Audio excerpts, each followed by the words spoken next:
not related. Why'd you just tell them that? We're both in the Marine Corps. Yes. So Speaking of. maybe we are. Both eat the same crayons.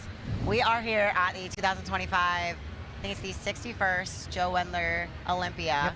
To start the day, we are going to go ahead and kick off America's Strongest Veteran here in a few seconds. We have our athletes lined up, ready for introductions. We are so excited to be at the Olympia. We've never had this show at the Olympia I think we've got before. reps from all branches minus Space Force. We have one Air Force, I think, maybe I saw. I believe we do. Yeah. I'll confirm that for you guys. We're going to try and give you quality information on our athletes all day long as you're following along. Yep, we have Army, Air Force, Marine Corps. We don't have Coast Guard. We have the Navy. We don't have Space Force. It's funny that you mentioned the Space Force. I would have forgotten to include the Space Force. They're out in space. How could they? They're busy right now at the moment. Lifting space rocks. I will go over the events that we're going to cover this morning. This is a true show. It looks like we're about to cut over to our floor MC for athlete introductions. Allegedly. All right. Welcome to the supposedly strongest veteran competition brought to you by Strongman. All right, here we go. We are cutting over to our athlete introductions. Joining us this weekend as we celebrate our veterans and what they can do on the competition floor. Starting off with Vanessa Futch with the Navy. Kristen Ellis with the U.S. Marine Corps. Tyler with the Army. Nicholas Pogolsky with the Air Force. Oh, yours here. Corey Goodrich, the U.S. Marine Corps. Travis Carrasco, Army. Jeremy Schultz, Army. Chase Ellens, U.S. Marine Corps.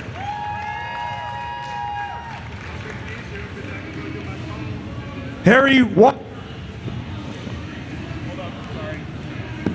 Walker, Marines. Joshua Hillen, U.S. Marine Corps. Carter Kraus, Army. Nathaniel Hunt Kelly, U.S. Marine Corps.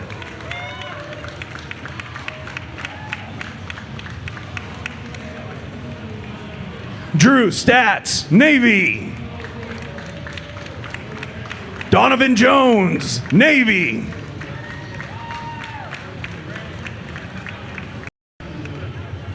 Javier Valdiva.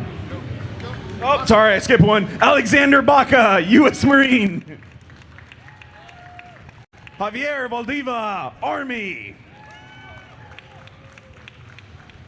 Jesse Reamer, Army.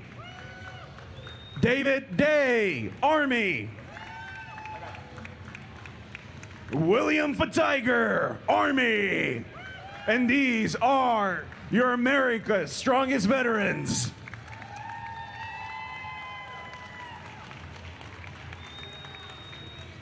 All right, did we get our pictures, Shelley? We're good with pictures? All right, athletes, exit towards your left. I like how half of y'all looked right. I saw that. I saw that. Oh, they said that was the Marines. Dang. I didn't say it. That guy did. I love it. It's true. It's true. Audience, today we have 3 events. We got the Trump weight axle clean and press, the Keg Carry and Load over bar, and the Hoist. The first event is the Trump weight axle clean and press. The athletes have 2 bars to choose from, a lighter one and a heavier one.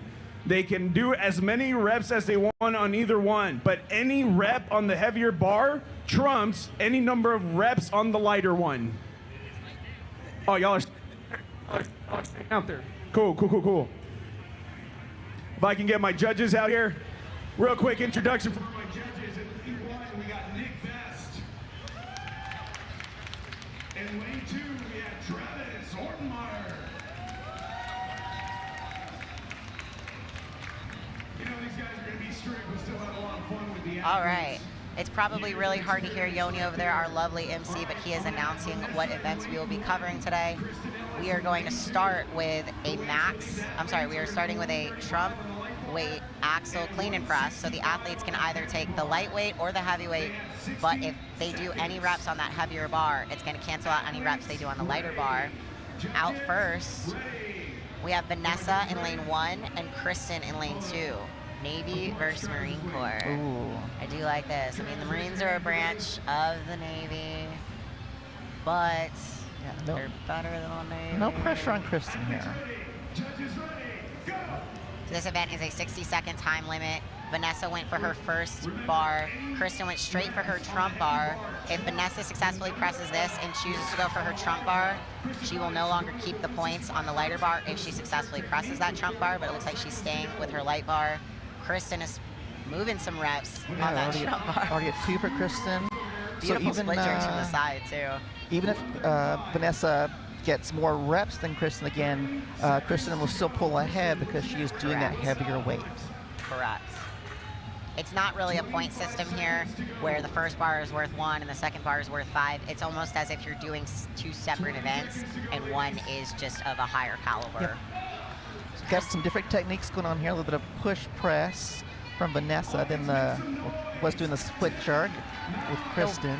The way Vanessa cleans it to her thighs reminds me of the way Rob Kearney will deadlift, where he just pulls it onto his knees and sits back and then pulls it higher. Very effective. Hey, you got to find what works for you, and it worked for her. She definitely got some reps there.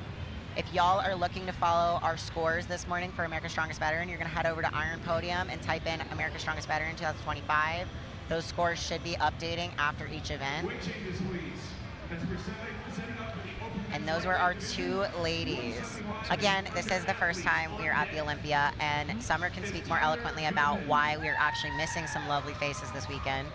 Yes, so currently our government does not have a budget, so it is shut down, and a lot of these athletes, a lot of active duty athletes were, I think, on the roster. Yes.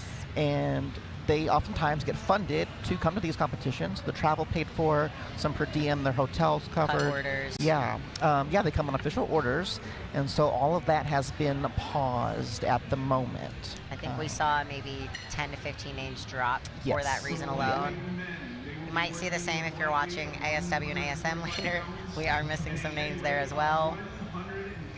Everyone who is here this weekend has earned the right to be here by serving in one of our military branches, serving our country, and they earned a veteran status. Yeah. Summer and myself are, well, I'm a veteran. Summer is actually still active duty. Yes. Both Marines. That's why we're on the commentary, obviously. Yeah, obviously.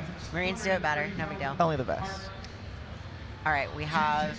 Small weight bump here. They should be Carter and Nathaniel coming out. Moved up to 145 for the light axle and 185 for our trump weight. Oh, thank you for saying the weights. I did not say them for the ladies. I apologize for that, y'all. They were heavy, don't worry. It's the beginning of the morning. We thank you guys so much for joining us this morning. These athletes do love having support like this. And ASV moving from Virginia to the Olympia for its first year is massive. Brian and Jessica have done so much work promoting the show and getting veterans out here, so it's really awesome to just be at the Olympia on a stage like this. And we'll already say it's just, almost 9:30 in the morning here, and already a crowd forming here at the expo, which is pretty awesome. The parking lot was insane at like 7:30. Yeah, the line is around the building already, yeah. My word. I have heard that the government shutdown has affected the Olympia as well. Oh, interesting. A little bit, and that the Olympia might have brought in less vendors to keep it slightly smaller this year, is the rumor I've heard. Regardless, Strongman Court is here all weekend in this lovely spot, running America's Strongest Veteran, and then we'll be running America's Strongest Man and Woman, 73 and 105, and then the Open America's Strongest Man and Woman shows in the afternoon. So 3 events for everybody today, and then 2 events tomorrow, and then we're done. And then fun fact, Kristen, who we just saw over in Go in Lane 2, she will, not only she's doing here ASV, she's also doing the America's Strongest Woman 73 kilo class. My word. So. That's crazy. Yeah. But I respect it. Yes. Camilla Fogignola does that a lot at Natural Strongman Worlds, OSG Worlds. Erin Murray did it last year. She did. She had her pro card in the 82 and the Open, She podiumed in both. Got some nice pocket change. I went home with quite a bit of money. There is money on the line for America's Strongest Man and Woman. I am not sure about America's Strongest Veteran. I apologize for not knowing that. We can let you guys know for sure by tomorrow if there's prize money on the line. But just moving a show to the Olympia that hasn't been there before is a big task in itself. So we couldn't be more appreciative of all the staff members on the floor here today. Those black polos, those red shirts.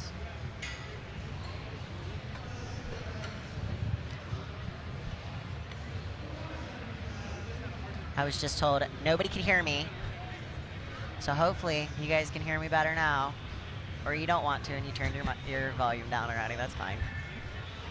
So on these first bars, those are just regular bumpers on a 25-pound axle. But on the next bar, you're gonna see those Rogue 70-pound wagon wheels. So if you're trying to do that plate math, that's a 75-pound, or I'm sorry, a 70-pound wagon wheel and then a weighted out 45-pound plate. Those are the thinnest plates in the world. Thinner than kilos. I don't know if you've seen them. I have not seen those. Very nice. You don't want to drop those on a flat surface. You cannot. You think picking up a kilo off the ground is hard? Picking up those is very hard.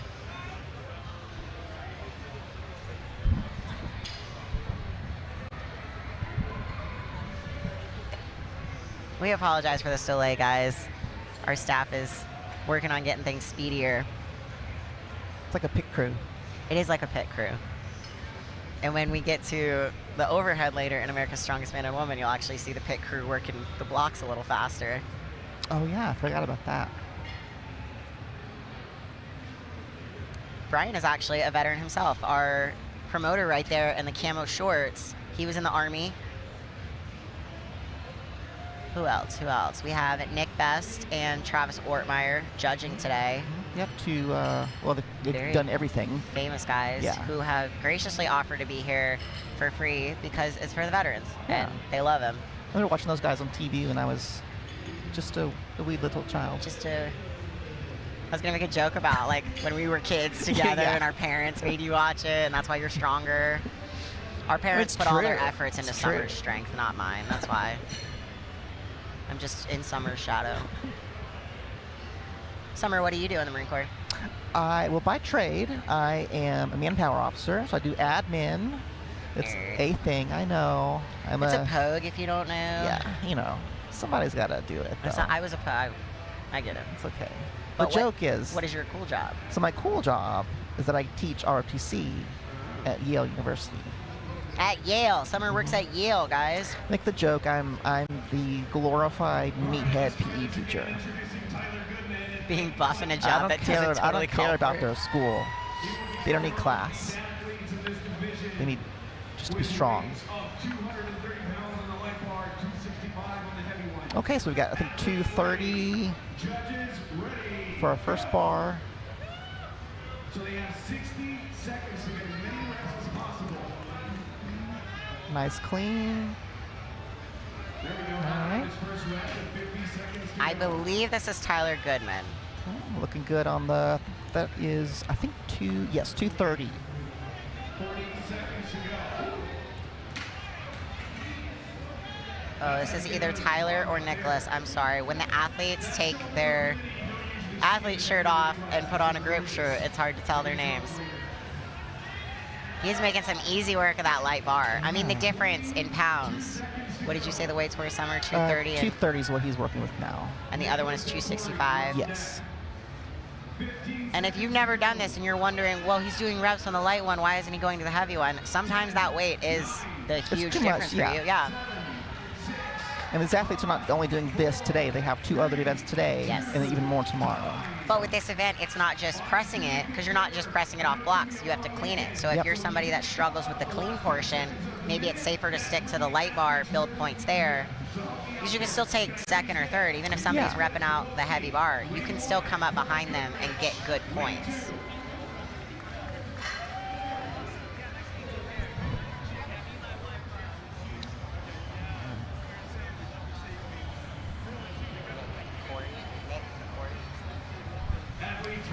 All right, I believe that last athlete was actually Tyler Goodman in the Army. And it looks like we have Nicholas Bogulski, Air Force, in lane 1. and Corey Goodrich, Marine Corps, lane 2. I'm not saying I'm rooting for lane 2. Oh, both going for 265. Wow. Good, clean, solid easy. cleans. I mean, that pop off the belt, I'm very fast. Like, I like a fast pop off the belt to get it to that front rack. He just needs to steady himself a little bit. All right, he got the down command, so that's a good rep on lane 1. So I think these are the first 2 guys we've seen bring out 2 belts Yes. so far. So in lane 1, he's got the Evolution soft belt, and the Evolution, that's actually a deadlift belt. I think it's great for overhead. It's just as sturdy as that leather belt we see in lane 2. Both of them make for a really great shelf on the belt, if it's allowed. Yeah, which looks like here they are allowed to do belt clean, so they can rest it. They are. Oh, all right. They're just not allowed to build an actual type of shelf with their belt. And these are some of our lighter athletes, so don't really have that, what we call a power belly. Right. Yeah. Summer and I do not have We power don't bellies. have power bellies. Most girls learn how to lean back real hard. Yes. I tell people to aim for your low boob, Yep. and then you miss, you kind of land right below your boob and flip as quickly as you can. So these athletes have 60 seconds. Obviously, it's 1 run, and then they're done. But if time is called and that rep has already left the front rack position and they're pressing it, if they get it, that is a successful rep and it will count. That was why he was going to those last 3 seconds there.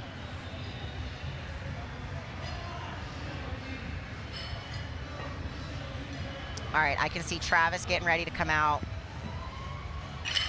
And this is where some strategy comes into these type of events as well, because you wonder, you know, if a little bit less effort on not getting that first 265 maybe could have eked out 1 rep. Yes. Like, So- where do you put your energy when you know you have 5 events over the whole weekend? Maybe this is your first time competing over a multi-day show. Maybe you don't know what that feels like yet. Or maybe you've been here before and you remembered making a mistake day 1 and you're trying to not repeat those same issues. All right, Travis and Jeremy look ready. Looks like we will be moving on to our open men middleweight under 231. I apologize if we're not giving you guys the information you would like. We are giving it to you as fast and best as possible, but it only gets better throughout the day. I swear that to you.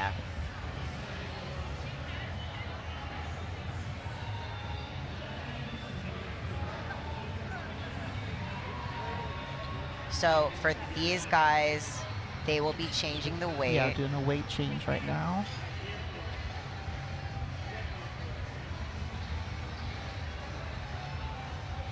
To 265 and then 300. So we're gonna see that trump weight move to the first bar, and then that second bar is gonna become 300. If we didn't have wagon wheels on that bar, we could have literally just traded the bars, but they had to go and make it fun. Why not make it a spectacle? And if you've used wagon wheels like the Titan and the Rogues, those are 45 pounds. I think they do feel different than the Rogue wagon wheels. Even if you're looking, you load the same weight on both, it's a different feel. Maybe the Rogue and Titans are more aerodynamic. Maybe that's what it is. I don't know. Because these are thick, fat rubber in comparison. They're still great. Very expensive, but great piece of equipment. These might actually be the Cerberus axle bars. I think they are. With that red stripe in the middle. At least that second, the Trump Or bar was that is. a red stripe made by Jessica because she's kind? That could Not also be every true. promoter That will is mark true. the middle of an axle bar. If you don't know, axle bars do not come pre-marked with the center. No. So it's very easy to put yourself in a crooked position. Awesome. We have Travis and Jeremy. Travis both with the awesome jorts. athletes. Yeah. All This right, is and Travis's on. second competition ever. His first one was World's Strongest Operator in nice. April. Both veteran shows, right? Both really awesome. So he's attempting that 300. Jeremy's at the Got it to 300. the chest. Jeremy's so close. So close. I think Travis knows he has it. Yeah, He's debating. He's trying to make that call. It's hard. In jorts. In Is that what jorts. you said? In Yep. the jorts. Oh, look grip to the chest. Stabilizing. Oh, beautiful. Oh.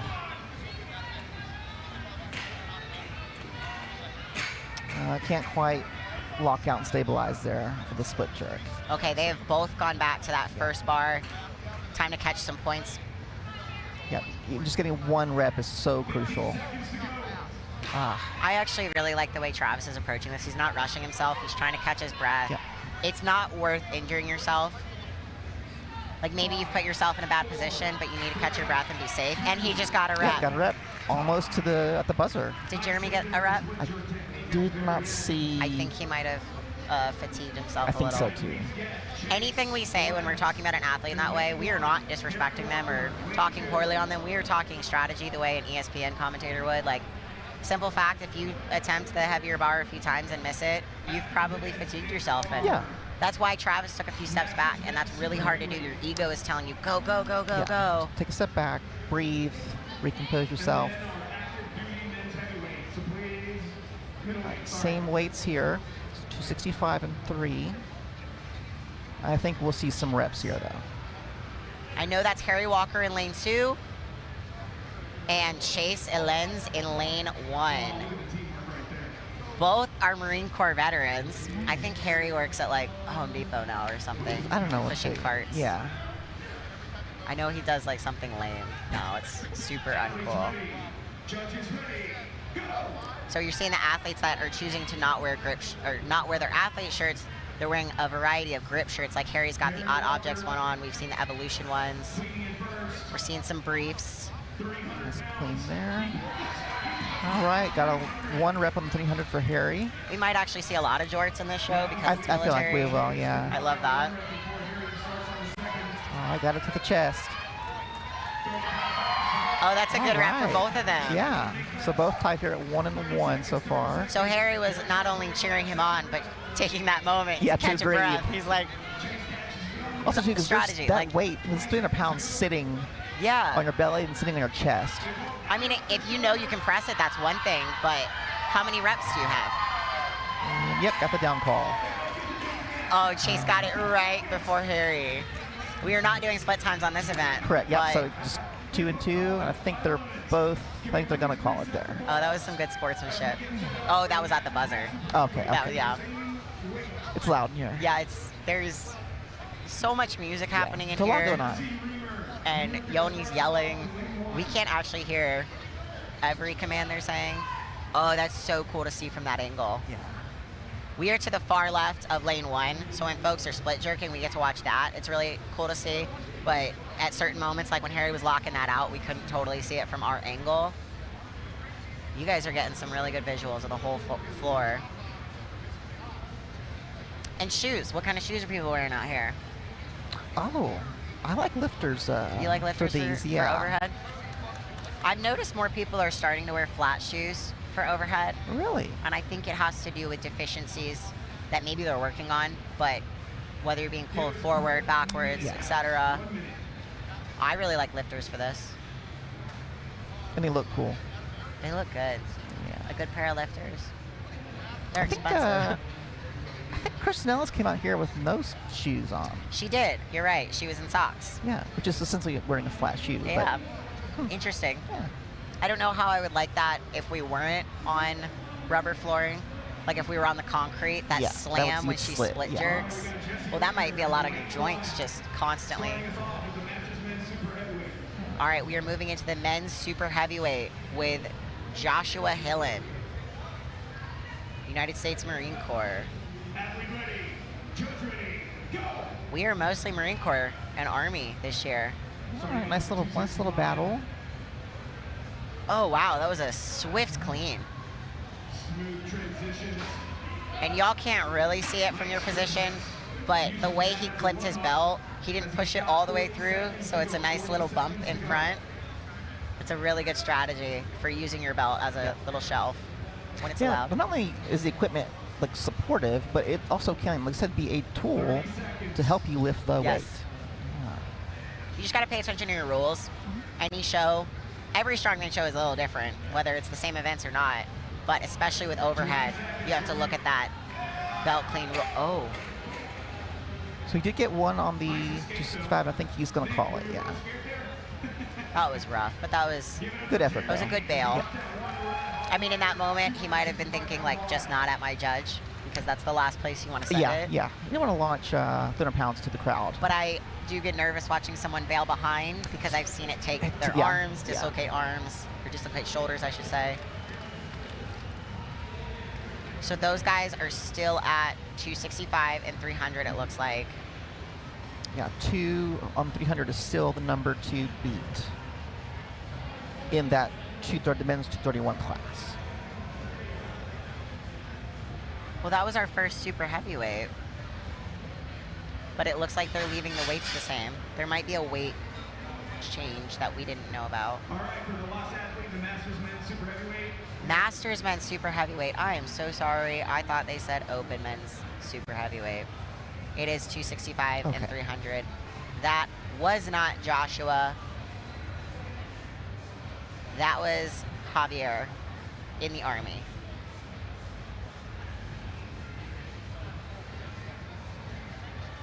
And then I also have Big Will. And this is David Day in lane 2. Army. Athletes ready. Judges And ready. William from the Army in lane 1 in a kilt. And no niece. Okay. He made a choice. Yeah. And sometimes when you know you're not going to get a rep, Yes. you just take it and move on. Will just wanted to meet Nick Best.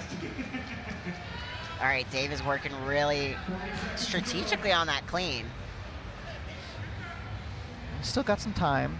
I think he'll probably just take a few breaths. I like that Bill's staying out here to support regroup. him. Yeah, Bill it's always helpful. Bill didn't make this about himself. He just came out, was a good sport. Yeah. He was like, I'm not taking this. I'm going to hang out and support Dave. You got one more attempt in you, man. You gotta get moving now. 18 seconds. He definitely has one more attempt on him.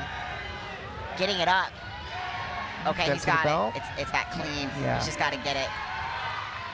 And just so you folks at home know, this is not a nice, thin Olympic bar that's nice and whippy. You know, this is No. a thick, solid.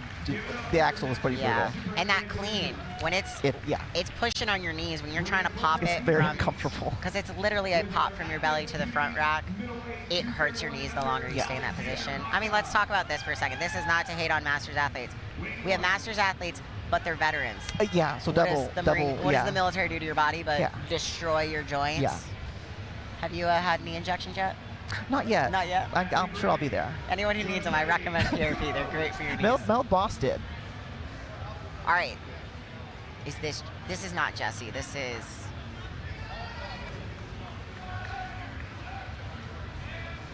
Sorry, folks. I'm trying to get his name for you. Just needs a little bit more pop off that belt. But he looked pretty comfortable. I mean, he's moving 265 pretty well. Yeah. I just don't think he's part of our Masters group.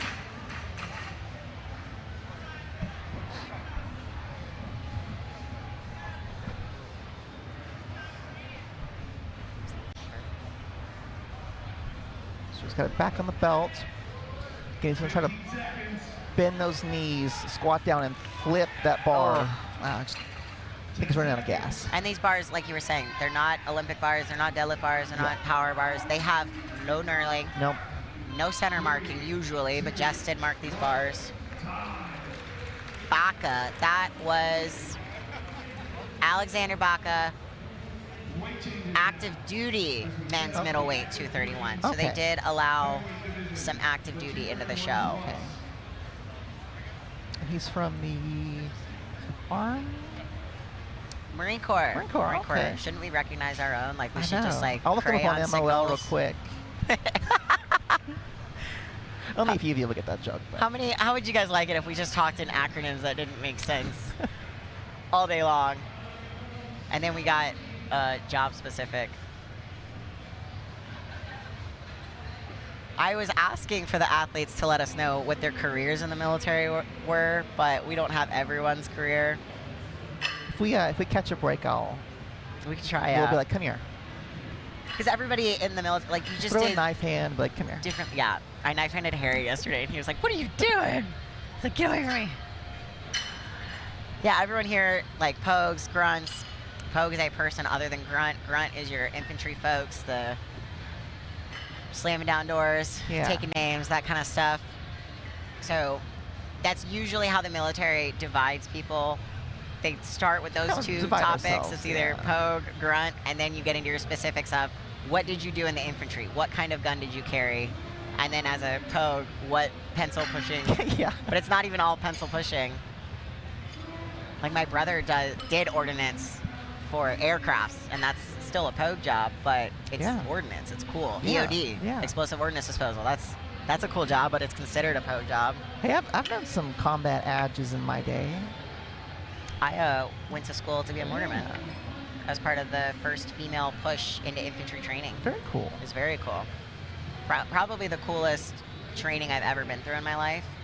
And then afterwards, I thought that was going to be my job, but women weren't allowed to keep that job yet, and they slapped me orders to go to an embarkation school, which is logistics. It's so fun how the military towards logistics wins wars. Logistics do, yes, it's true.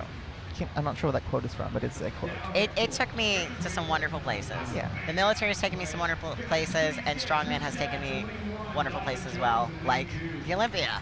Yeah. Some nose torque ripping in lane 1 there, which I always enjoy. This should be our heavies or our super heavies. Trying to find his name and looks rep like the weight is 285, and I believe the Trump axle's now moved to 325. Yep, it's either our active duty heavyweight or our active duty. It's our active duty heavyweight. So we have Donovan Jones and Drew Stats. Drew Stats is in lane 1. He's not looking so hot. Yeah, you can just see just how much energy just trying to clean the bar that front rack takes. A lot of these guys are sitting the bar on their thighs instead of pulling it up to their belly first. I will add, just like World's Strongest Operator, some of these athletes do not compete strongman year-round. They come out That's true. to be with other veterans, to connect with other veterans, and to be part of a show. Yeah. It's a wonderful experience. Plus, too, depending on the active duty guys and gals, they may not have access to any of this equipment. That's very true. Very few bases. I mean, Camp Lejeune had one. Well, they had Area 2 and then Stone Bay for some time because the MARSOC was out there with all the equipment, but I think they don't have strongman equipment anymore. If you go out to Oki, only one of the bases has a gym with strongman-ish equipment.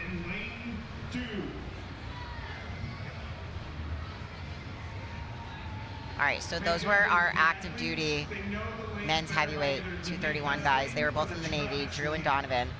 Now coming out, our men's super heavyweights.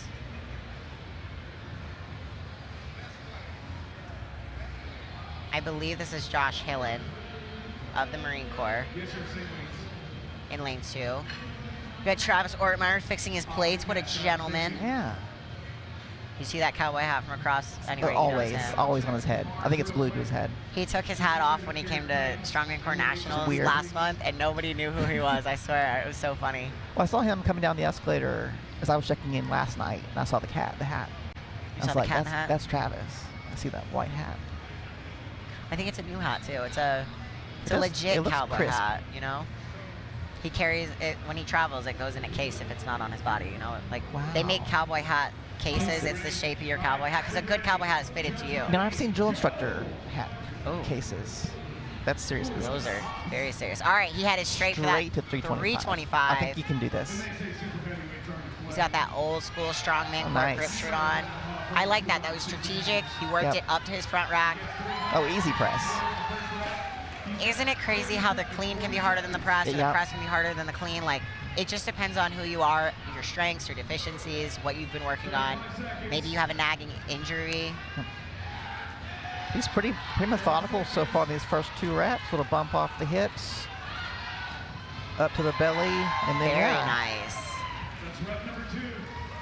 I think that might be the most reps we've seen on a Trump bar. Yes, which is probably why, if I were him, I would also be stopping.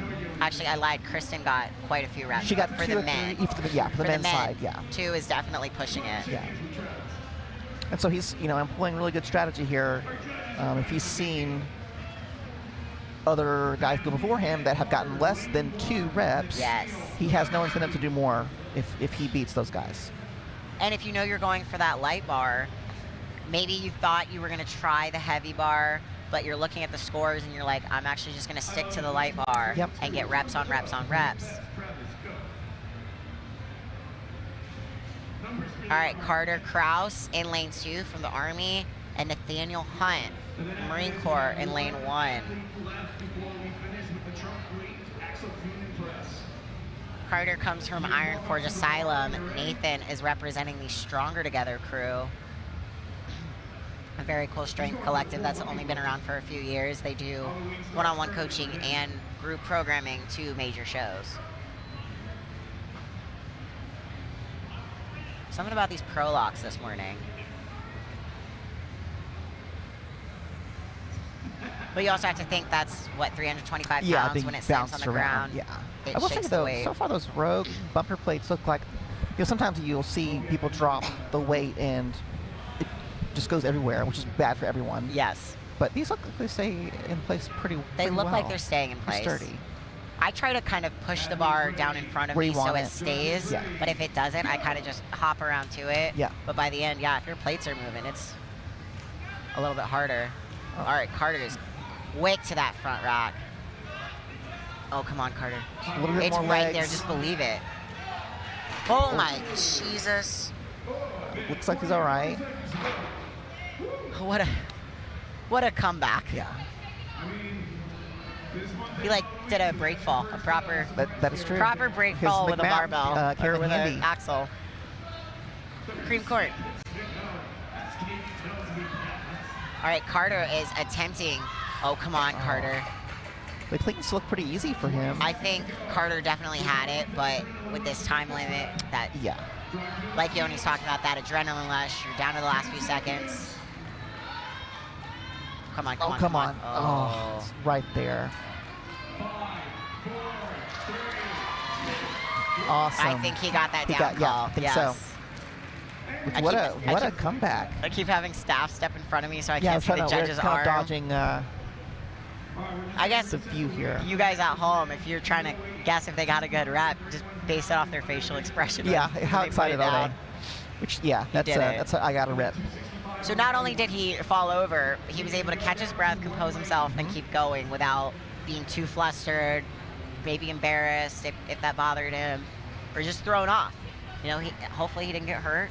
Yeah, he looked fine. Looked fine. But we also know that military folk can hide things. That's true.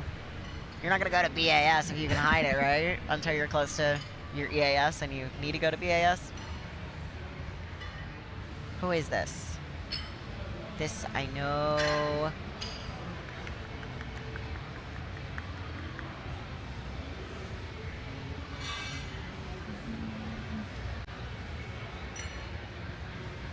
This might be our last athlete of the morning.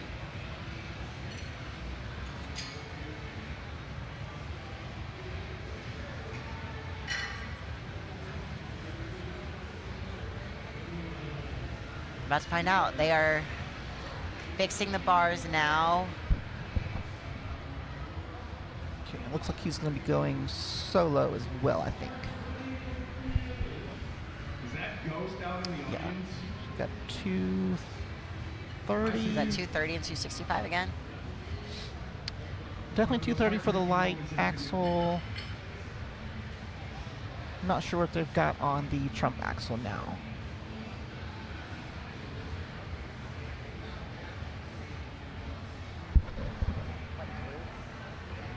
All right, coming up to finish off the Trump weight axle clean and press is the Atlas. Sorry, it's Javier Valdivia.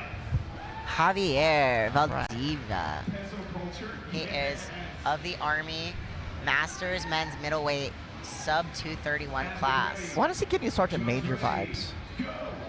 He kind of does. Kind of does. Is it because he's a little shorter? Maybe. And they like to be short and get in your face? Yeah, I think so.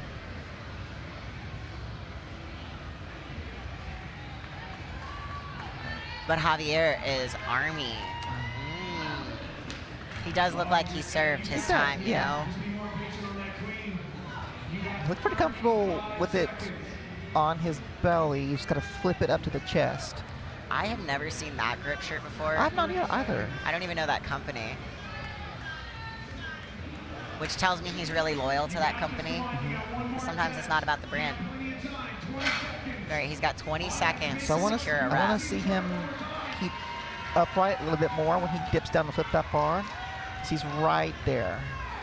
Oh, I see what you mean. Yeah.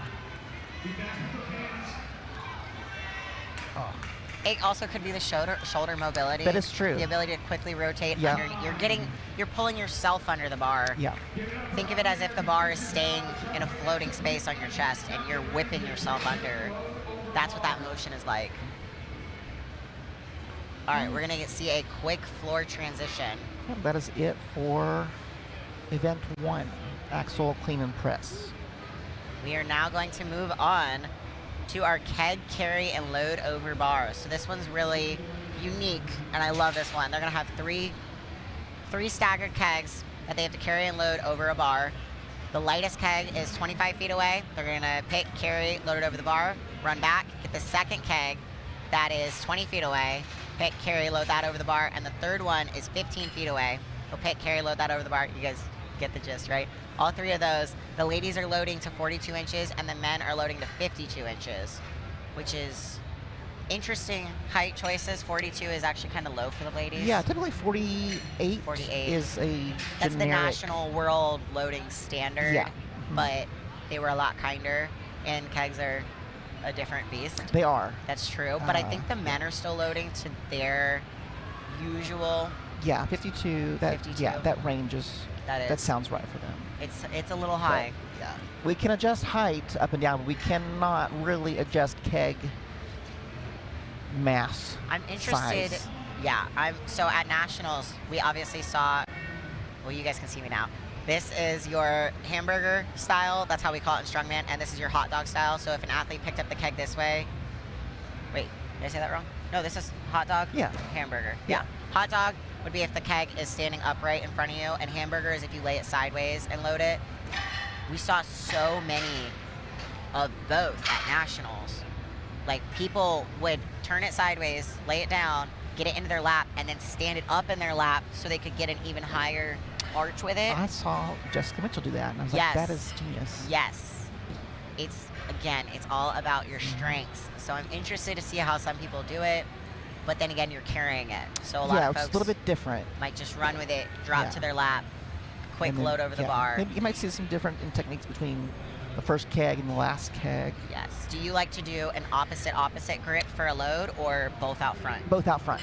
Yeah, Your if arms are long if enough I'm for going that? to load it. Yeah, I have to do a little bit like an offset. I don't have quite Yes. the limb length, but Where you're, yeah, you're get like the pulling it into your body, Yep. like a tight get log. the handle and then over, and then just squeeze, close my eyes, and put it over. Yeah, you have to, like, having longer arms helps, but almost having no chest or Yeah. no belly It's also really helps helpful too. to get your arms around that keg, because you're squatted Which almost always makes past parallel. this sport in particular is so, I think, I'm biased obviously, interesting is because you've got different body types, limb lengths. So many.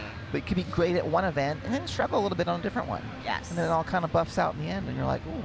And then you look at the fact that we're adding in the military element, where a lot of these folks might not compete year-round and they just come out for this military event.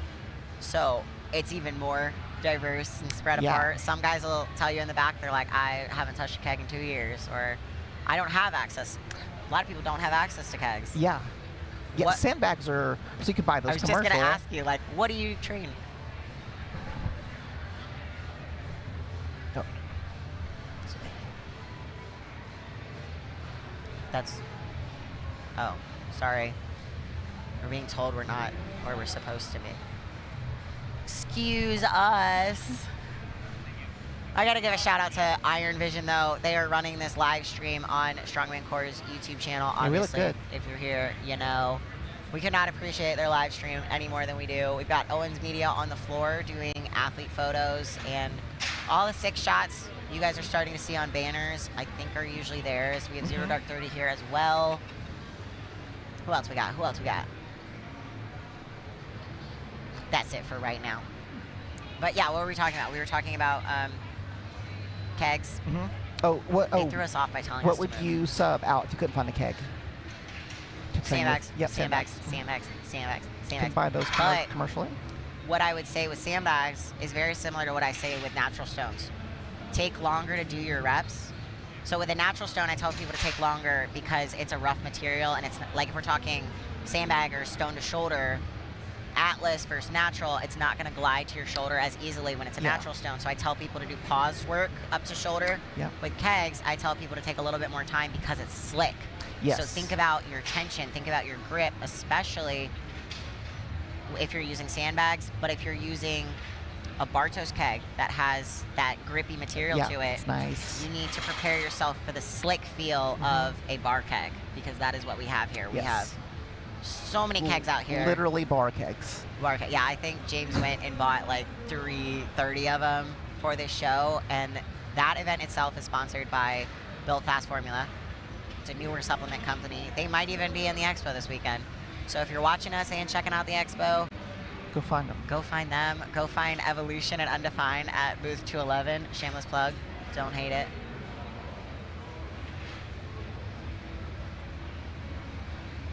All right, we are going to go ahead and cut to an ad break, give you guys a chance to give your ears a break from us and run to the bathroom if you need to. We will be back very shortly.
This is crazy. You gotta get these weighted out plates. You need to start lifting these plates. That's a 45? You'll be blown away by how thin these are.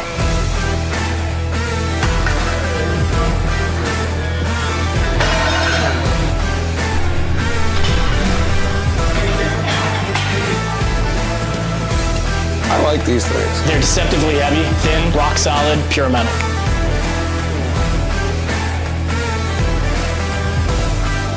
You'll be blown away by how crazy these are.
This is crazy. You got to get these weighted out plates. You need to start lifting these plates. That's a 45. You'll be blown away by how thin these are.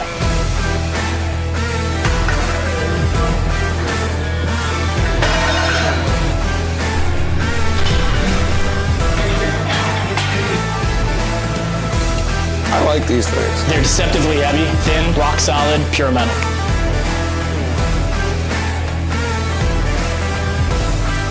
You'll be blown away by how crazy these are.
It's just wild because I'm like looking around all these people here, you know, not even making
This is crazy. You got to get these weighted out plates. You need to start lifting these plates. That's a 45? You'll be blown away by how thin these are.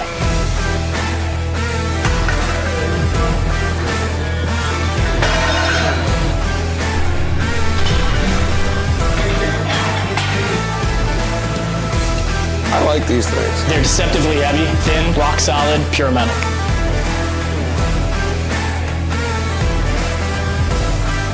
You'll be blown away by how crazy these are.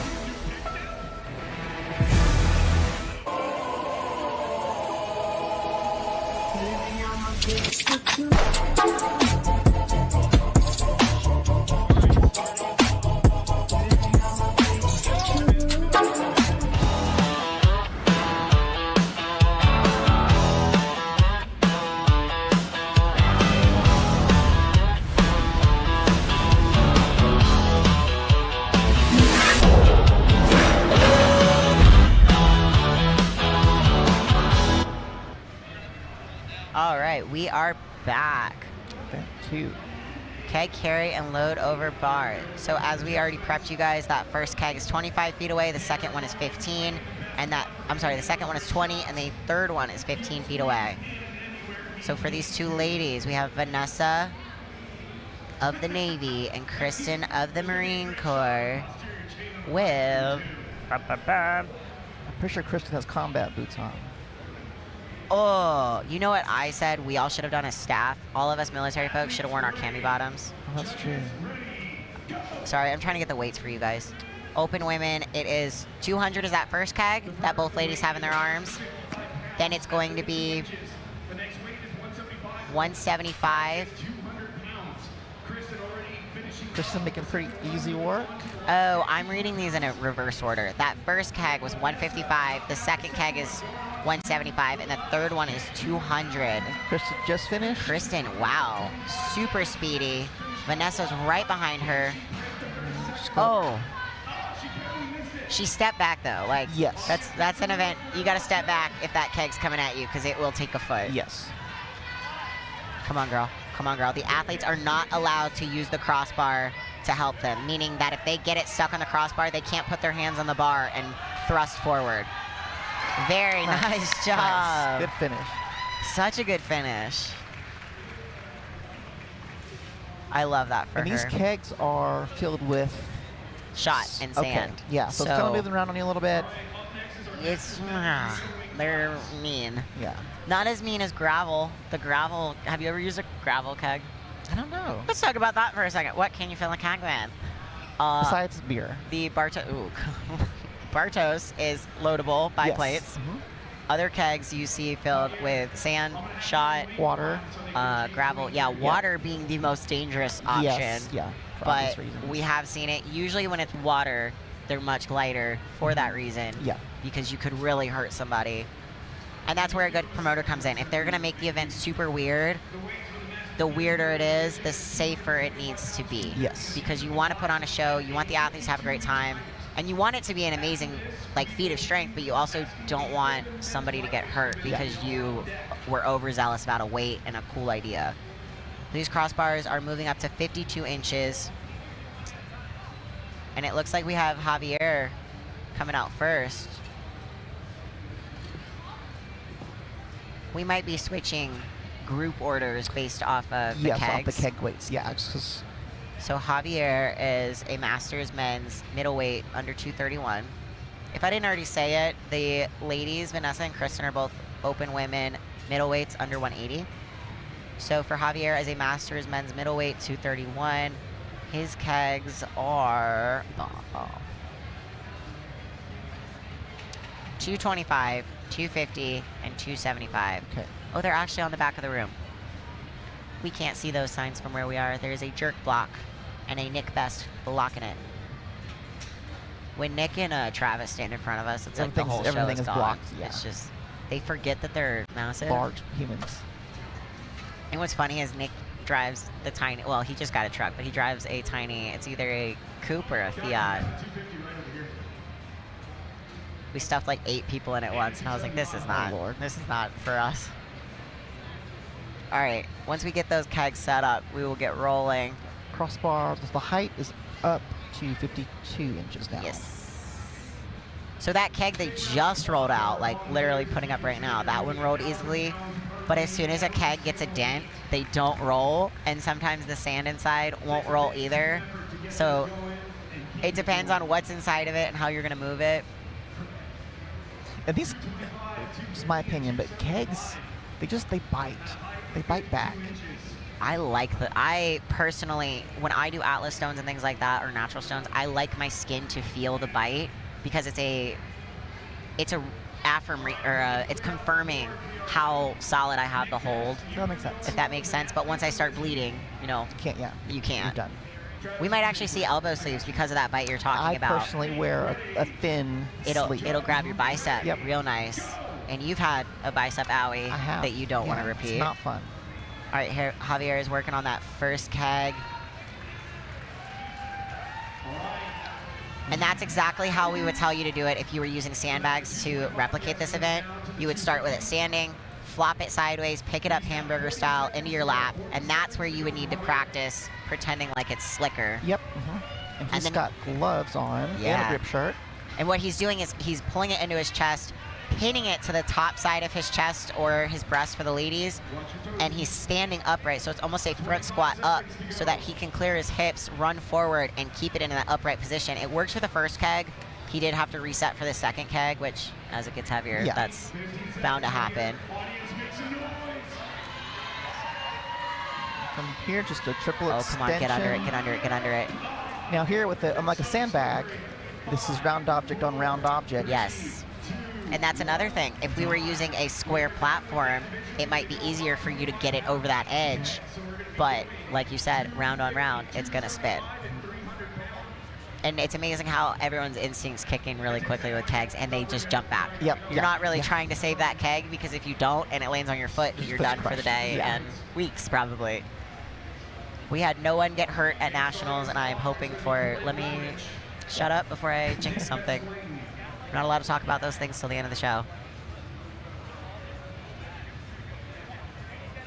And most of these athletes that I've seen compete before, they strategize everything. So if it's not going, they're not gonna waste 60 seconds fighting for something they've realized isn't there. They're gonna save that energy and save, you know, staff some time, because they're like, we're not gonna spend that whole 60 seconds and die right here. But if it's the last event, you die for the last event, right? Oh yeah. I think 1 rep max event should be the last event for that reason, because it's way easier for you to mentally just dump everything into it. But it is harder because it's the last event. All right, he's got that 225 up. Up and over. Which athlete are we looking at? 45 seconds to go. I don't think this is David. 250.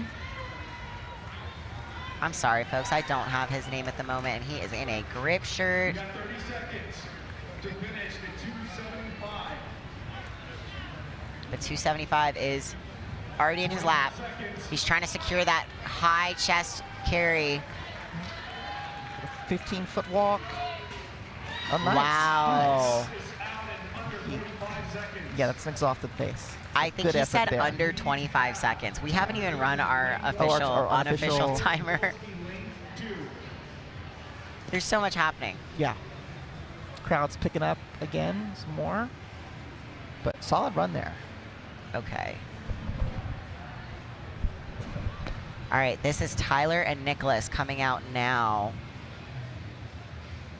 So that last athlete, I believe, was Corey. So again, we're still at the same weight, same height, so it's going to be 225, 250, and 275 kegs. Tyler being, what are we calling lane 1 and lane 2? Probably from, I guess, left to I right. left of our screen is lane 1 still, yeah. So Nicholas is in lane 1, Tyler is in lane 2, Air Force versus Army. These athletes are reordering based off their overall placings after each event, it appears, which is going to mess up my roster. And they are allowed to kind of turn the keg how they want it. They just can't move it from that starting spot. Yes, which I wouldn't change my first keg because I can move my body, But if I'm sprinting back to 2 and 3, and I know exactly how I want to sprint into those are the 2 I'm going to turn. Fast work from the Wow. first keg in lane 1. And I he's moving. really like the way he works those kegs. Both of them have some really great speed. Again, I didn't start my timer. I'm sorry, guys. But that's okay, because we're not the official score anyway. Wow. Lane 1 already done. I think Yoni just said he's hanging up. 20-ish seconds. I think we'll see lane 2 finish pretty easily here. I too. think we will. Will he relap? He will. Yeah. Big breath. That's Quite so important. smart. Yep. Oh, easy. When you get to that third keg, you're already out of breath, but you need to squat down, get a breath, and just go. There is no time to hang out. All right, we'll start our unofficial timer for the next one since it's getting spicy. Yeah. But keep in mind, we are not the official scorers, and anything we say is not final because our judges are the ultimate decision.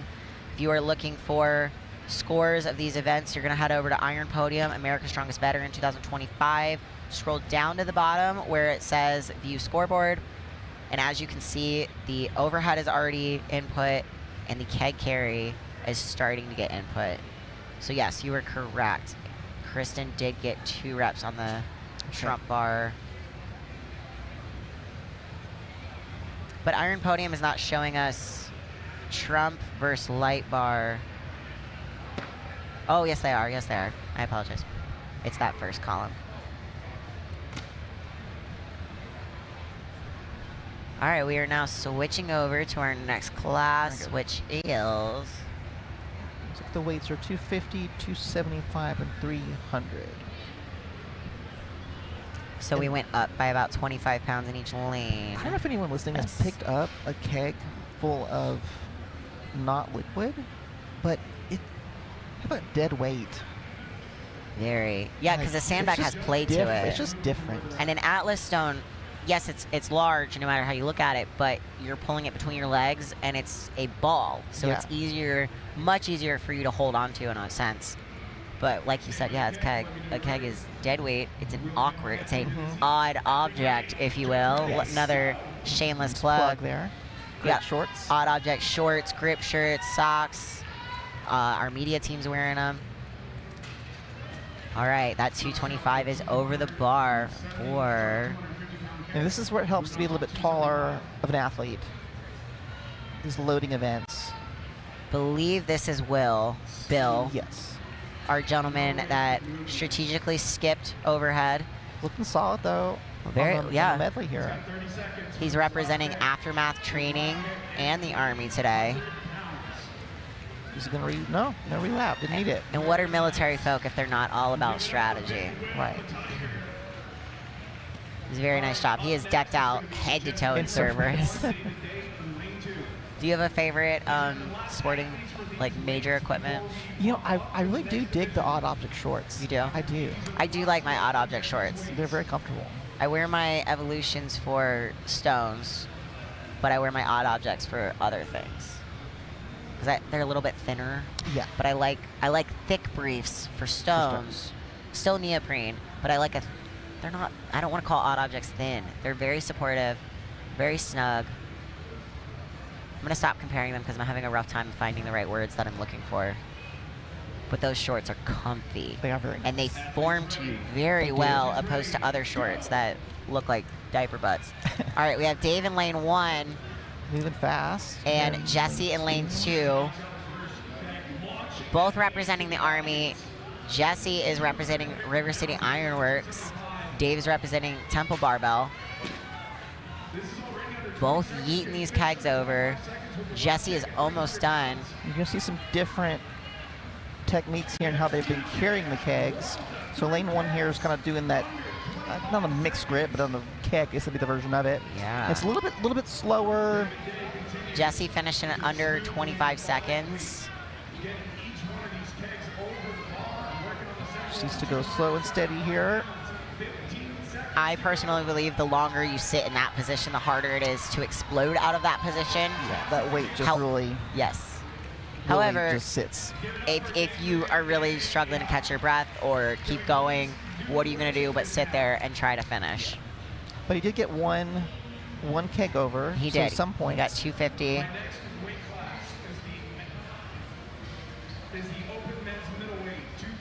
Now, if an athlete does not finish all 3, they still get a time. They get split times. Yes, for whatever keg they did get over.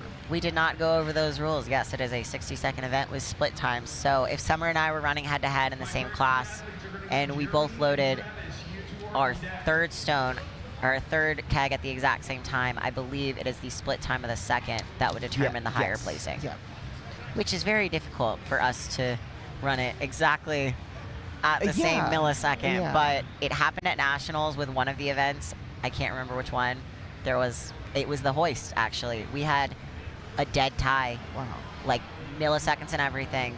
And that's just judges' fingers at that point, that final millisecond. But there's a lot that goes into these events when you're thinking about the setup, the athlete, the staff, the logistics.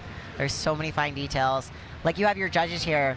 They don't really need to do much because if it goes over the bar, it's over the bar. Yeah. But they're supporting the athletes. Having Nick Best and Travis Ortmeyer in your face telling you to keep going Yeah, it's a little is bit pretty motivation. helpful. Yeah. I think it's great. Yeah. I love it. I really love seeing bigger guys in these situations giving back, spotting, loading. We saw it at OSG a few years ago where Mitchell Hooper was there, and he was just supposed to be VIP, and he started working the floor. To quote him, because if I'm one of the biggest people in the room, why am I not moving weight? You know? All right, we're resetting for our next class, which once I figure that out, I'll let you guys know. It's like a weight bump here to 275, 3, and 325. And how does, so Summer, as a crazy as she is doing commentary with me this morning, but competing in America's Strongest Woman this afternoon. What is your keg event? How is it different? So every keg is 25 feet away. Ooh. And our weights are 225, 250, 275, and it's over a 48-inch bar. The correct height. Yes, I the love it. standardized, height. I'm a big 48-inch height girl. I will die on that hill. All right, I can see Travis. Oh, folks, please bear with me. And Jeremy in lane 1. Jeremy's in lane 1, Travis in lane 2, still in the jorts. Yeah. Have you ever loaded stuff in jorts? No, I thought they would rip. It's the button that pushes into your belly button. Yeah. Maybe it's a height thing. Maybe I'm too short. All right, Jeremy's already on to his second one. Travis might be just struggling with that height right there. Being a shorter fella, you legitimately have to put that keg on top of your chest when you're shorter. You're extending up, then over. And Travis is working really hard. Oh, we got it. Yeah, I'm a big proponent of in training to train your loading heights a few inches higher. Yes. Yeah. Don't give out our secrets. I know, that's true. We'll give out some secrets. Well, that's one of my secrets. Okay. You all owe me $5 for that one. I'm just kidding. Jeremy finished. Well, according to my stopwatch, it says 4 minutes because I forgot to restart it properly. Come on, Travis. Just a little. I believe with this rule, how we're doing it is if the keg is already moving over the bar, like it has started its forward motion over the bar, at time it will count. Now, these athletes are not allowed to put the keg on their shoulder. Correct. At all. Which I have seen some shorter athletes do. And they get that extra clearance of the bar. You know what they didn't say? They didn't say you couldn't roll it. Did they say that? Oh, that's another one. I might try that. They did not say you couldn't overhead press it, walk it to the bar, and drop it over. Yeah. Just saying. If you're an athlete in the back and for some reason you're listening, now you know. If you can overhead press your heaviest keg. Yeah. Oh, I was going to point out, Travis, when he ran that first keg, so Jeremy ran his keg straight to the bar, loaded them. Travis ran that first one, worked with it a little bit, and then when he finally got around to loading it, not finally, but when he loaded it, he quickly yeeted it off the floor, lapped, loaded, etc. It was easier for him to do it stationary than moving. So I really think we're seeing that difference between people who can do it stationary versus moving. So we got Harry Walker in lane 2. Sorry. Oh, pretty much a dead tie there when that first keg hit the ground. I don't think that's... Oh, I think that's Chase in lane 1. I apologize if I'm wrong. Gonna be close. Oh. Oh my God, Harry was so fast. Yeah, no mistakes made, and just, again, one small mistake. These are open men's middleweight under 230. That was Chase. Both Marines supporting each other. I love that. Harry's one of our craziest athletes. Yeah, he does everything. Probably every other week of the year. He told World's me. strongest firefighter. Yeah. World's strongest operator. World's strongest everything. I got to compete with him at that show in April. He actually threw my name in to get my name in, and it was an absolute blast because it's for veterans, operators, tactical. It's a great time. Who are we calling out next? I think Bacca, I believe is active duty. I might not have said his name correctly. So Harry just moved. Harry and Chase were just moving 275, 300, and 325 pound kegs. Is this Baca? I believe. Baca. I believe so. Alexander Baca, United States Marine Corps. He's actually active duty. One of 3 active duty fellows we have at this show. If I had to guess, I would guess he's an 0402. You think so? Mm-hmm. He does have an officer look to him. Mm-hmm. If you had to guess, I don't know if you know. Was Harry an officer or enlisted in the Marine Corps? Well, I know. You Sorry. already know, Yeah. okay. He doesn't look like an officer does to not. me. And if you guys don't get those jokes, well, sorry. We can't explain everything to you. You know how you know that they're active duty? He doesn't have a beard yet. I was just about to say. And if he gets out next week, he would have the patchy starter beard that every guy has to go through, bless their hearts. There's something about shaving your face for 20 years straight that when you finally try to grow a beard. He's not even going to do the mustache. I don't think everybody can pull off a mustache. That's true. My AMOI is trying it. I'm not saying he can't. I don't know. Maybe he. We'll ask him. All right, Alexander is coming out, approaching the 275, 300, and 325. Now, he looks a little bit taller. He does. So we're going to see height play an advantage here. Yeah. I've been a part of America's Strongest Veteran for a few years now.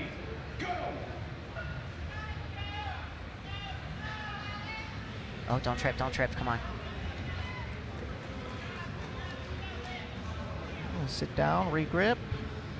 Big ups. And there's triple extend. Nice. Yeah. His arms were almost under the keg. That was scary. He's got some pretty long arms. Yeah, but it almost looked like he was like Yeah, holding like, the keg. don't curl it. Don't cradle or curl the keg.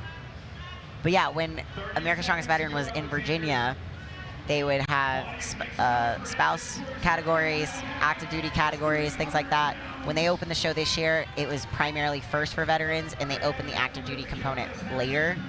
And that's why we have less active duty. But it's still exciting to have them here.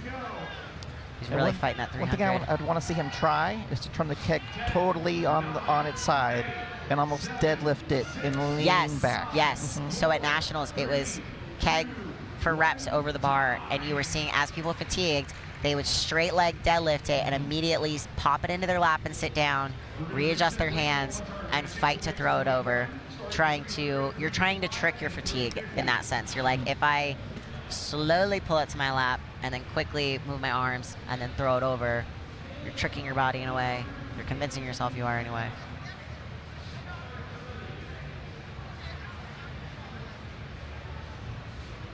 If we had Nick and Travis on the mic right now, they'd be telling us crazy stories about like, in 1925 when I was at World's Strongest Man. I'm just kidding. World's Strongest Man wasn't around back then, but those guys are full of so many interesting stories when it comes to the different events. Mid 2000s. What? World's Strongest Man? Kind of there. No, it started in the 80s. Or no, they're. I'm sorry. Yes. They went pro early 2000s, 04 to 06. All right, 300, 325, and 350 at play now. Lane one carried that really high. That's impressive. Right, up and over. Lane 2. All right, we got Stats in lane 2 and Donovan Jones in lane 1. Both great. Navy. Donovan's repping Grinders Gym. Drew is repping Titus. I know Titus. I like Titus. That's a good gym. There we see the elbow sleeves you were talking about. Yeah. So with that load right there, just analyzing it from a sports perspective, as he started to stand up, you could see the keg falling down against him. He wasn't able to keep it tightly pinned to his chest. Whether it be fatigue or strength, you really want it to stay at the top side of your chest. So that's why you're looking up. Yep. And he got it. Exactly. That was awesome. A little telepathy there. I'm wishing it on him. That's why we're not going to talk about boo-boos. It's always... I'm kind of surprised Lane won. He was looking really, really good on the first two kegs. Yeah. Well, I think fatigue can really surprise you comp day. Maybe you've never run 5 events like this.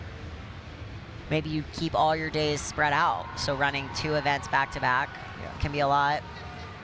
Or you're here for fun and that's true. Just hang out with veterans, have a wonderful time it. at the Olympia. I mean, obviously everyone's here to compete, but I think the energy of the veterans is going to be a little bit more calm than what we're going to see with ASV and ASM later today. I'm sorry, ASW and ASM.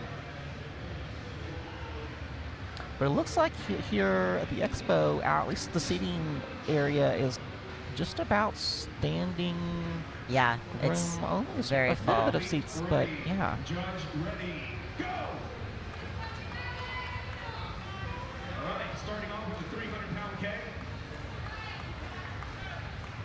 300 pounds, 325, 350. Pretty much just launch that over. He is currently tied for second. How many points can he make up with this event? He's very deliberate in everything he's doing so far with the keg. I can't figure out who this might be. I'm sorry, y'all. So there's that like RDL lap. That's really effective. Maybe people don't want to do that to pick it and run with it because it's so taxing on your legs to pull it that way. But when you're down to the wire, so he's gonna relap. Got it. Very nice job, Nathaniel. Yeah, solid run there. Nathaniel Hunt, USMC, stronger together. Great job. Nice. Oh, look at that in slow-mo, all the way up on his toes. Full extension. Chef's kiss. Compliments to the chef. So we're sticking with the same weights, keg weights still. How many summers is that in the 350? 1. You're 350 pounds? My heart is. I'm gonna see how many Nancys are in there. So it'd be. There's 2. So about, That's a little, about 2. that's a little soul crushing. I was hoping. I know basic math, but. All right, I can see Carter coming out. So this is Joshua Hillen. 300, 325, and 350. Yes, Carter. Yeah, Carter just like threw it up like a light little baby. I mean, both guys, Josh was booking it.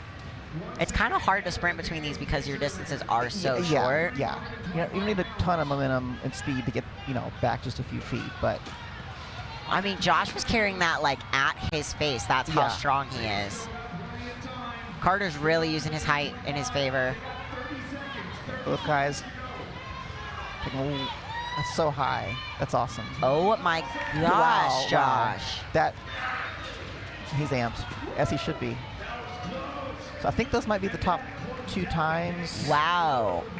Of this weight class. Did Joshua beat Carter? Just look at that. I'm jealous. Just barely. No need to relap. Nothing. None. I mean, I wonder what his vision felt like. Like if he felt confident how far. No, like when you can't see exactly where you are. Yeah. I'm just maybe kind of running blindly. because the bars are so long. I'm curious what his thought process was in that moment. Look at that lovely hoist that you're gonna see again later soon. Looks pretty awesome. Yeah, if the cameras would let us look at it. That is. There's nothing in this expo venue that looks as awesome as that hoist does. I would agree with that. That is a Harrison-made hoist made by Dave Harrison, who actually competed at Nationals and got to use his own contraption. I think that was really exciting for him. Full circle moment. Yep. There was a slight glitch after Masters, and he refabricated, got back to business, and it's an incredible piece of equipment.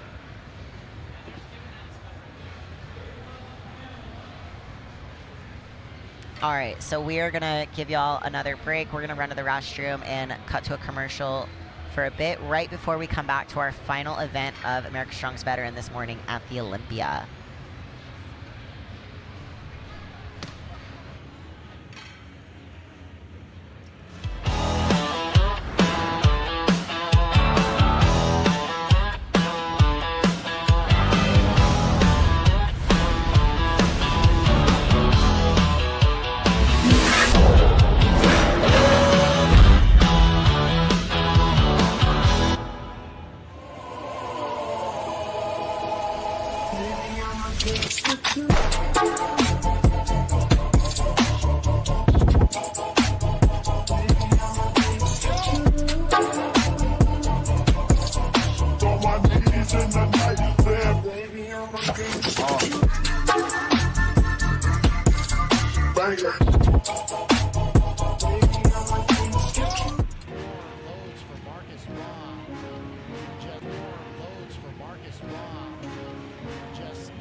Big pulls, big pulls. Oh, I think we're gonna be under 15 seconds. Oh, one more pull for Kristen. Vanessa's right behind with one more pull. Wowza, both of them under 15 seconds. That is wild.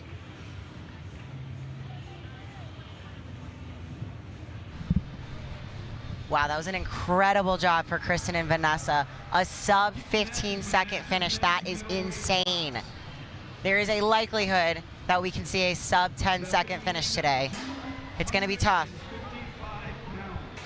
This hoist event is no joke.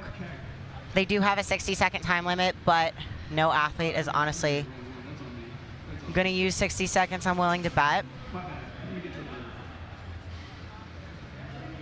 So that's a 25-foot height that the athletes are pulling that basket up to.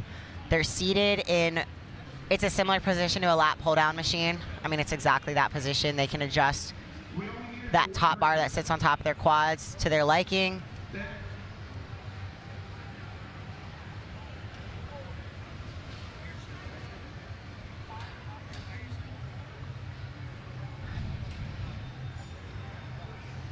So we are getting, Valdivia is up next for our men's Masters 231.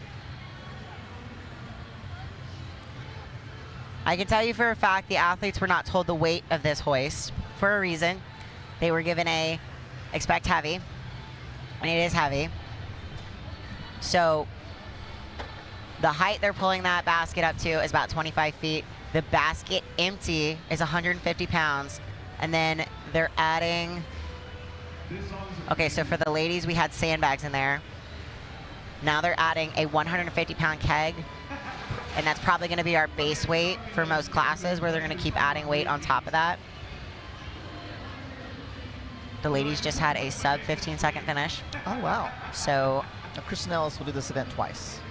Well, correct. yes. She will. And Just it a won't matter be of different. Maybe an hour. It'll be exactly the same. It'll be heavier, though, Yes, in the that's true. afternoon. This show has given slightly lighter weights than America's Strongest Man and Woman, which is fair, because that show is a heavier show for a reason. You have to earn your spot to be at that show. Well, I guess you have to earn your spot to be at America's Strongest Veteran by being a veteran. All right, they're putting that 150 keg in now. This looks so awesome. And as you guys just saw, you're looking for the athlete to get the top of that pulley to touch that red tape. So the judges are standing there, and they're relying on that judge to communicate to them, because they can't see. Once the basket gets to a certain height, they can't see if it's close to that red spot. So the judge is going to tell them good, but they're not allowed to let go. Yes. If they let go, it's going to Zero. put a lot of strain on the person helping them behind that rope feeder. So they will zero the event if they just let go of the rope. It's a risk for everybody involved. But that rope feeder is not holding all the weight for them either. Right. They're supporting them. If the athlete stops pulling, that basket will start to drop a few inches. It won't keep dropping, but it will drop every time you take a break or pause. It's the name of the game. Just hold on tight and keep pulling until a large man tells you to stop. In this case. In your case, it might be a small me, That is true. That is true. because I'm judging this afternoon, if that didn't make sense. All right. Javier up right now with a heavy basket. I'm guessing that's... Hold on, I need to say the weight in the air. Got one keg It's and a definitely several 300 sandbags, minimum with some sandbags in it. But- It might be 350. Very steady. Looks like maybe. Yeah, you can see it, one or the two slow more. drop each Yep. time. Yep. So that's where the constant tension on the rope really helps. Yeah. Having some hand-eye coordination and just a smooth, consistent. Yeah. Yeah. Hand over hand. We and are- lean back. Yoni, our lovely MC over there on the mic, when he did it at Nationals, I thought his head was smacking the floor. He was leaning back so hard. They slipped a pad right behind where his head was going to be because they thought he was hitting the floor with his head. He just had so much thoracic extension, You know, there's always somebody full extension there. that. So that's why safety briefs happen, because someone did something that warranted. I mean, he didn't get hurt, so. That's good. That's good. I mean, his head's hard, so.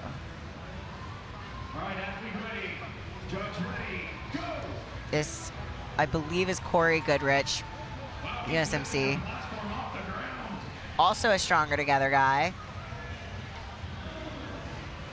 We're just going to go ahead and call that a heavyweight as well, but he's moving really well with it. Come on, come on, come on, come on. There's something about under 20 seconds there. There's something about those last few inches. We noticed at Nationals, if somebody got stuck and didn't keep going, that was kind of it. Like, Yeah, these types of events, like, you just can't stop.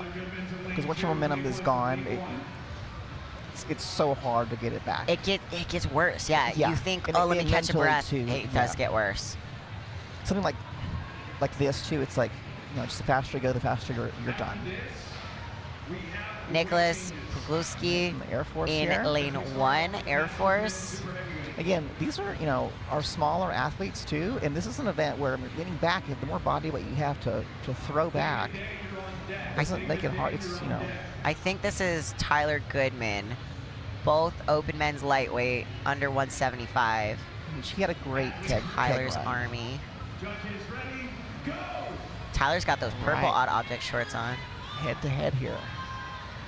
So you guys can see that rope feeder has it run behind the Yeah, athletes. they are working hard.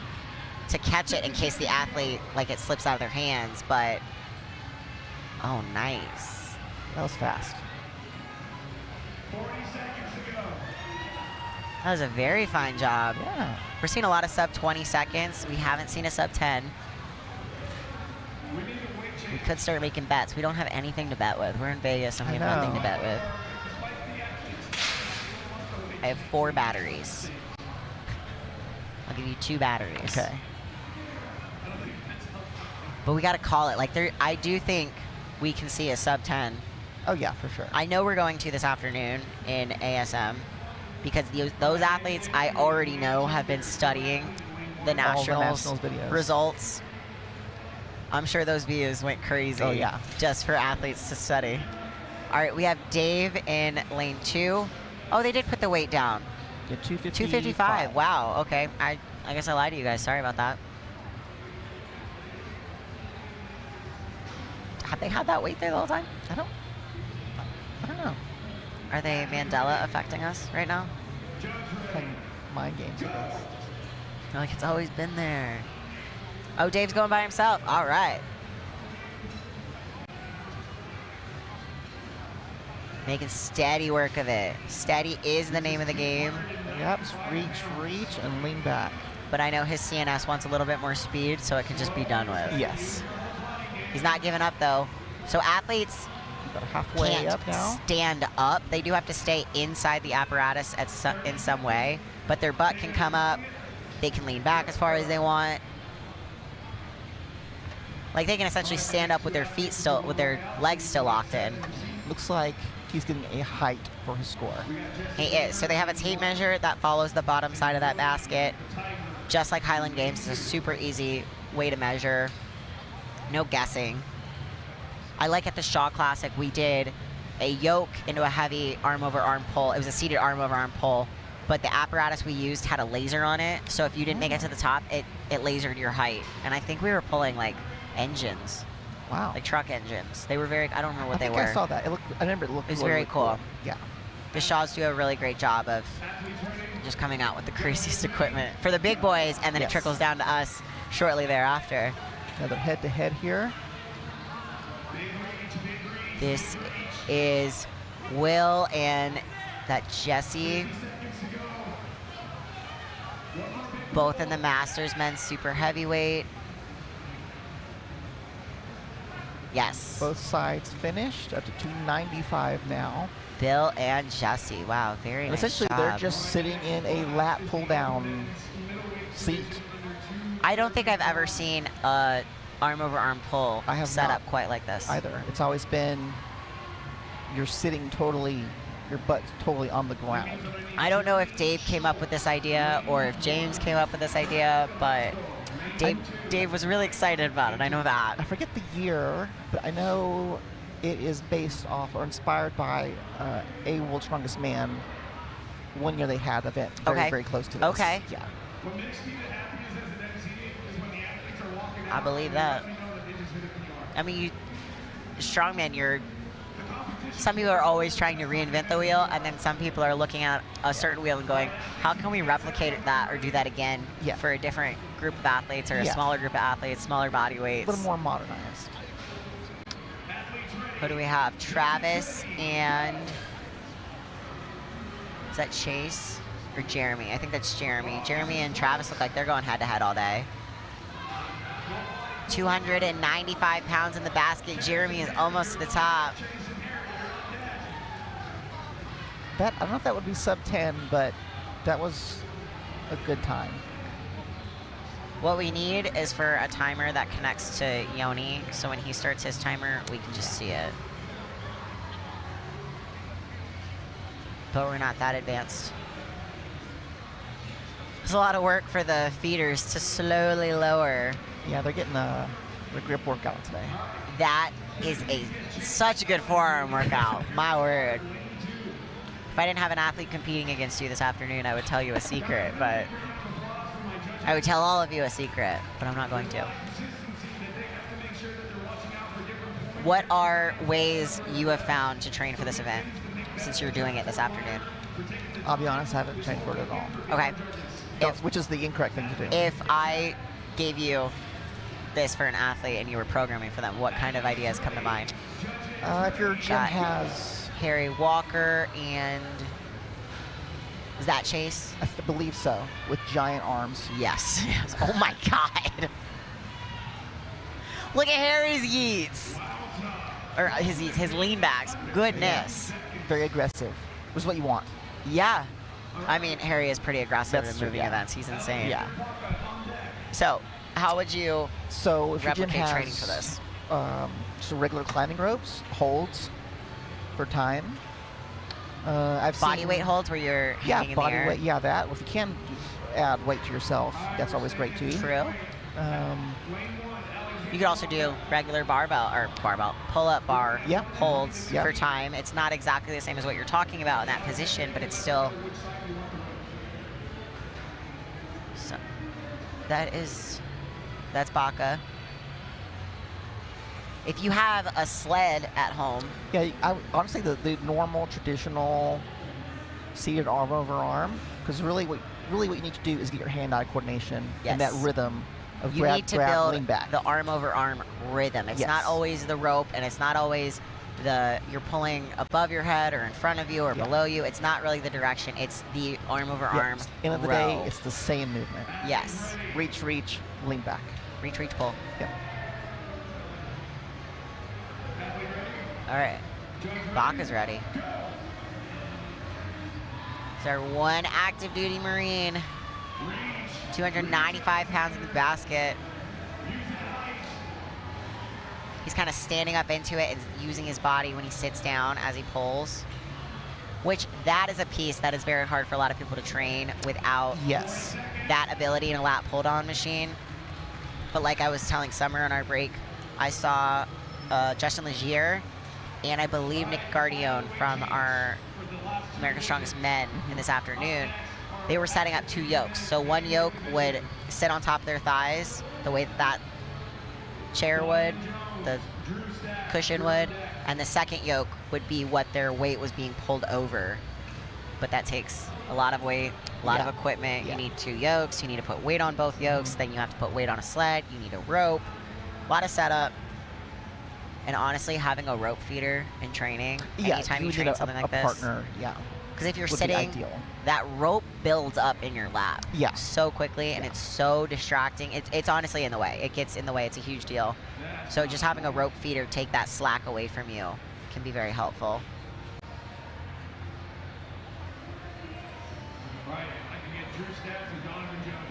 You're definitely an individual during the event, but also a team sport. Absolutely. Very true. All right, we got Stats in lane 1, Jones in lane 2. These are some big boys. I 2 think Navy they're gonna- guys. 295 here. Gloves, interesting choice. I don't think I would wear gloves because every time I've tried to wear gloves, they move. Yeah, and I like to feel. They feel like a second skin or they don't feel like a second skin. They feel like loose gloves. Yeah. No matter what size they are. Very nice job on Jones's part. He is almost there. We are still at 295 pounds. So interesting. He's there. So as you guys can see, when it hits the red dot or red line, if it drops down a little bit after that, they're still good because they've hit it. That's what our judges are looking for. Yeah, he's losing those gloves in lane 1.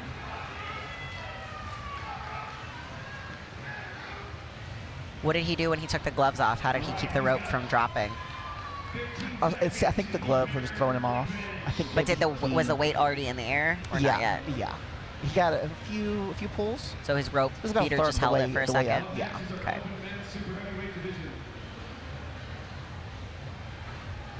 All right, we are moving to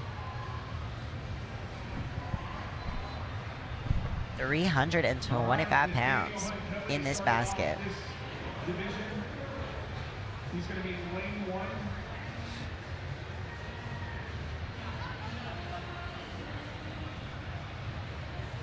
Nick Betts giving up this heat. Please grab onto the rope to let me know you are ready. All right. Going solo here in lane 1. Oh, that's unfortunate. However, you love going head-to-head in any event, Yeah. but for this event, you can't really pay attention. You can't Yeah, you're give just any only- attention to your Yeah. opponent at all. In any event, actually, I'm sorry. You Yeah. should never be giving Just- attention yeah, to your just- opponent, but Sometimes get a little bit of motivation if you. I believe this is Nathaniel Hunt making very steady work of this. Yeah. 325 pounds in that basket. Yeah, you can see every pull that Oh, does come down an inch or two. I wish he had gotten that second to last one because it Yeah. was like Just right an there. inch from the top. Anytime I do an arm over arm pull, the very last pull I do, that's the Max one where effort. I'm just like, I'll lean as far as my body will bend. Let's go. All right, these are the last two athletes of the day for the America's Last two athletes of the morning for America's Strongest Veteran. Carter Kraus in lane 1, Joshua Hillen in lane 2. Who crushed the keg over bar. Army versus Marine Corps. You're right. Okay, Joshua's getting his legs adjusted. Kind of getting the feel of it there. Little. And some tips there from Nick Best. You know, anytime Nick judges an event, he will give He's you always very helpful. not a distracting tip. It's usually a, hey, put chalk on this before you start, or Yeah. go ahead and pre-tacky your stone. Wow. All right, you calling it? Because I think Carter's. Oh. I think lane. Yeah. Okay. We didn't even have time to bet on it. Right. Joshua gave it a little extra tug there. We didn't do much betting this morning. Maybe we'll No. bet tomorrow. Yeah. If I can find some candy, we'll actually bet on things tomorrow. Perfect. Last year when you guys were competing at ASW and ASM, Gabe Penny and I doing commentary, we were betting all weekend on sub 10 this, or this person's going to beat that person in heats. Like, it was all playful, all very fun. But with small classes like this, these guys have about 4 to 5 per class. Yeah. Just less signups, government shutdown, whatnot. So it's a little bit harder to bet on and keep it all in line.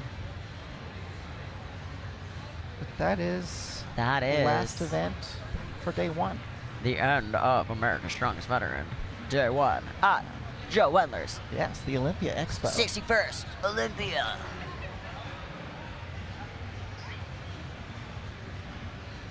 All right, thank you guys so much for sticking with us today. Tomorrow morning, around the same time, we are going to start with the sandbag toss series and then finish with a max silver dollar deadlift for the veterans. But as of right now, the veterans are done. Yep. That was awesome. What was your favorite event? The hoist. I liked the kegs. That was good too. I liked the staggered stance. That made it interesting. But we are going to go ahead and take a short break before we start our first America's Strongest Man and Woman. We will be doing the 105 men and the 73 kilogram ladies starting at 11:30. So you guys have about 5 minutes actually before we start our next show. So take a break and bear with us. Thanks for joining us.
This is crazy. You gotta get these weighted out plates. You need to start lifting these plates. That's a 45? You'll be blown away by how thin these are.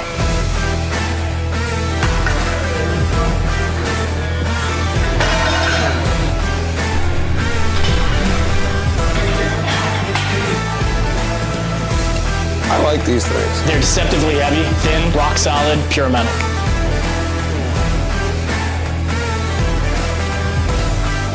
You'll be blown away by how crazy these are.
It's just wild because I'm like looking around all these people here, you know, I'm gonna make a team. They're like 10.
This is crazy. You gotta get these weighted out plates. You need to start lifting these plates. That's a 45? You'll be blown away by how thin these are.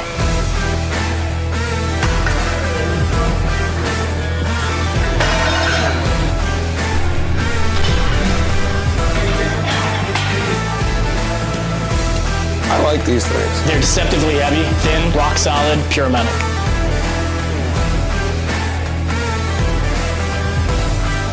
You'll be blown away by how crazy these are.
It's just wild because I'm like looking around all these people here, you know, a lot of them make a 9 and 10.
This is crazy. You gotta get these weighted out plates. You need to start lifting these plates. That's a 45. You'll be blown away by how thin these are.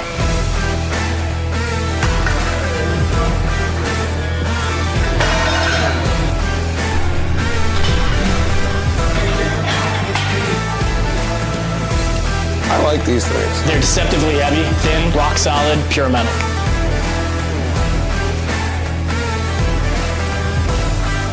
You'll be blown away by how crazy these are.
This is crazy. You gotta get these weighted out plates. You need to start lifting these plates. That's a 45? You'll be blown away by how thin these are.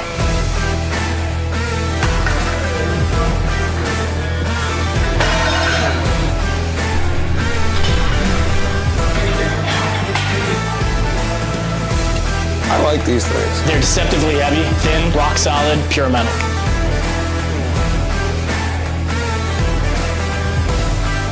You'll be blown away by how crazy these are.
It's just wild because I'm like looking around all these people here, you know, a lot of them make competing. That ain't tag.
This is crazy. You gotta get these weighted out plates. You need to start lifting these plates. That's a 45? You'll be blown away by how thin these are.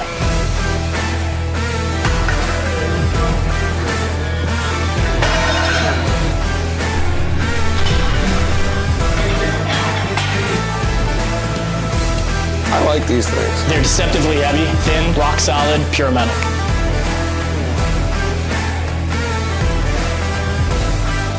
You'll be blown away by how crazy these are.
It's just wild because I'm like looking around all these people here, you know, a lot of them make compete 9, 10.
This is crazy. You gotta get these weighted out plates. You need to start lifting these plates. That's a 45? You'll be blown away by how thin these are.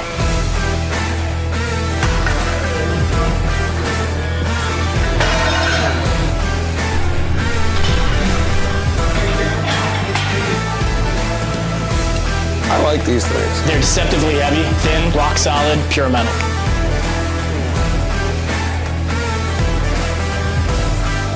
You'll be blown away by how crazy these are.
This is crazy. You gotta get these weighted out plates. You need to start lifting these plates. That's a 45? You'll be blown away by how thin these are.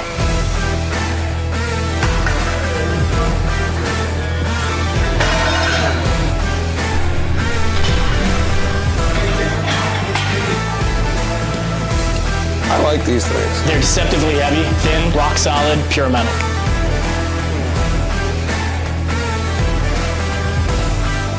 You'll be blown away by how crazy these are.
It's just wild because I'm like looking around all these people here, you know, a lot of them make compete.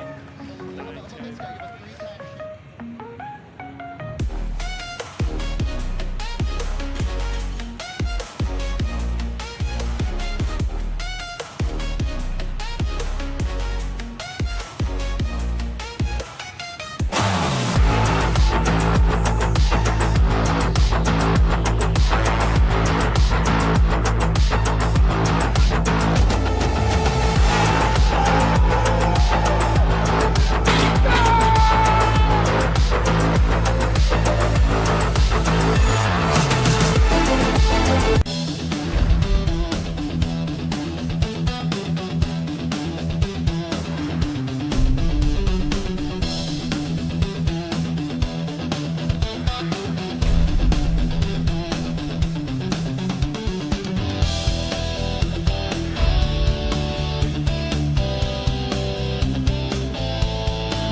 This is crazy. You gotta get these weighted out plates. You need to start lifting these plates. That's a 45? You'll be blown away by how thin these are.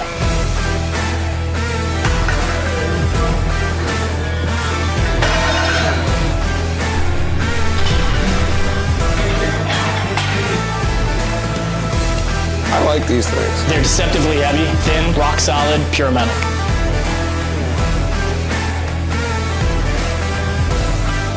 You'll be blown away by how crazy these are.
This is crazy. You gotta get these weighted out plates. You need to start lifting these plates. That's a 45? You'll be blown away by how thin these are.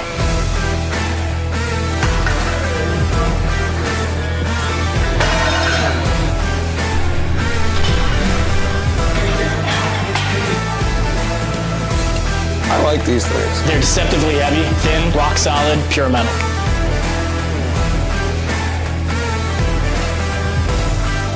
You'll be blown away by how crazy these are.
It's just wild because I'm like looking around all these people here, you know, not even making team.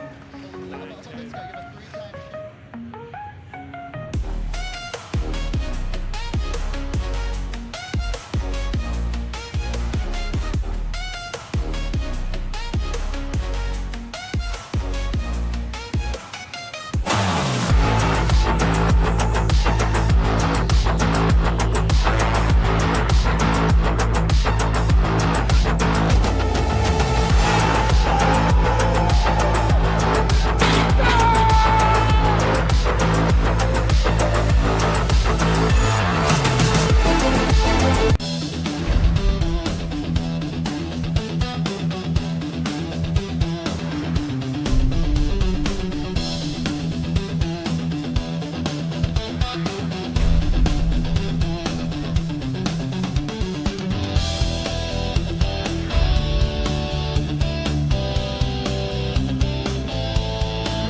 This is crazy. You gotta get these weighted out plates. You need to start lifting these plates. That's a 45? You'll be blown away by how thin these are.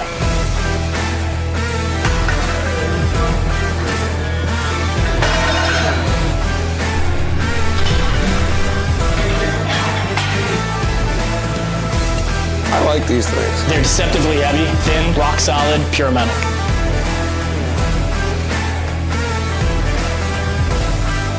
You'll be blown away by how crazy these are.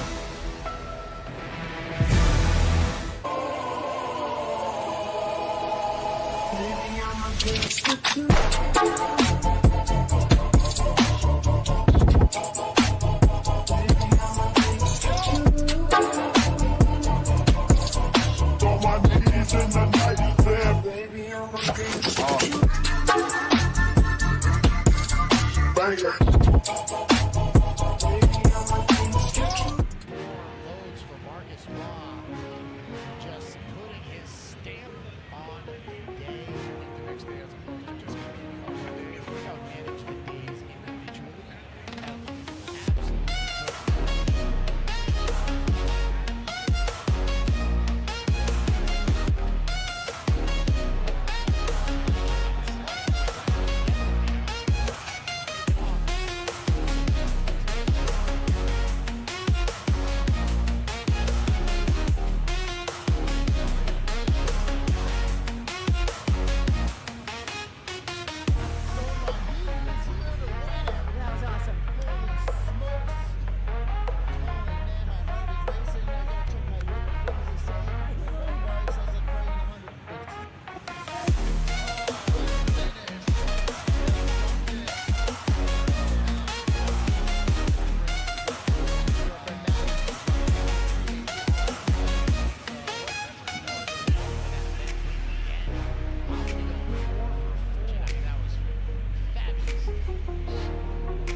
It's just wild because I'm like looking around all these people here, you know, a lot of them make competing.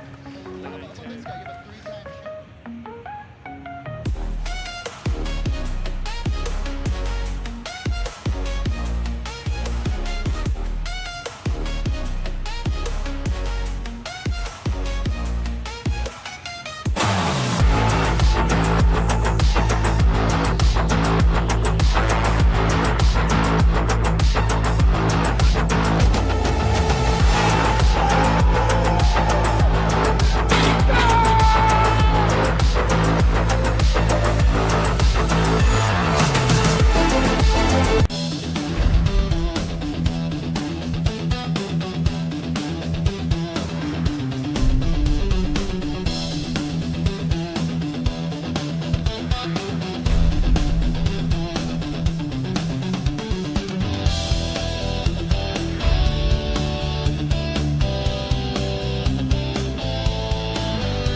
This is crazy. You gotta get these weighted out plates. You need to start lifting these plates. That's a 45? You'll be blown away by how thin these are.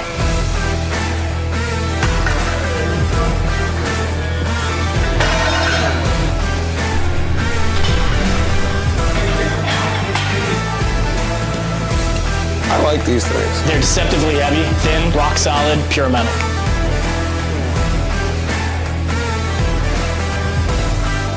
You'll be blown away by how crazy these are.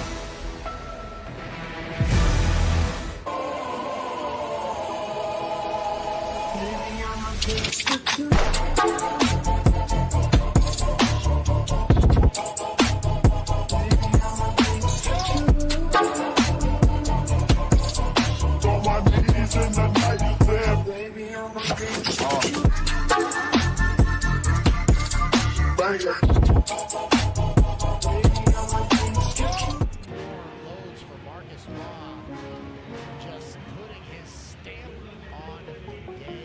The next day, as opposed to just look how manage the days individually.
It's just wild because I'm like looking around all these people here, you know, a lot of them make competing 9, 10.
This is crazy. You gotta get these weighted out plates. You need to start lifting these plates. That's a 45? You'll be blown away by how thin these are.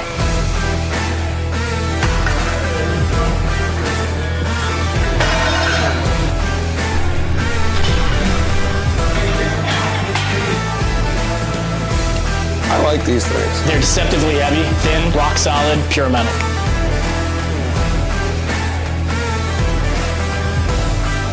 You'll be blown away by how crazy these are.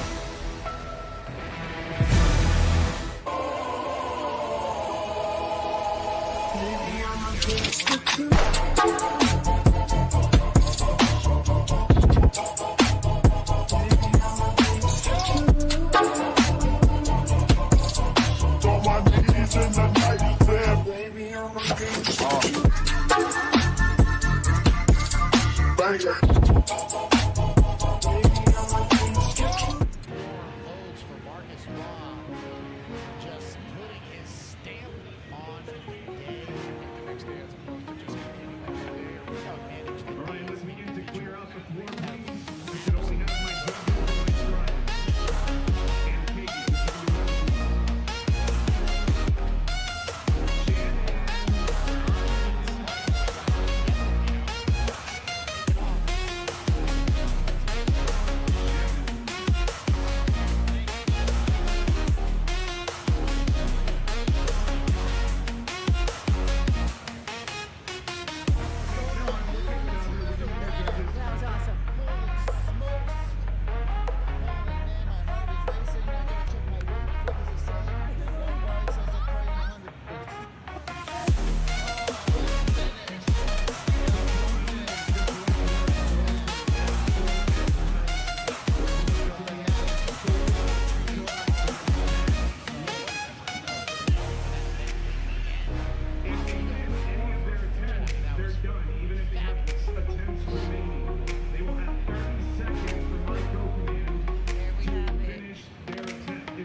It's just wild because I'm like looking around all these people here, you know, a lot of them make competing 9, 10. If we're ready, so we got Daryl and Nancy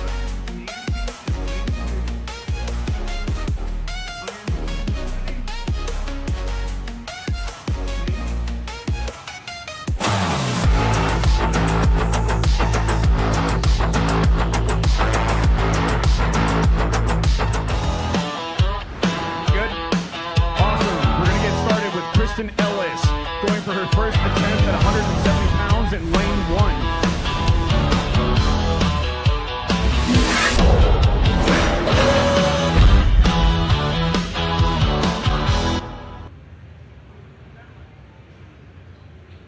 Athlete ready, judge ready, go!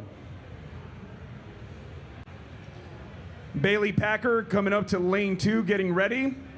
Kristen knocking out 170 pounds.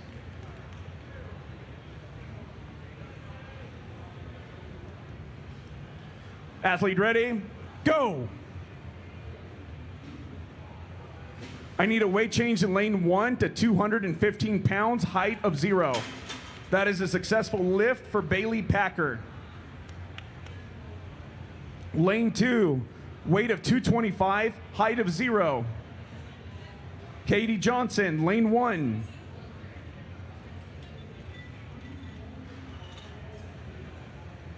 Hannah Coldiron, you're on deck for lane 2.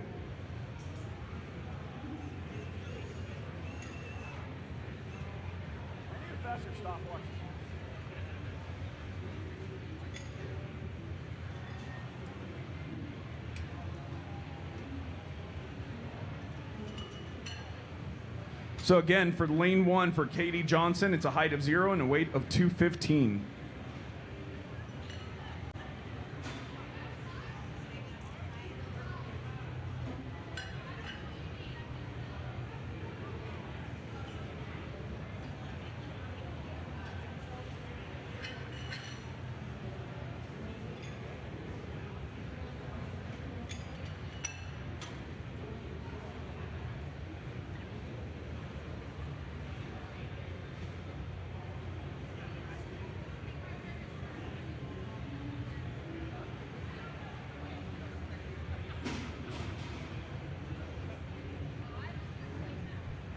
Katie, walk up to the bar to let me know you're ready.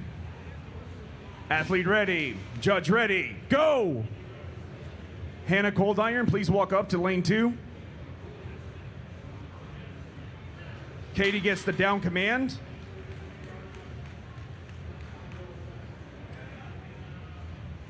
Hannah's going for 225. I need 225 in lane 2. Athlete ready, judge ready, go!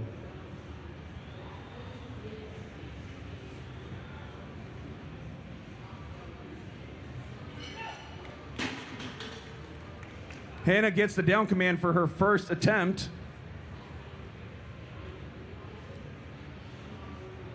I need a 225 in lane 1, height 0, for Jenny Draper. Jenny, you can walk up to lane 1, please. Mary Colasanto, you will be in lane 2. Your first attempt is at 235 pounds with a height of 0.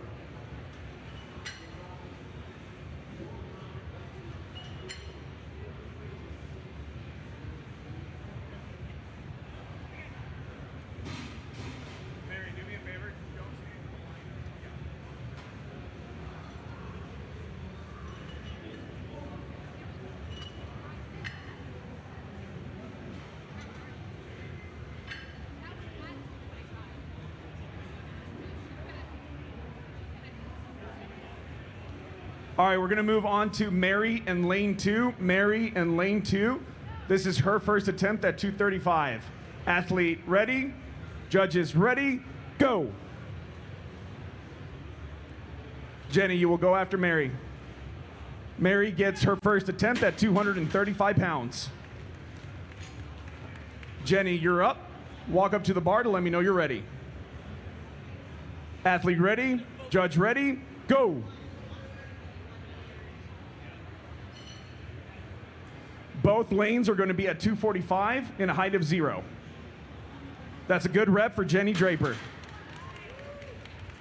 Both lanes, please change them to 245 in a height of 0. Grace.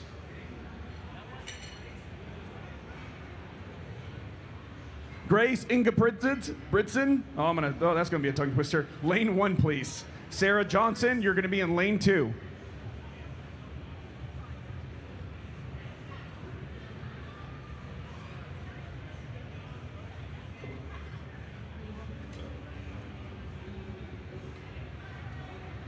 I'm going to start with lane 2 since it's already ready. Sarah Johnson, walk bar, please. You can touch the bar. Athlete ready, judge ready, go!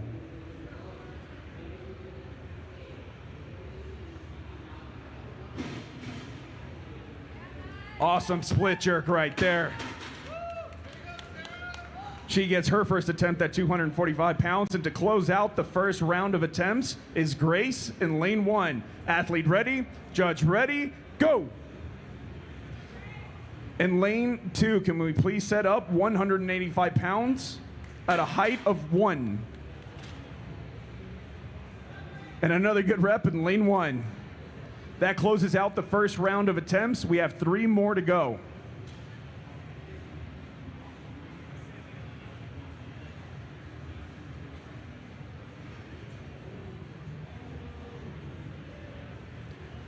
In lane 1, can I please set up 235 at a height of 0? 235 at a height of 0.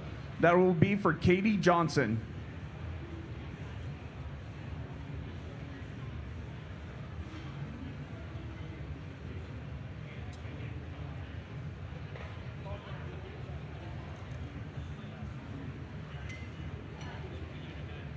Hey guys, I'm so sorry. Give me a second. I had to wait for one more weight to jump in before they reordered it. Lane 2, you're good.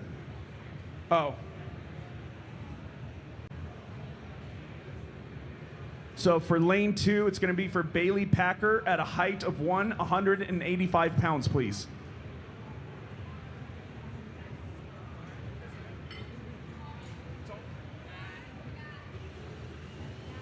It's on 2.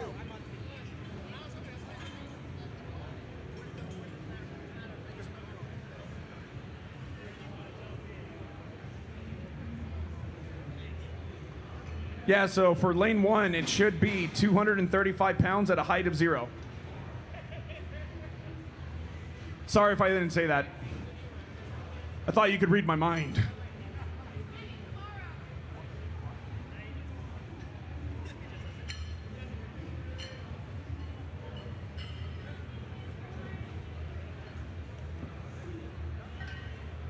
Bailey, once the volunteers clear out, grab the bar to let me know you're ready.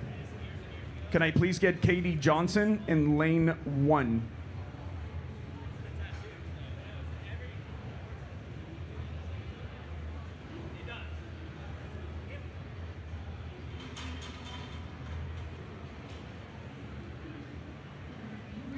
All right, so Bailey's going in lane 2. This is her second attempt. 235 pounds, athlete ready, judge ready, go!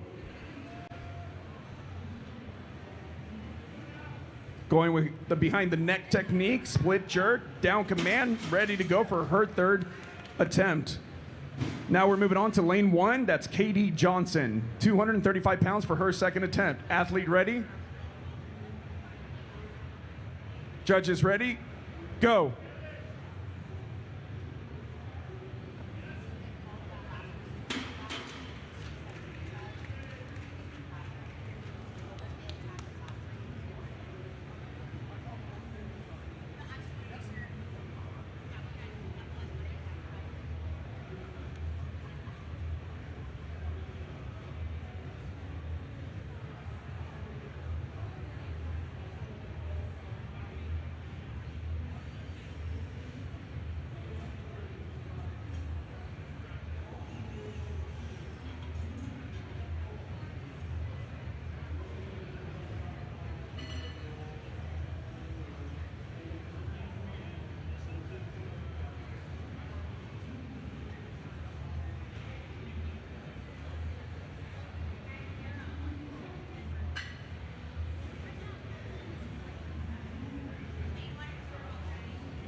For my next athlete, it's going to be Hannah Coldiron in lane 1. It's going to be 235 pounds at a height of 0.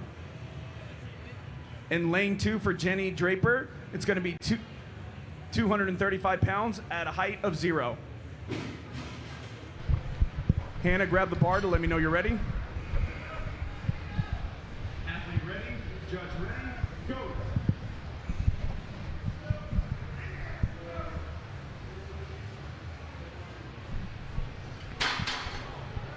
You've got 20 seconds, Hannah, 20 seconds. Can I get Jenny Draper to be ready in lane 2, please?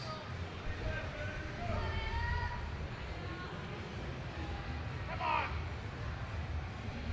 You got 5 seconds, Hannah. 3, 2, 1, time. Oh, she locked the outside. Okay, what's up, Strongman fans? This is Travis Ortmeyer, the Texas Stoneman, coming in at a huge event with Hannah Cold Iron, locking that out at the last possible second. Wow.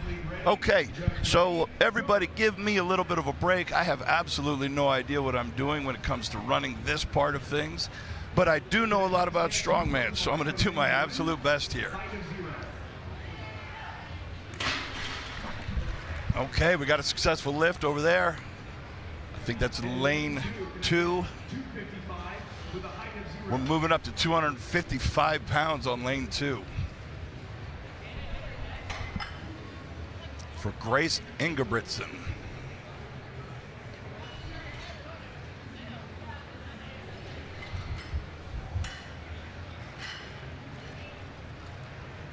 In lane 1, I need Mary Colasanto. She's going for 245 pounds for her second attempt. On deck for lane 2. Lane 1, we have Mary Colasanto, 245 pounds.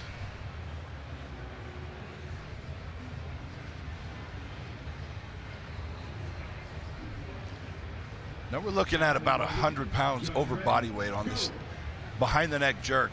Oh, she's going to the front. Nice Olympic technique. Easy, easy lift for Mary Colasanto. The last athlete for round 2 of attempts is Sarah Johnson in lane 1. The weight's going to stay at 255. The height stays at 0. Athlete ready, judge ready, go.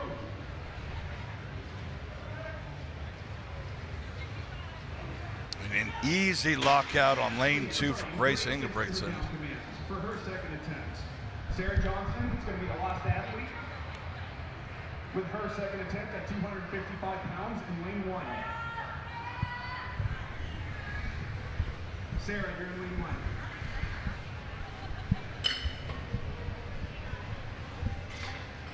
1. Sarah Johnson coming out on lane 1 with 255 pounds. Lane 1 should have 255. Lane 2, just give me a second for us to get all of our weights and for the next attempt.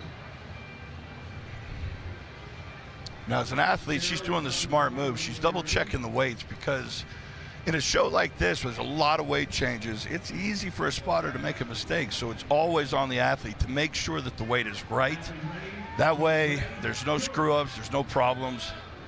And when you give your attempt and you smash it successfully like she has, you get full credit for the lift. Nicely done, Sarah Johnson. Another good rep for Sarah. Losing her reps. Lane 1, I need to go down to 205 for Bailey Packer. Height of 1.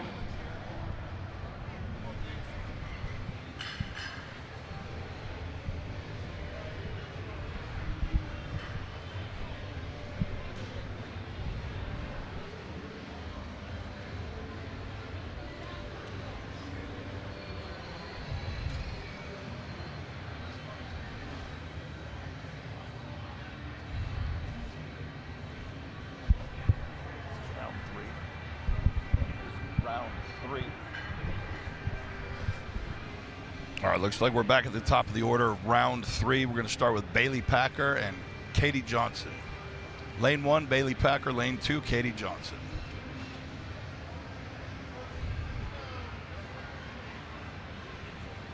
So that way I don't mix up the lanes like earlier.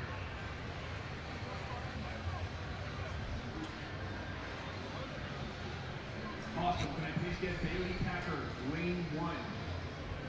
Katie Johnson, lane 2.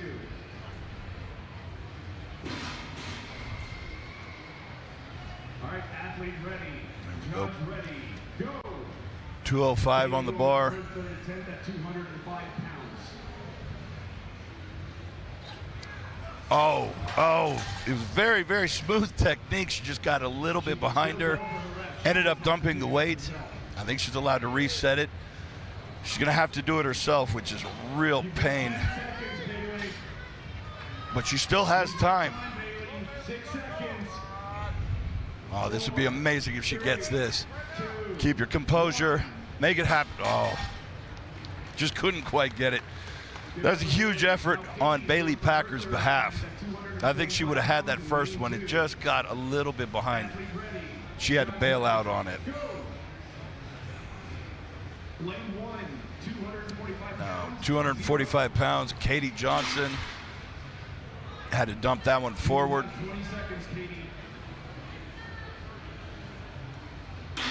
Oh, she's getting pretty good speed off the shoulders, but it's just not dipping underneath it enough. 10 seconds. 5 seconds, Katie. She's being aggressive with it. Okay. And she's done with a 245-pound lift. So lane 1, I need Hannah. That was 245 pounds. She gave it 3 attempts, 3 really good tries.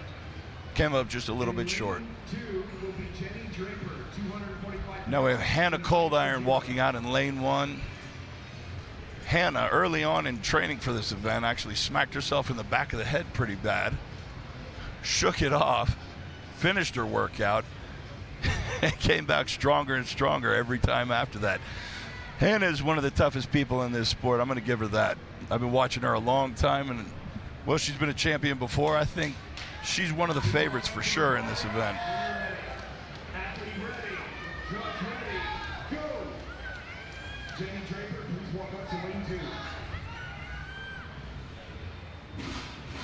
And she stuck that for a good lift. And was making sure to hold it. Very good lift, 245 pounds from Hannah Cold Iron.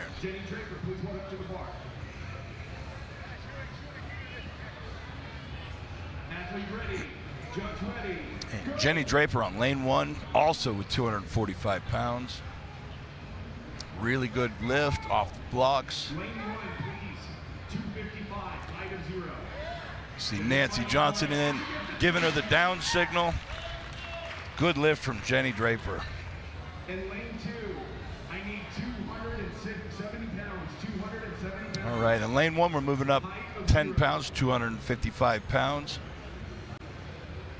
Lane 2 is gonna go to 270 pounds.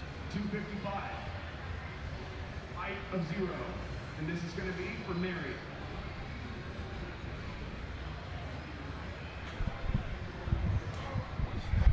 Weight class. 70.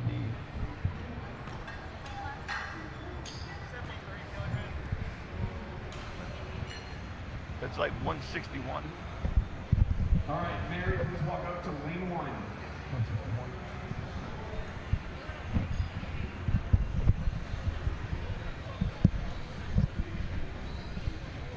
Walk up to the bar, you ready? Athlete ready. All right, Mary Colasanto, 255 pounds in this 73 kilo class. Oh, beautiful split jerk. Locks it out, stands it up. That was textbook technique. Beautiful jerk. Can I please get Grace in lane 2? Lane 1, please change the weight to 270 pounds, height of 0. Just the way she drops underneath it. She's got a lot of experience in this event. That's one of those things that's really hard to teach yourself later on in your career. You have to drill that movement over and over and over. It's one of those things where they say 10,000 reps to be good at something. Well, this is definitely one of them. Ooh. Grace had it at the lockout, could not stabilize it.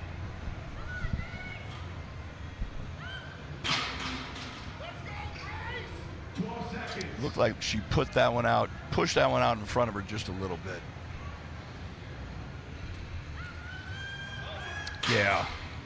She's getting it just in front of herself, and she's trying to, like on that last attempt, she tried to bring it back over her head, and then with that much weight, especially on a third attempt, you're already fatigued. It's really hard to stabilize and control it. I think if she'd have really push it up and back and gotten it in line with her center of gravity on that first attempt, she'd have nailed that weight easily. Lane 1, third attempt at 270 pounds. She will close out the last round of the third attempts.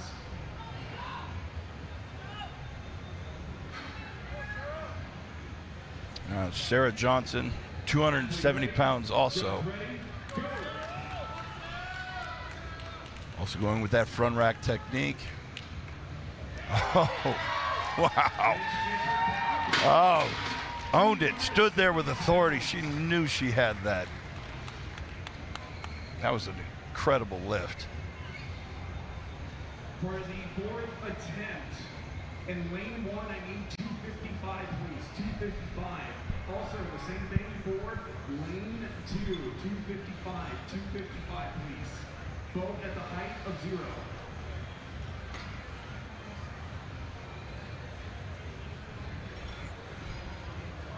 That's going to be Hannah pulled iron in lane 1, Jenny Draper in lane 2. Once my volunteers are done changing the weights. You see the spotters and loaders getting ready for the final round. Our first weight looks to be Hannah Cold Iron at 255 pounds in lane 1. We're also going to get Jenny Draper in lane 2 with 255 pounds as well.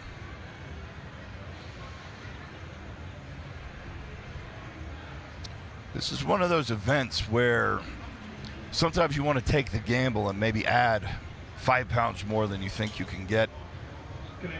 Because a tie is one thing, but outright beating the other competitor gives you a boost in that overall standing. And sometimes these shows are so tight in the end, they come down to 1 point here, an inch there, half a second there. So every one of these lifts counts big.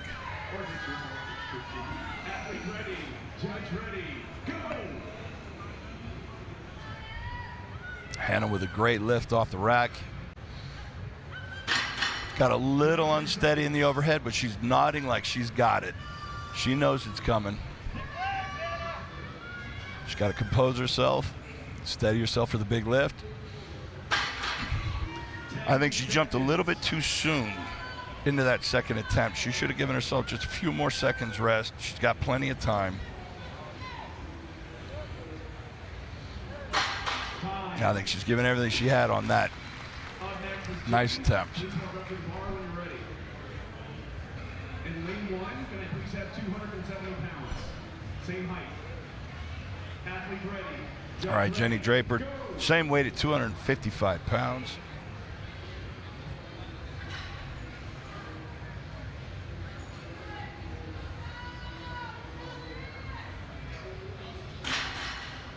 You've got 15 seconds. She needs to take plenty of time before going for that second attempt. That one did not quite have enough speed. She's going to have to get a lot of leg drive into this next one. 4, 3, 2, Yeah. 1, time. And sometimes you can tell once it leaves the shoulders if it's going to go up or not.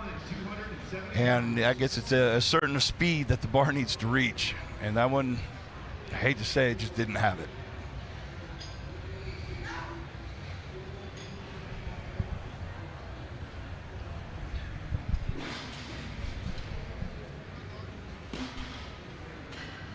For lane 2, can I please have 285 pounds? Okay, we got Mary Colasanto, 270 pounds. This is a 73 kilo class. That's about it. If my math is right, it's around 161 pounds. So over 100 pounds more than her body weight, and she owns it. Nicely done. Slams that up to the lockout.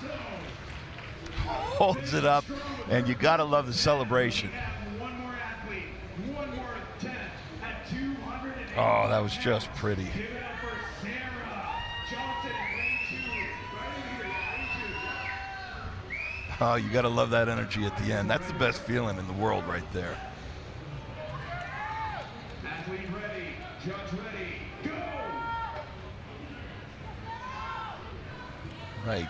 Grace Ingebrigtsen. Oh, wow. Wow. She had to drop a long way under that. But she caught it, stood up. That was impressive. With her coach, Alec, does a lot of Olympic lifting coaching, and you can tell it's really paid off for his athletes.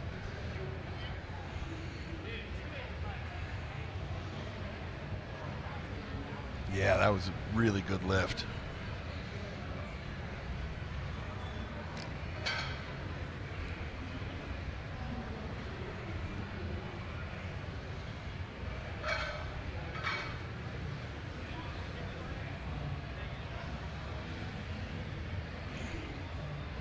Now give us a few minutes while we get set up for the 105 kilo men.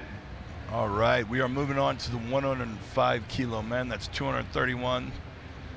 I think they call them middleweights now. We used to call them lightweights back in the day, the dinosaurs. But there's a lot of these guys that I've seen come up over the last 4 or 5 years, starting off as, in their maybe first, second competition. And now here they are at America's Strongest Man. It's just been really fun to watch all these guys do what they've done. To come this far, win all the contests that it's taken to get here. And just that slow and steady progress. I've been in this sport for 23 years now. I've seen a lot of guys come and go, but it's always fun to see who can do what and watch that bar raise with every generation. And my 105 division, remember, when you're done with your first... And I have no doubt that we will see something crazy from these guys with this behind the neck jerk event here at America's Strongest Man.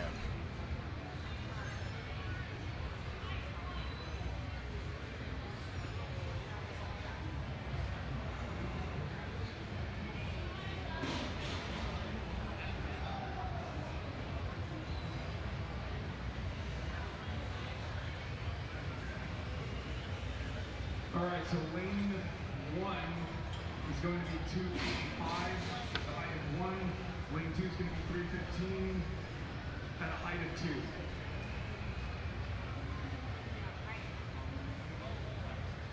Hey, lane 1, 285. Dyslexia Pumpkin Beat.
All right. Can I please get John Parker, lane 1, Gabe Deal, lane 2. All right, Strongman fans, we are up on the 105 kilo America's Strongest Man behind the neck jerk, or I guess just jerk overhead, max weight event. We got our first guys coming up, John Parker and Gabe Deal. If you're just tuning in now, my name is Travis Ortmeyer, the Texas Stone Man. I'm doing some live commentary. This is definitely not my forte. I just kind of got jumped in or got roped in, and I'm doing my absolute best. I don't know a lot about commentary, but I do know a lot about Strongman, and I'm telling you, I'm having a great time. I'm hoping you guys are too. Athlete ready, judge ready, go! Lane 1, can I please have 335 pounds and a height of 2? I hear lane 1 has got 335 pounds being put on the bar. And he gets the down command. Lane 2, can I also have 335 pounds with a height of 3? And I'm still trying to figure out how this computer system works so I can keep up with who's up and who's doing what. Bear with me.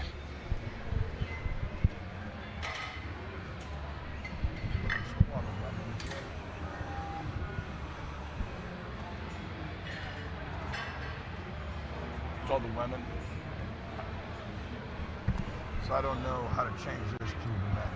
He's going to have to update it, and then I'll be changing the heat number as we go. So Okay, so I can should be just at the top. at least follow the For guys now, here. yeah. Okay. Are these the temps? Are these the weight that are attempted? I'm looking at a completely different screen.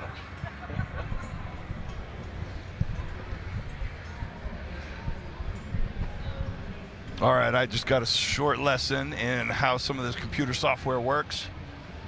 You know us strongman, we're used to banging rocks, not punching keys. So I hear 335 pounds for both of these men as their opening weight. The athletes will get 4 attempts, but it's Wessel's rule, if you miss, you're done. So it's important not to jump and be too aggressive too soon.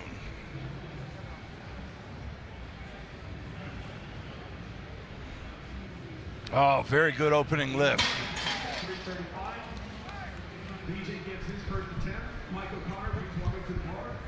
It was DJ Doggett with a very successful opening attempt. This is Mike O'Connor, 335 pounds. Lane 1, can I please have 335 and height of 1?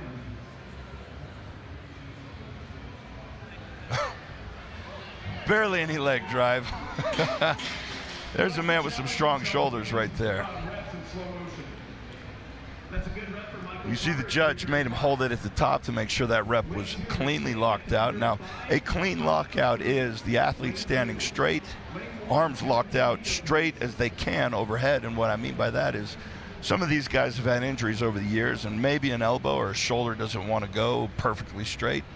So they have to do the best they can, but that's one of those things that you need to tell the judge beforehand. And then you hold it overhead for about a full second, making sure that your feet are in line, the weight is directly overhead, and you show complete control before the judge will give you a down signal, and then you're good to put the weight down. That's a clean lift.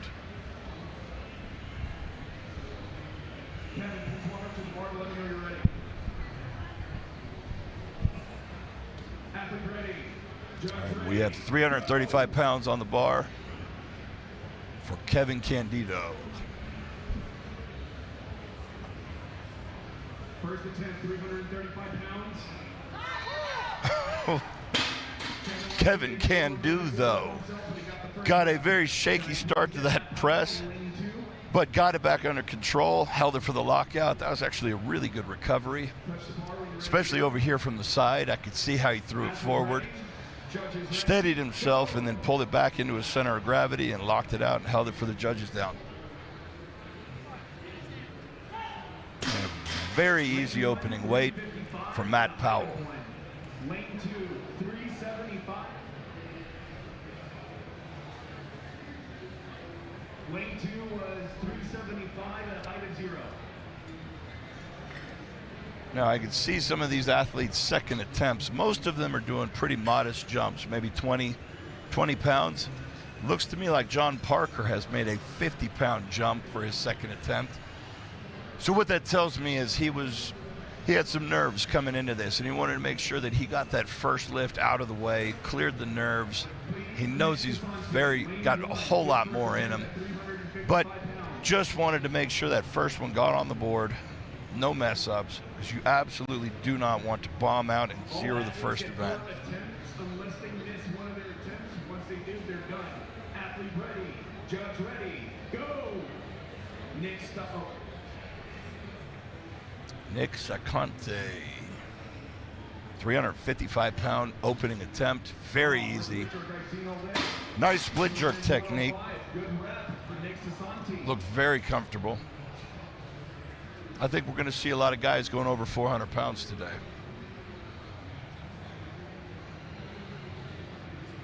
In lane 1, we're going to stay at 375, change the height to 1. Now this is an event that's gained a lot of popularity over the last year. The first time I saw it done was in the 1996 World's Strongest Man. I think it was a Samoan who did 210 kilos. It was Gary Taylor, I'm sorry, who did 210 kilos, 463 or 464 pounds, depending on which conversion chart you want to use. And that was the world record for years. And then in 2022, they used it at World's Strongest Man, where we saw several athletes clear 500 pounds, and Alexei Novikov, I believe, hit a 240 kilo behind the neck jerk, which is 528 pounds, I believe. So he took that old record and smashed it to pieces.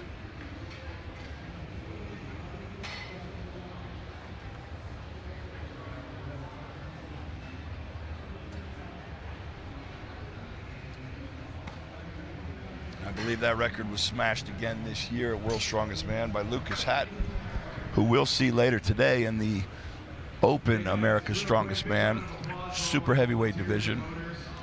As you can see, every single heat they're changing the height, they're changing the weight,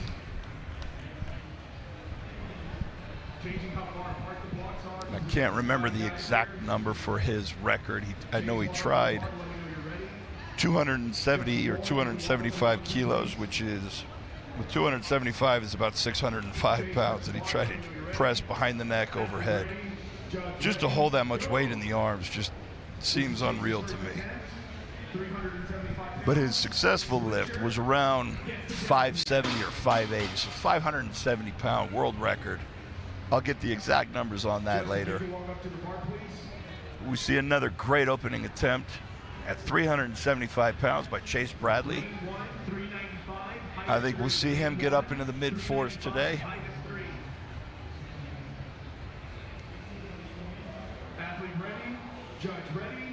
Justin Loy also opening 375 pounds.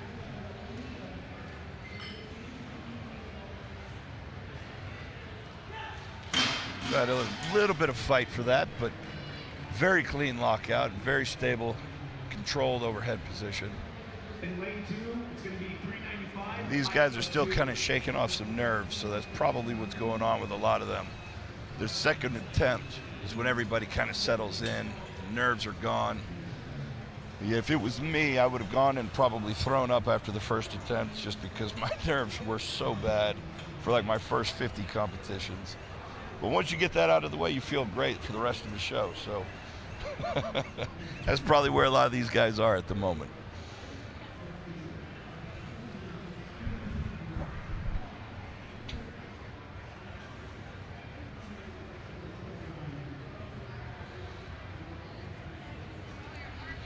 Can I please get Matt McQuiston, lane 1?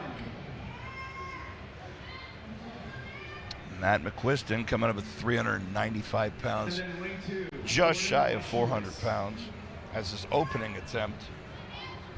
Athlete ready, judge ready, go!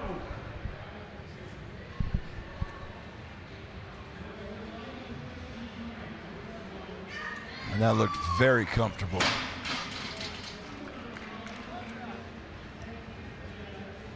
Is this 395?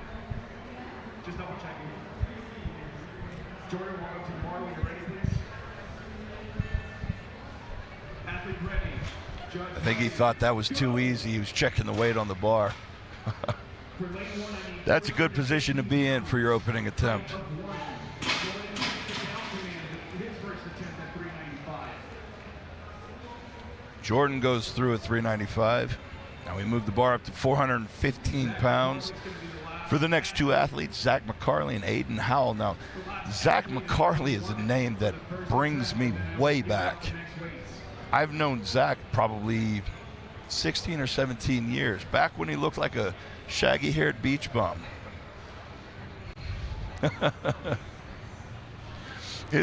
I love seeing guys evolve over the years through the sport. This is my favorite part.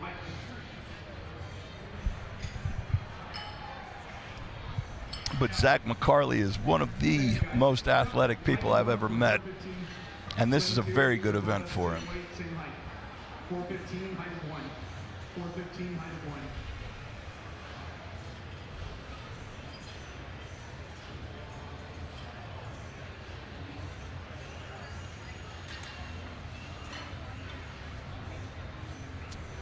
just changing out the weights, making sure both bars are set to 415 pounds. That's almost double body weight for an opening attempt.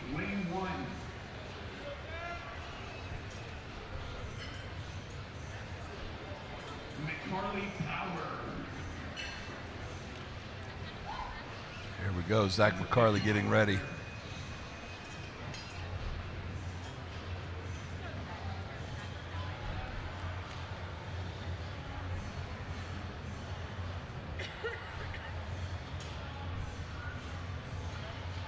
See the spotters and loaders making sure it's at the right height. Got a really clever setup with a jack and a drill, cranking it up and down so that the spotters don't have to take the weight off, set it up manually. This is a great idea. Whoever came up with it, I applaud thee. Here we go, Zach McCarley getting ready at 415 pounds. His Olympic style front jerk position, and as expected, made it look easy. And I think it looked just as easy when he didn't have the bar in his hands as when he did have the bar in his hands. Beautiful opening attempt at 415 pounds. When Aiden is also a really impressive Olympic style lifter. I believe his mother is an Olympic lifter, and he's been doing this for a long time, and it shows. Very, very smooth technique. It's interesting to see who does their front rack or their behind the neck technique, even though they've got years of Olympic training under their belt.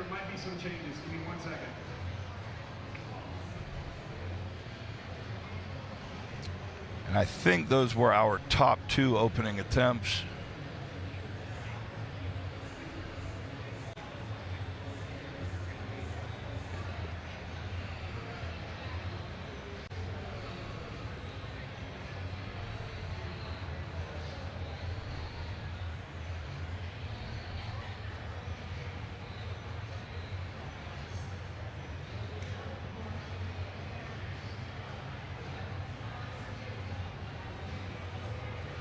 All right, we are back at the top of the order. John Parker and Gabe Deal.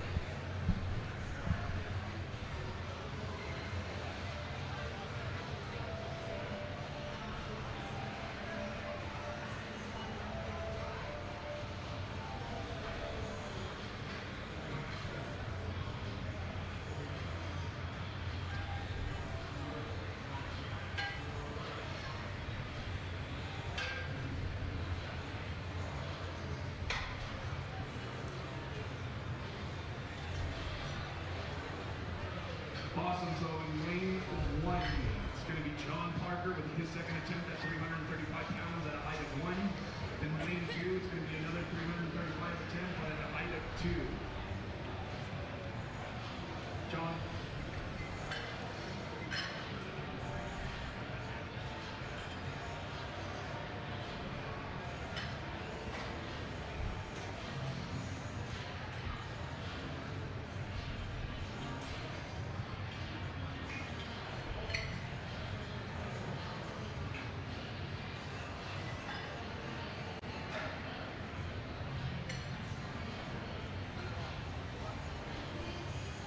All right, can I please get John Parker, lane one, for his second attempt? Oh, John Parker coming up in lane one, 335-pound attempt.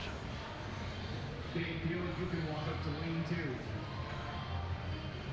John Parker. And Gabe Deal coming out to lane two. Gabe is one of those people I was talking about earlier that I've watched come up in the sport.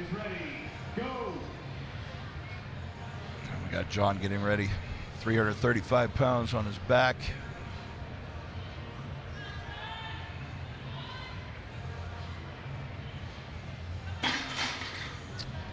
Lost speed. He's going to need a little bit more leg drive. Got a bigger dip, bigger leg drive, successful lockout, and a good lift from the judge. Now, Gabe, I met him at a tiny little parking lot show 2021 in New Braunfels, Texas. I was literally flying home from Russia, stopped at this show, judged, met Gabe, hung out for the night, and then got driven to the wrong airport in the morning. But I made it home eventually.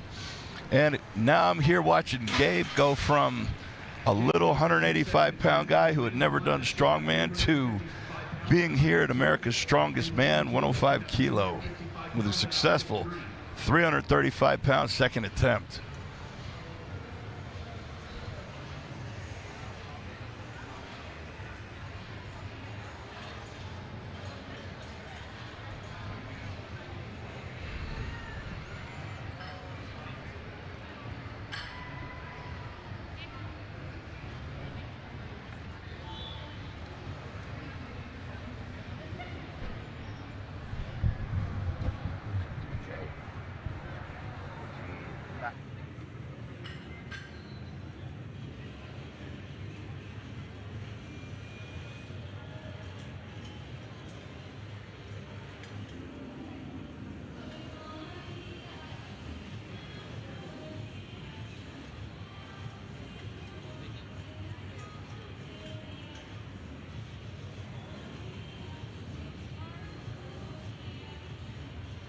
Can I get DJ Doggett to walk up to lane 1?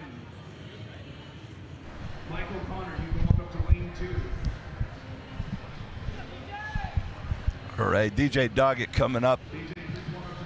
I'm pretty sure I just saw DJ at the amateur national championship, so he stepped up to the big time.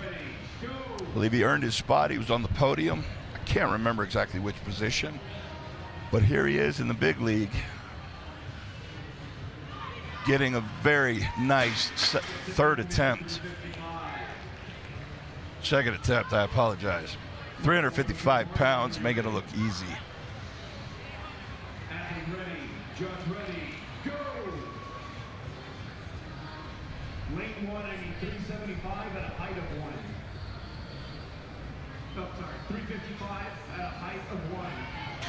355 at a height of 1. You got 15 seconds.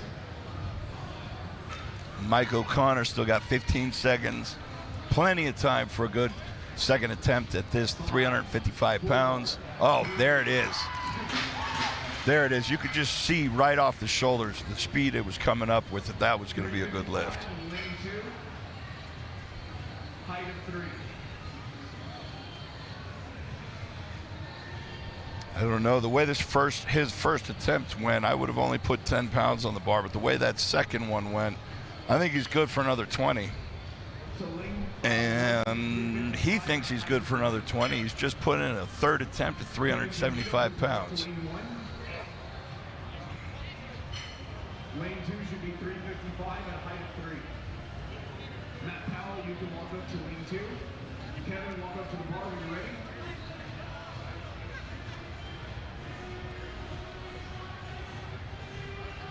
You can touch the bar. Athletes ready, judges ready, go! All right, here's Kevin. Second attempt at 355 pounds. 20 seconds to go. Oh, very nice. Very smooth. Gets the down signal. That's a good lift.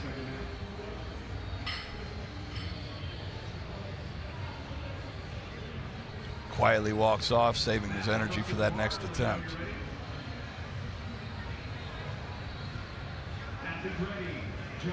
I think as we go along, we'll see more and more of these guys getting really fired up after a big lift. Okay, that was Matt Powell. I think he needs to jump 40 pounds. That was way too easy.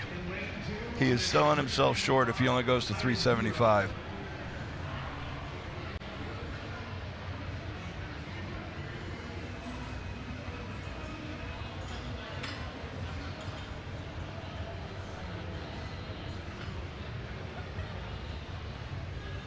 Our next attempt is going to be Nick with 375 pounds on the bar. You see the weight change. It's taking a little more effort for these guys to change the plates because the clips that they're using they're hard to get on and off. I mean, they're great because they keep the weights on, but it takes a little extra work to get them tightened down and then loosened, switch plates, and then put back on. But it definitely saves the weight sliding around on the bar, which is something you absolutely do not want if you drop it and try to go for another attempt. Nick, 375. Very confident. Nice split jerk technique. Can I please get Nick Stock, lane 2. His second attempt is at 395 pounds. Lane 1. All right, and we are moving the bar up to 395 pounds for Nick Stock. Coming up on lane number 2.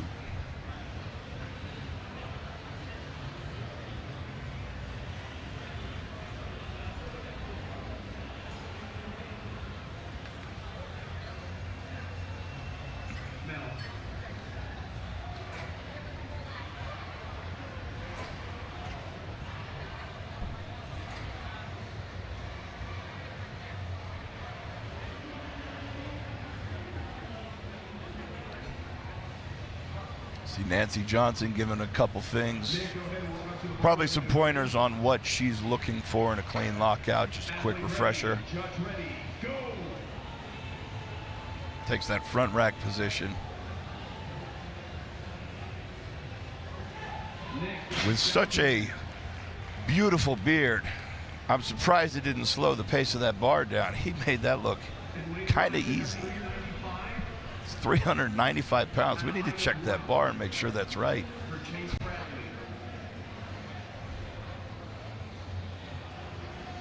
And lane 2 should be 395 at a height of 3. I'm using the figure system now. Okay, Chase getting ready. He's also going to do 395 pounds. Chase with no beard. So no beard to slow him down if he has that front rack position.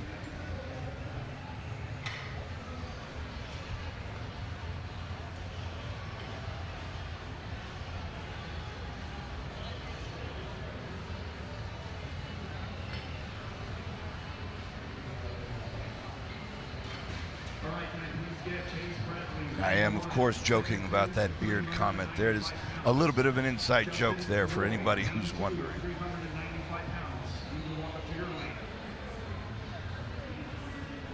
All right, on to Chase Bradley, 395 pounds.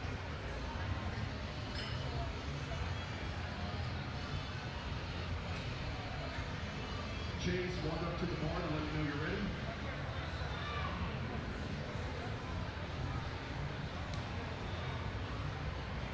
Athletes ready, judge ready, go!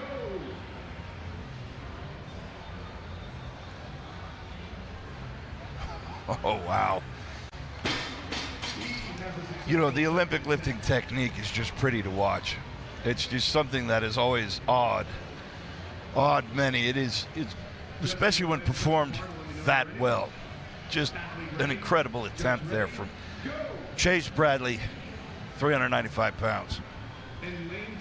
And I am being joined by a fellow legend, Nick Best, here in the booth. It takes him a while to sit down, so it may be a few minutes before he joins me on the mic. I'm glad he didn't have him on. He couldn't hear that. Oh, what did you say this time? I said you're a good-looking man. And pleasure to have you here, somehow buddy. I don't believe you. I don't know why, but Nick, I think you're just trying to keep me from giving you a Charlie horse right now. maybe I should be careful. We don't need to bring up any old stories. No, not at all.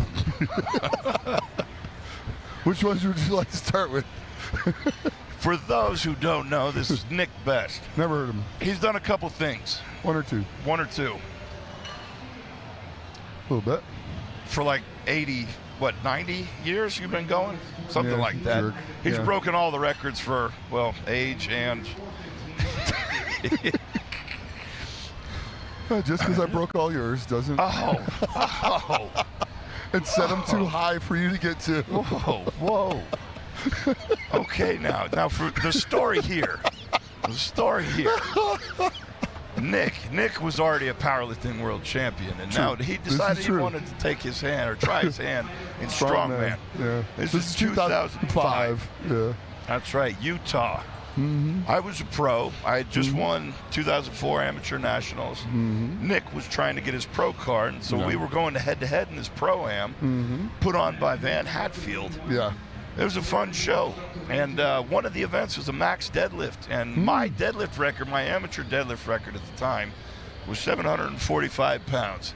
Yeah. And Nick said he was going to beat it. Now, I told him, do not nickel and dime me. None of this 1 kilo or 2 kilo BS. Right. No. If you're going to beat it, beat it. This was after I already broke it. So what did Nick do? Nick went ahead and put 805 on the bar and smashed it to pieces. There's a successful lift from Justin Loy. 395 pounds, never moved so easy. Man, that's 395? That was 395. Faster than your 805 deadlift that day. Oh, you know. But hey, you know, you did. I told you not to nickel and dime me. No, and you didn't. You didn't. You didn't. I didn't know that Nick was already a powerlifting world champion at that time. So my trash talk kind of backfired. Well, but that was the contest where I switched from sumo to conventional. And it turns out I was a lot better at pulling conventional. Oh, we got a good look lift. at that fight. Nice fight. Jordan Weisshulis. Look at that. So you decided to turn into a man, is what you were saying.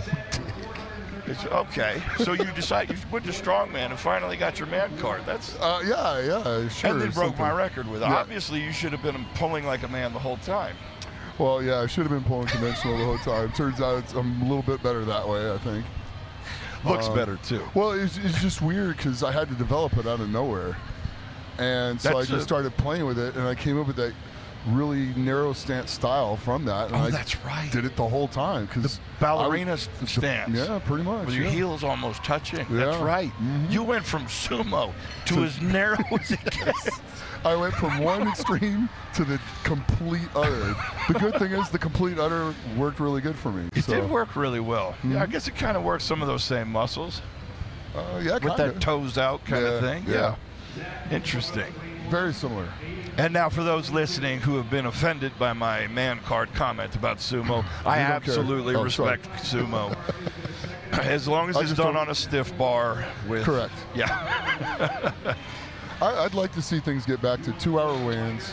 Yes. And bench, squat, and deadlift on the same bar. I'm 100%. I mean, the IPF does that. Yeah.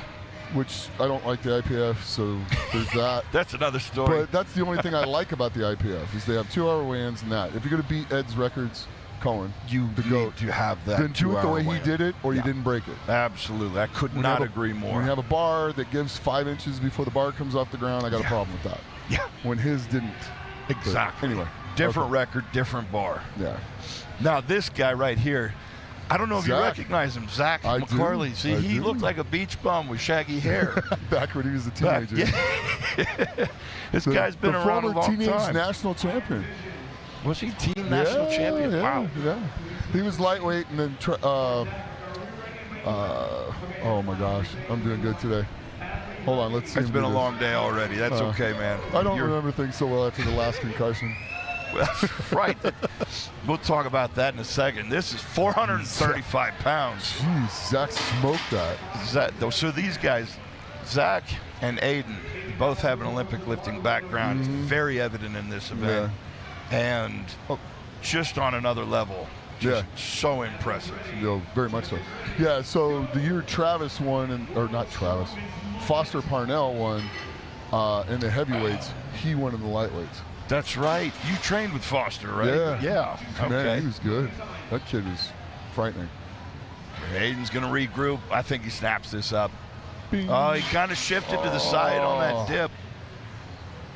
He's got time to try it again. He's composed himself, not rush. He's got plenty of time.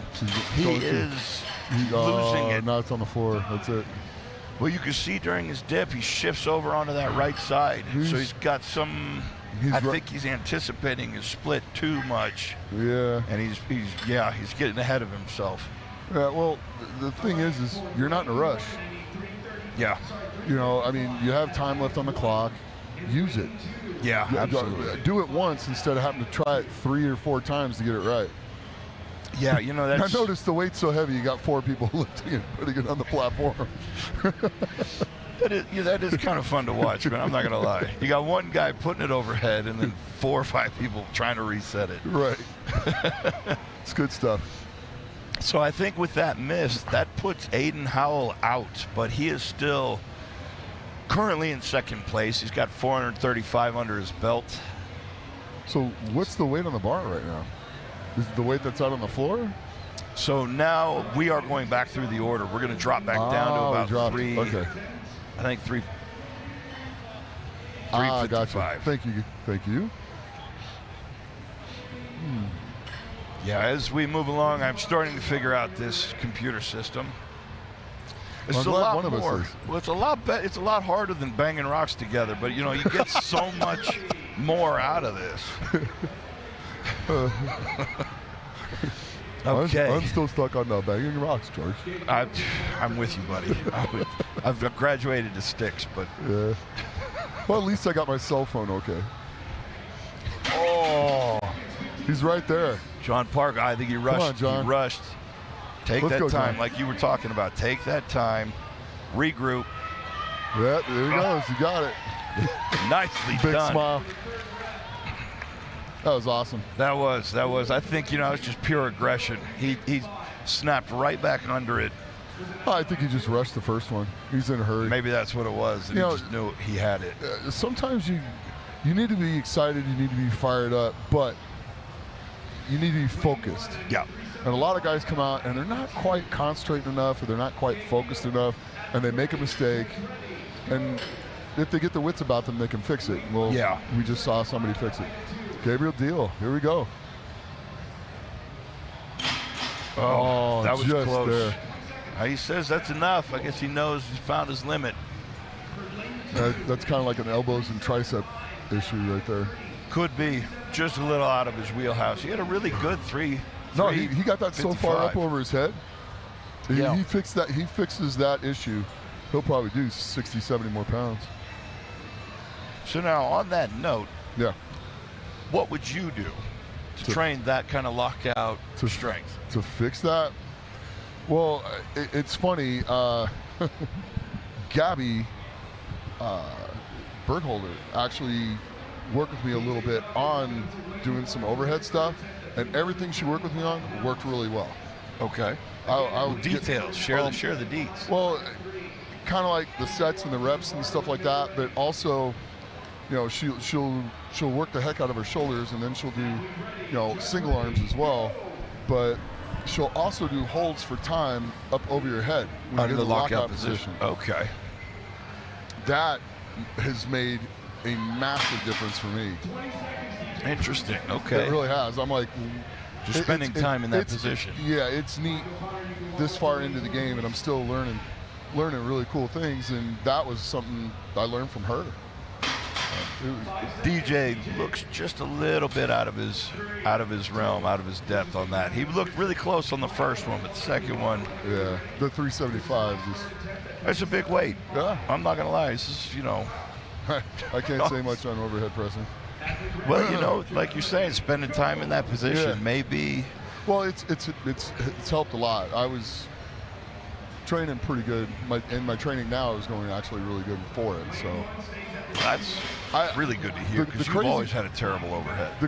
Thanks, Travis.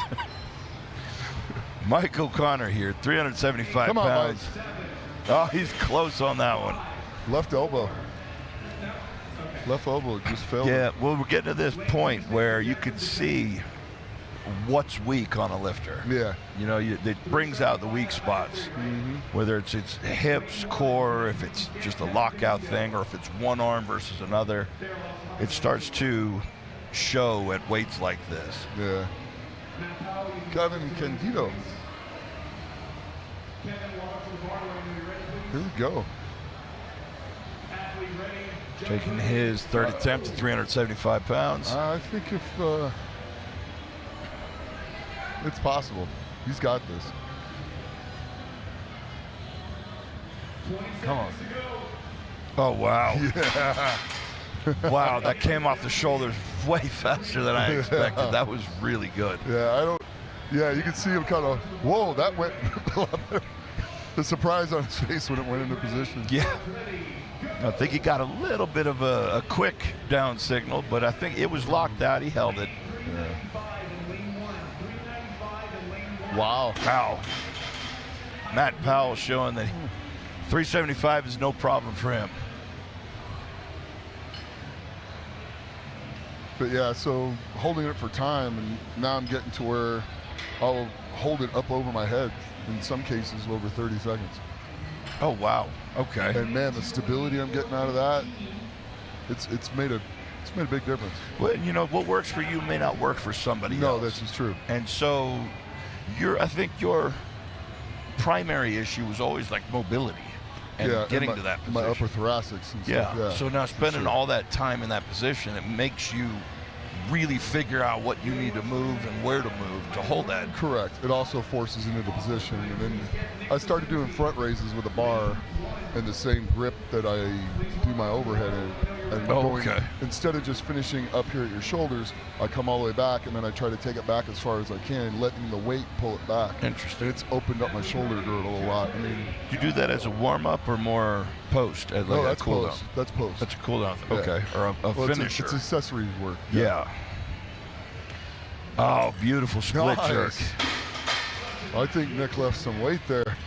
I think, but he still has one more attempt. Yeah. And he made that look 395. easy. 5 pounds under 400, man. 400 pounds overhead. I don't care who you are, how big you are. 400 pounds is a really heavy weight to hold overhead. Yes.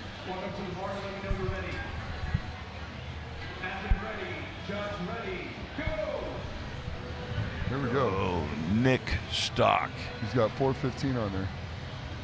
Front rack position. Wow. And look at that catch. He's done some Olympic lifting. Look at that shoulder mobility. He's got a great front rack position, but I guess maybe the tricep power, the stability just isn't there. I mean, he threw it all the way to lockout, but you know, that's one of those things. He would probably benefit from what you're talking about with spending a lot of time just holding the heavy weights overhead. And then learning how to lean back and finding a pushing position off my chest as well. That's made a big difference as well. Yeah. Start like trying to do rolling on an Atlas stone. Holding a dumbbell. There you go. Back and stretching. Atlas stone's a great way to do it. Mm-hmm. So I took I just lay on the 22 inch. It's banging rocks, basically. Yeah. Banging rocks. Laying on rocks. Because the whatchamacallit ball. They're not big enough. Well, they're not strong enough. They're not. They just kick too much. Yeah.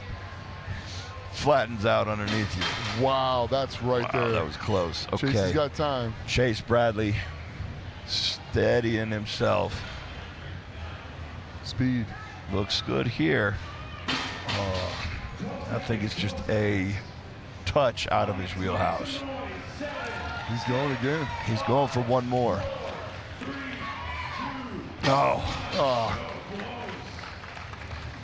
That last one looked like he had it close to the lockout position, but when you're using that Olympic technique and you drop under it like that, you really have to be secure in that catch position. You got to nail it. It could look like it's there. It could look like it's locked out, but if you're not really stable, right, it's just not going to stay. Well, it's the difference between Kukliev and Sojournas. Oh, when they're overhead pressing. Oh, yeah. Kukliev nails it. Beautifully. Catches. And Sojournas can just adjust as he's pressing. That's exactly it. And you see that because Misha would you could see him throw something forward and he would bring his feet back under him, catch the weight really quickly. Yeah. And then go back up. But it would just, this whole dance would happen in a matter of seconds. Just the technique had to be absolutely perfect. Exactly. And then Big Z, just that raw brute force, just this is going that way. Exactly. And if he wasn't in perfect line, he could adjust on the fly. Correct. Like you said.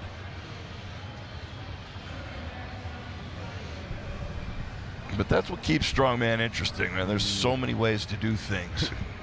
There's no perfect way. It's No whatever works perfect for way. you. There's what's perfect for you, and that's it. Yep. I like how they got the jack. I was commenting on that earlier. That's a smart move. Yeah.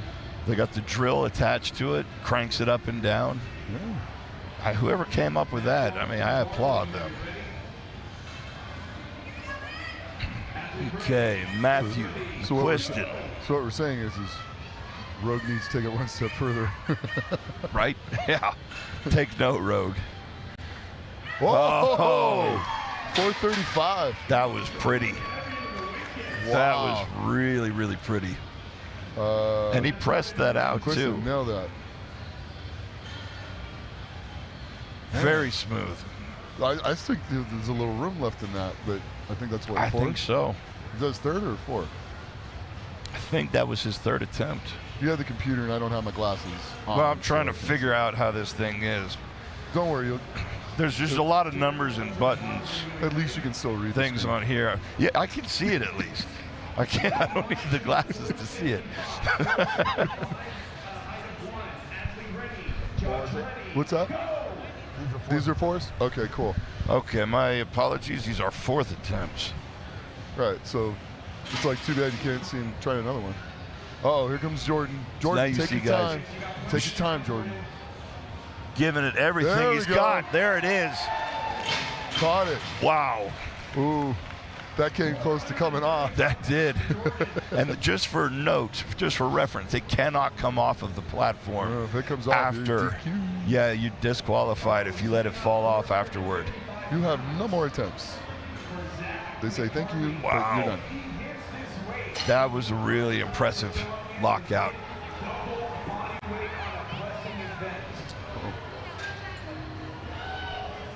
That was Jordan, correct? Yeah, See. Jordan. Look at that. What a fight, man. So Zach McCarley's walking up to ring one. And we got Zach McCarley, who his next attempt.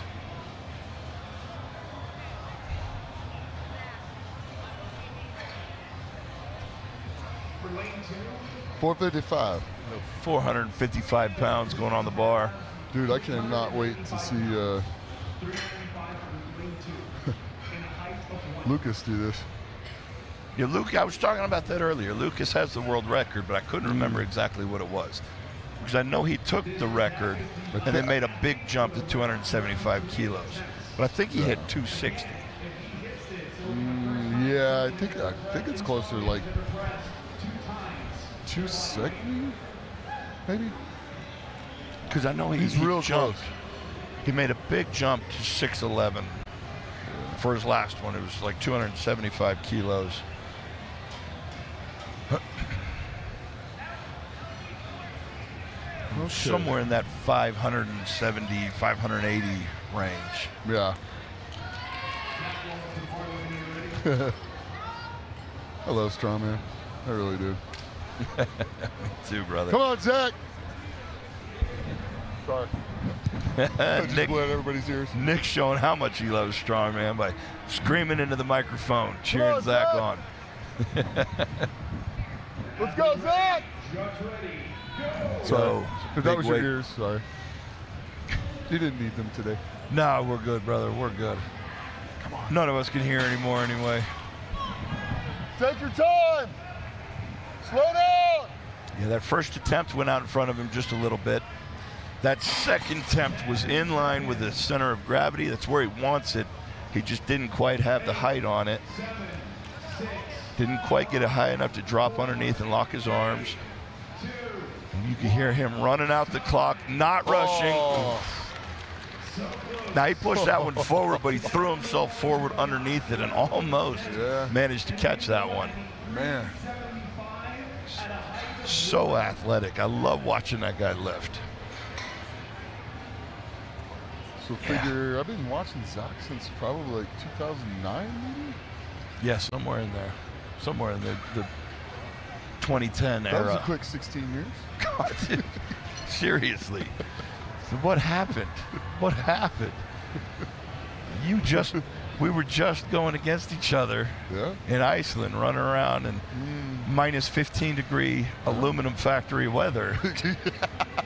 And then here we are, 20 years later. And he lied to us. Well, I'm glad that he did. I'm glad. That means we get a whole nother round. Exactly. We see people go heavier. I need more weight, Pop. I want to beat him. I want more weight. I'm not satisfied. I want to beat him. Oh, that was a great movie. It really was. Yeah. Lou's character in that was pretty interesting. It did a good job. I mean, it brought bodybuilding into the limelight, into the mainstream media. I'm going to take Mike Katz's shirt and I'm going to hide it. That's right. Anybody seen my crusher? All right, here we go. John Parker coming up on 375. I hope somebody in the comments understands that reference. Please point it out if you do. Poppy Iron. If you did not know. Oh. Take your time. Yeah, he rushed that second attempt. He's getting aggressive. I keep coaching from him. Well, he did this on his first, and it worked for him, and he did it again here. I guess that quick regroup and go works for him. Well, some people like doing doubles. Yeah, that's fair. That's fair. That first attempt kind of sucks sometimes. You gotta get. It's like no. I need to do two. So you need to warm the brain up. Yeah. Just an extra warm-up rep. It's a lot more work though that way. Okay. Kevin. Oh, I don't know. Did not get the down call. He was drifting forward the whole time on that one. I think he should try it again. Maybe he knows he's done.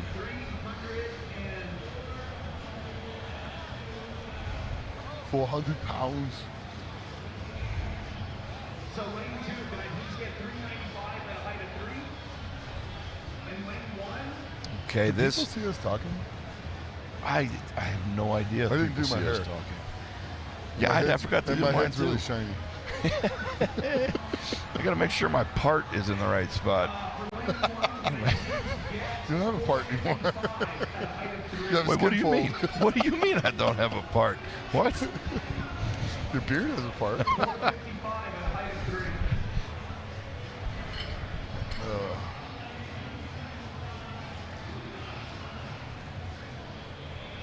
You see the gigantic tricep of Nancy Johnson in the video there in the screen. She's got an impressive build, man. She is a strong woman. Oh my God, she's ungodly strong. What, a 368-pound stone? Yeah, that's right. Record? Yeah, broke her own record, right? Yeah. That she set there the year before. That she set the year before. That's impressive, man. And that's in Norway, so that's an elevation and everything else. Yeah, I'm pretty sure gravity's heavier up there, too. No, it's not heavy. It's the same.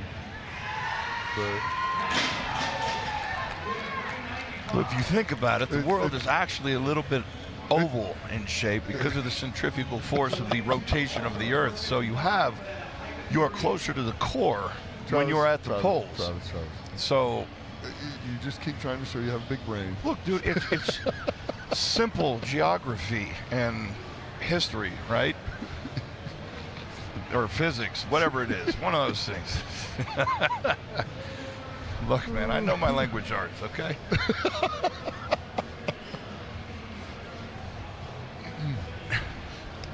Yeah, but you're right. It does warp a little bit.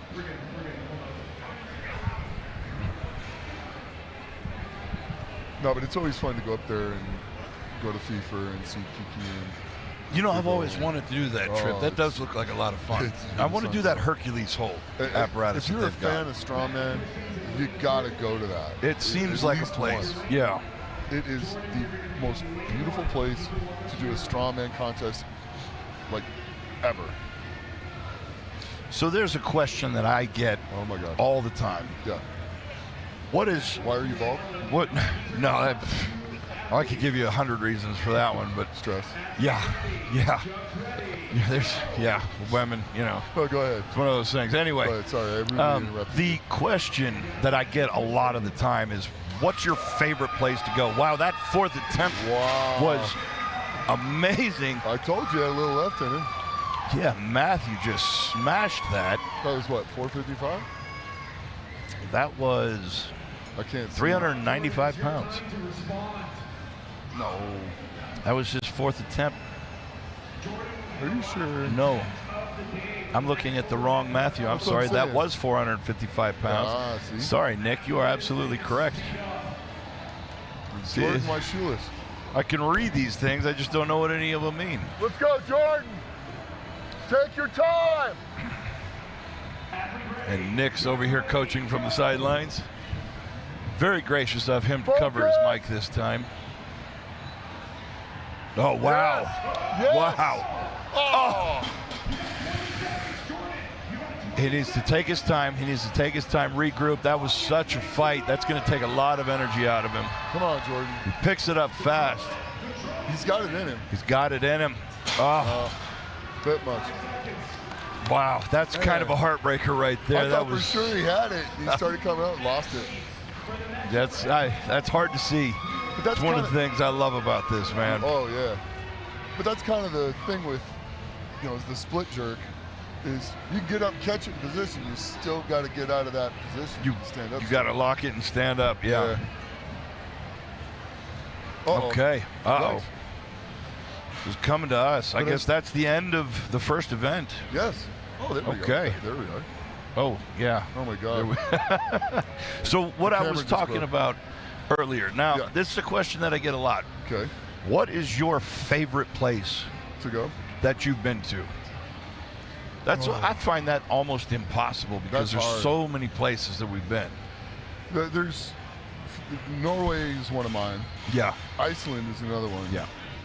When we went there, and I think my next one is a toss-up between the first World's Strongest Man in 2010 in South Africa and Sun City, and the Giants show that I did twice in Australia, in Melbourne. Melbourne, I had a great time in Melbourne. I really did. Okay. So both of those. So like all over the world. Well, those are like kind of like my four favorite top places. 4 or 5. Top okay. 4 that I've been. Okay. Now, I have an easier time answering what my favorite event was, but my favorite place has been, I'd say Norway is in there, Iceland, both absolutely incredible. Yeah. Iceland was a little cold.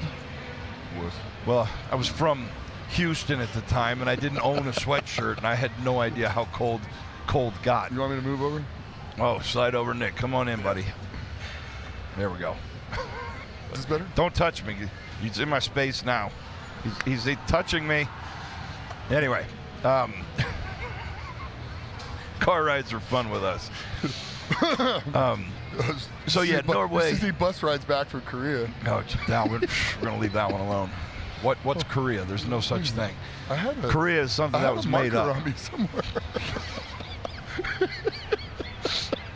So anyway, Norway and Iceland, and I always had a really good time in Ukraine because I haven't been there. Ukraine. I mean, it's a totally different world to what we're used to. Yeah, it's kind of not there right now. But that's the sad thing, man. It's a beautiful country, and the people there, they love strongman. So it's kind of like being a rock star in that country. Oh, for sure. And especially Crimea, the southern part. That little teardrop thing in the Black Sea. That was one of my favorite places to go. If I had to pick one more, Brisbane was a lot of fun. See, a lot of these things, I find it hard to answer this because we get to do a lot of really cool stuff that you wouldn't do otherwise, just visiting. True. Because in Brisbane, we went to the Zoo Australia. That was Steve Irwin's zoo. We got to go back behind stage. I'm surprised they didn't keep you. Well, I had to fight my way out of that one. I had to fight my way out. They tried to put me in a cage. It was an honest or mistake. shoot you with a tranquilizer. Honest mistake. Well, that point, tranks didn't bother me.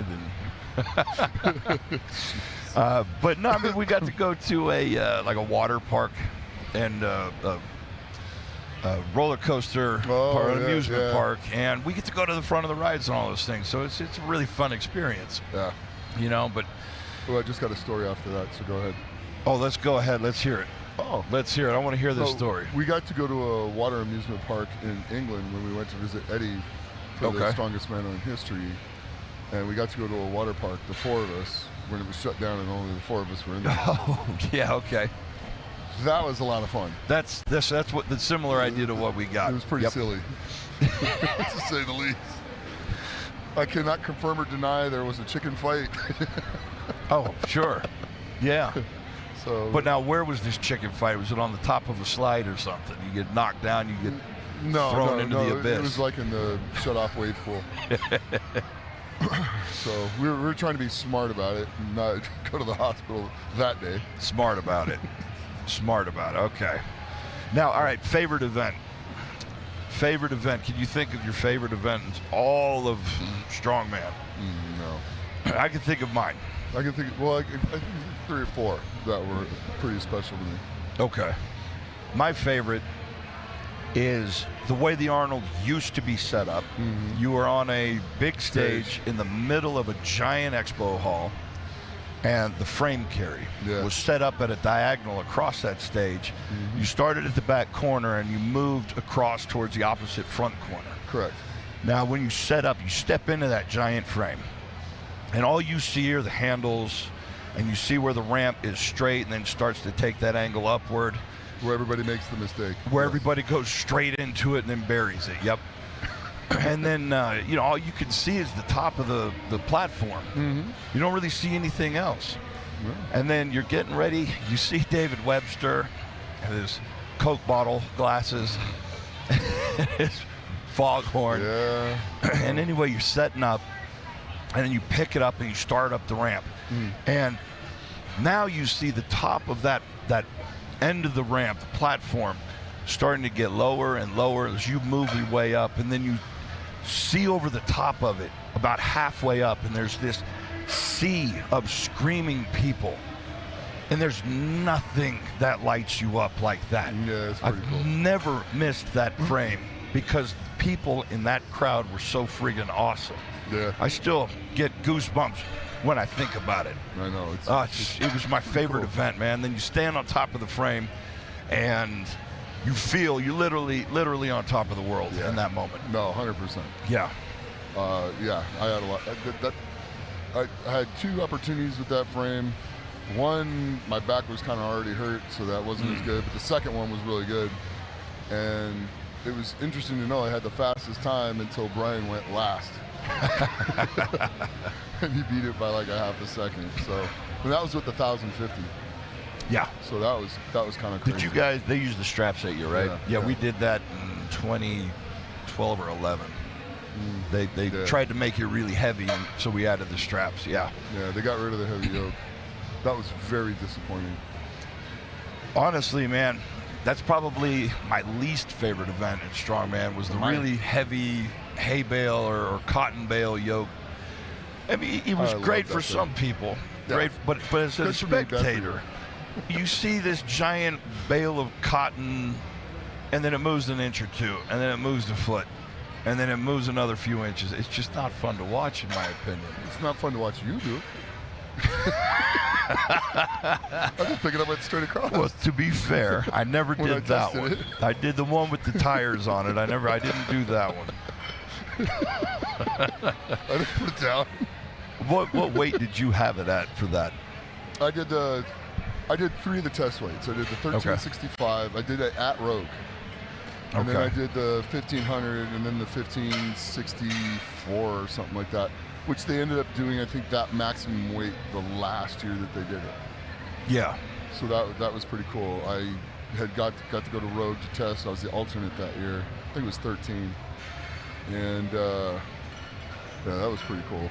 That's a heavy weight, man. But they lost my bag and had to use Steve Slater's belt. You know, on that note, man, that's one of the things I love the most about Strongman. I know.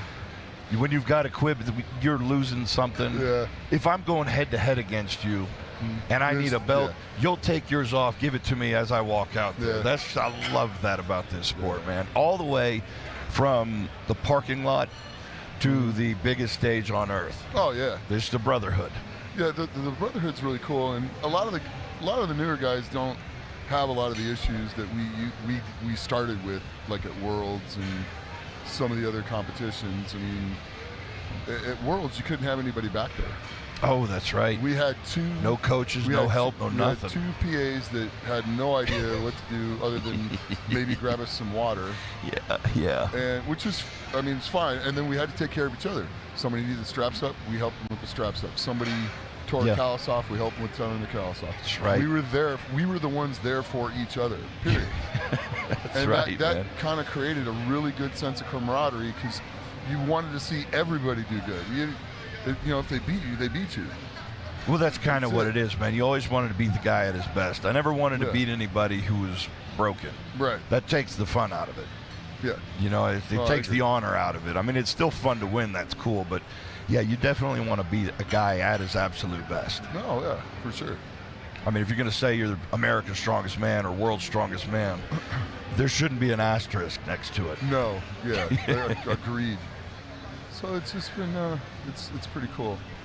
Yeah, it's hard to think of what my favorite event was.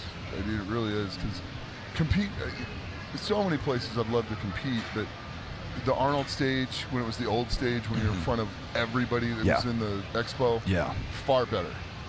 Far better than what they're doing now. Yeah, I agree. As a competitor, because you get up there and you look out and you just see a sea of 60 to 100,000 people. Wild. You know, and they all turn and face you, and you're like, oh God, I better lift this. Yeah. You're going to put your best performance out no matter what, man. Yeah. Or it's a rough walk of shame when you miss. Yeah, right. But so what are some that kind of stick out to you from over the years? From over the years, I mean, I know your IFSA record with the Farmers. The very first one, my very first international show was the IFSA very record. first event in your very first international show sets a world record. Yeah. That was fun to watch. At IFSA Worlds, yeah. That was crazy. Racing Benedict Magnuson of all people. That's right. Yeah. That's right. That was pretty cool. And Doug Edmonds is like, yeah, I don't think he beat Vasile's record or Andres' record, and I don't know about that. And then it comes back, yeah, he beat it by 3 seconds. Well, Dougie probably didn't want that to be the case. He loved Vasile. Yeah. Well, it was Mermetz's record at that time. But, oh, that's right. That's right. So, but it was. We didn't want some new young punk. Yeah. Well, not young. Some new young in the sport punk. New middle-aged guy who decided to take up a really heavy sport. Well, you know, they say to fear the old man in a sport where young men quit early. You know, that's a true statement. There's some wise statements. So that was pretty cool. Geez, the yoke I did at Masters Worlds was pretty cool because it was 925 pounds. Was it that car? No, it was just like straight like I-beams. Oh, okay. But I felt bad because I was racing Mike Cromer and he got 4th in the event, and I finished in half the time he did. Don't feel bad for that, brother. It was like 9.29 seconds with 925 for 20 meters. That sounds about right for you, yeah. That's a good run, man. Yeah, it was not bad. It was pretty cool. Where was that? That was Doncaster. Oh, okay. England. So that was pretty cool. And no, I beat Vitas Blakaitis in the yoke that day. Now that's a feat in itself. I don't think anybody's beaten him. Vitas is good on a yoke. Vitas Blakaitis is a Lithuanian strongman, really at his peak in the 2000 to 2014 era, 2008 to 2014. Yeah. That dude was strong. Well, he would have been. Didn't have any bad lifts either. He would have been Lithuania's strongest man for 8 or 9 years, but Zydrunas was there. You know? He could have easily been their top dog. Oh yeah, yep. but extremely fast at the yoke. You know, the only thing, his grip was a little rough. That was it. It was just like his only. I think you're like right. One Achilles heel was his grip. That's it. His Yeah, overhead press, you ain't catching him. Oh, no. He beat Zadrunas on log medleys before. He would. Which is almost unheard of. Yeah. But my favorite was watching him do stones to high platforms because he would always come away bleeding. Oh, yeah. His nose, his eye, his tooth, well, his he'd lip. throw everything he is into it. I mean, he just didn't care. He really would. I'm going to give everything I have to win this event, and that's it. He really would, man. You got to respect that. All right, so what are our weights here? I see, think 325 in the first one. Yeah, we're getting ready for the next event. I can't read the second one.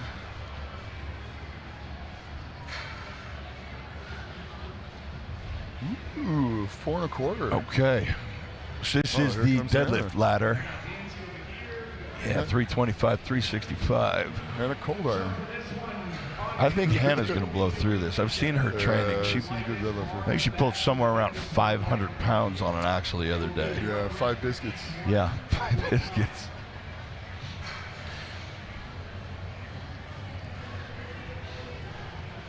All right. Man. There it is, 325, 365, 395, with the fourth one being 425 pounds. This is a timed event where the athletes are going to try to get through all 4 of these bars in the fastest time possible. 60 seconds. And they can drop them, right? Then we'll run over to the next I believe they can drop and run and go, yeah. I don't think they have to control So it if you see down. them drop the bar, they don't have to control it down. Yeah, once they get the down, that's it.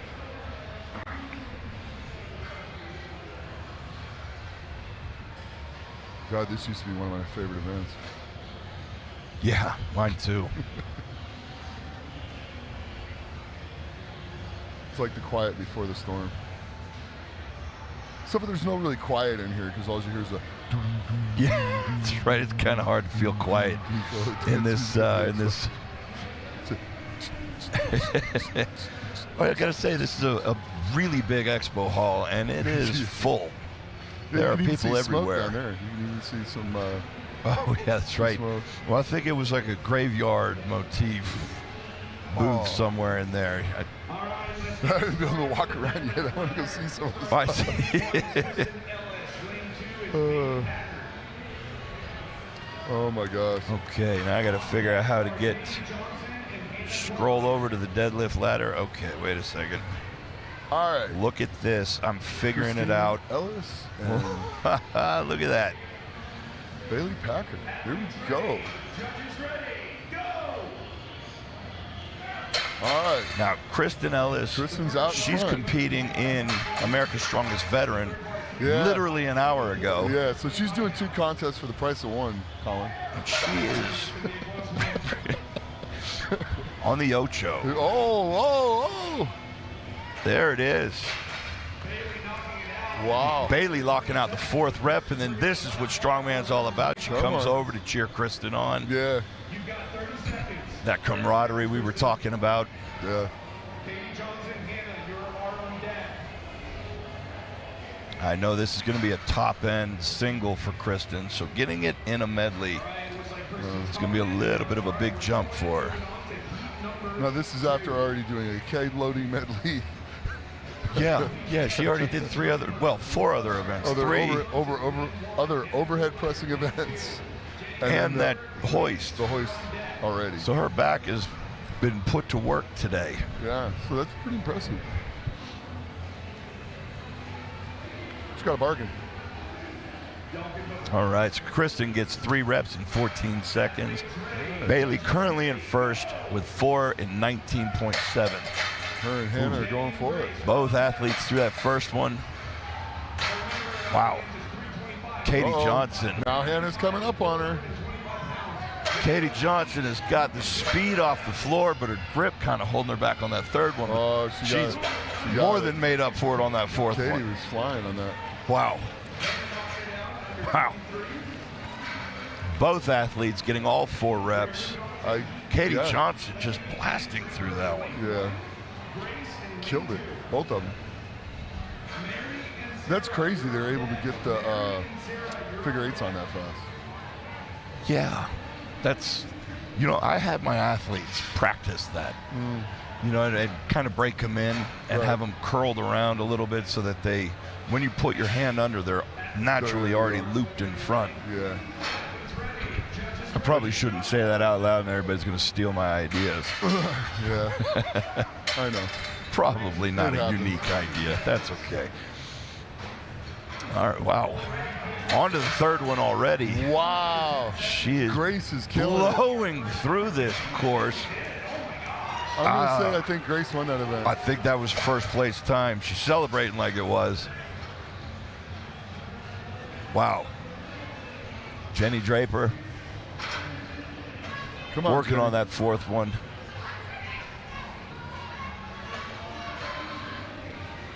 Right at this point, do you think take a few breaths and go again, or do you recognize this might be a little bit? You got the whole contest to go. That's if you take a couple good pulls on it, it doesn't go anywhere. That's kind of what I'm thinking. You want to finish. You don't want to hurt nothing. Yeah, yeah. You give it a really solid attempt. You give it a solid attempt. You reset. You give it another solid attempt. Don't bother wasting your time on the rest of them after that. Yeah. All you're doing is Just leaving yourself a little bit more taking susceptible to energy. be getting injured and then wasting energy. That's a good point too. Yeah. You got a whole contest to get through. If you lose a point in one event, you can make up 3 in another. So very true. You know, but then there's the contest to come down to that 1 rep or that 2 extra feet or that half second. So I always say go for everything, but with something like this, I think, like you said, man, you give it 2 good attempts, that's it. Yep. If you get it, you get it. You don't, you don't. Okay. People coming out. Oh, they're checking to see if the bar's Checking weight. loaded. They're good. Okay. Little safety check just to make sure it was all fair for the athletes. I think somebody. So the first 2 are going with no straps. Heck yeah. There you go. Both with no straps. A little faster. Both onto the third. Yep. Now we got the straps on. Uh-oh. Fourth one, no straps. Yeah, on an axle. Sarah Johnson destroying the course. Pulls 425 on an axle with no straps. Wow. Mary and Sarah both doing incredible on that. Yeah. I couldn't tell. Did Mary put her straps on for the fourth one? The third and fourth. Did she? Okay.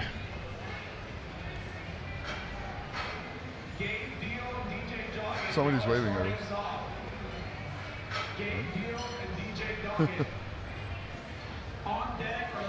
Oh man, I just smelled food. I smelled that too. Oh, that's not nice. That's not fair. That's not fair.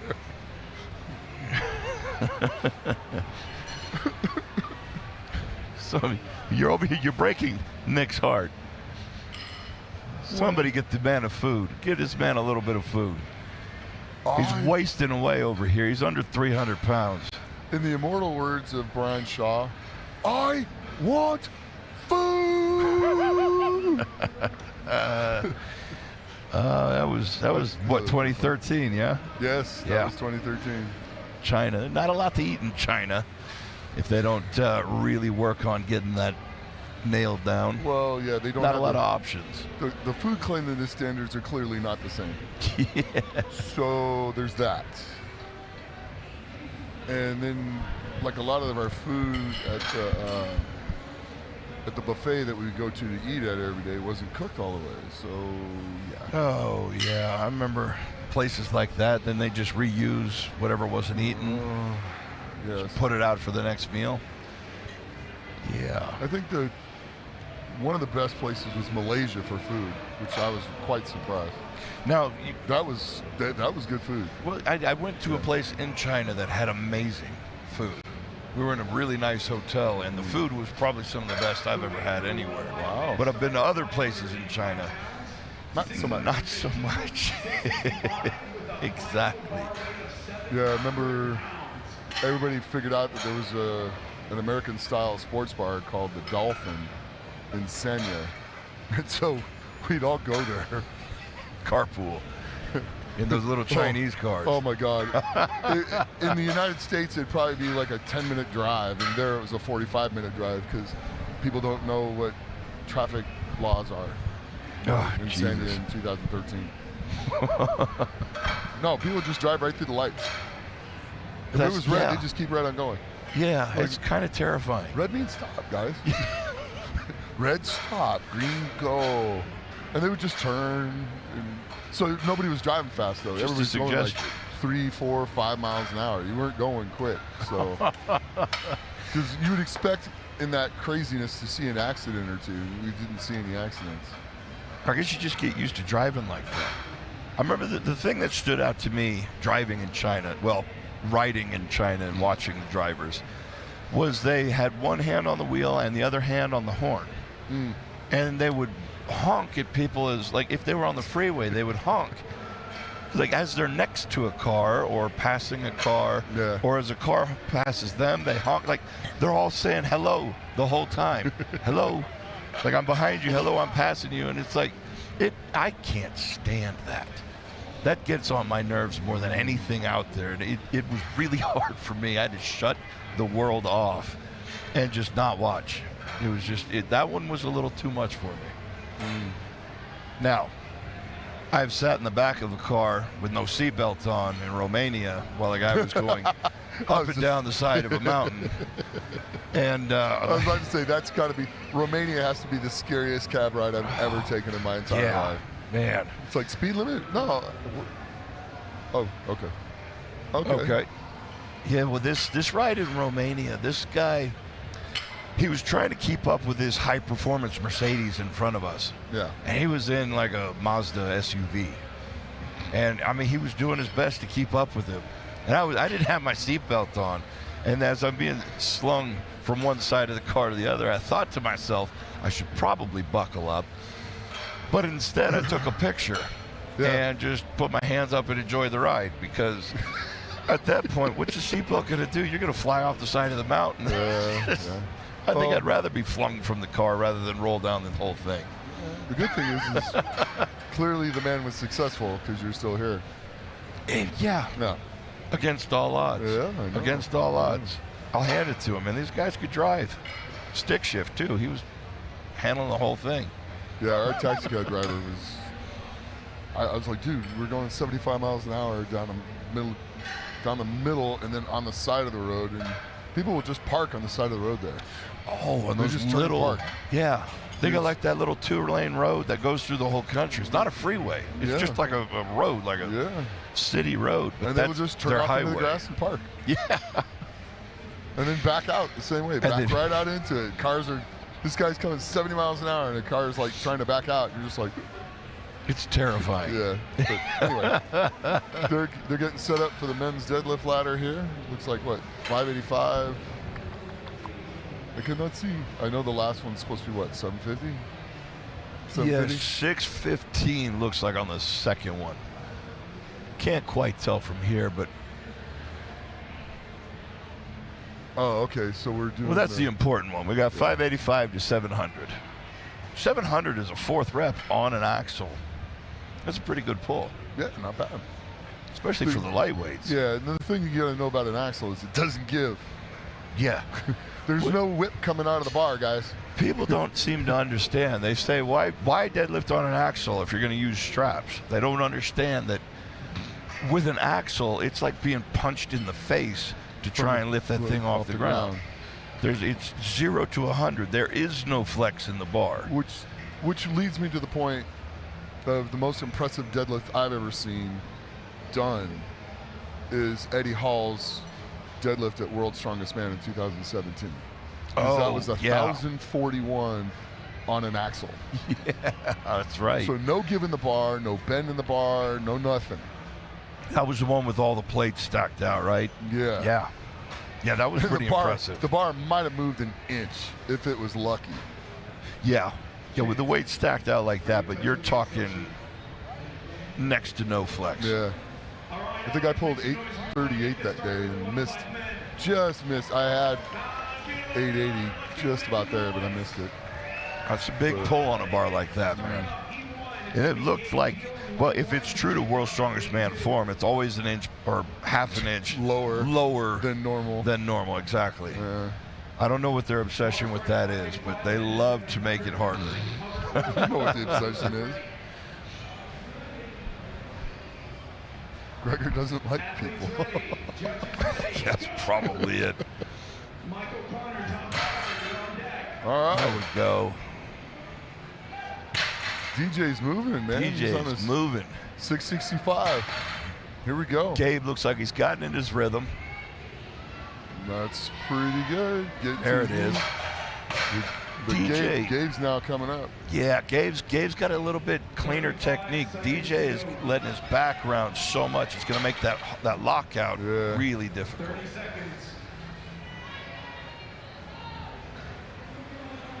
I think Gabe put a lot of energy into that last one. Yeah, 35 pounds is a pretty big jump.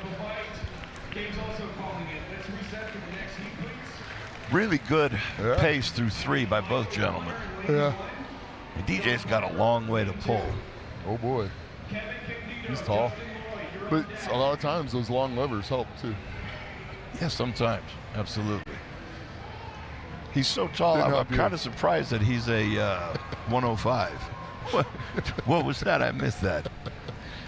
It's like, didn't help you. Oh. I'm kidding. I think I had a pretty good deadlift. Yeah, I've had a pretty good deadlift. Yeah. Well, the one you did at Madison Square Garden. Yeah. Powerlifting rules, no straps, 871.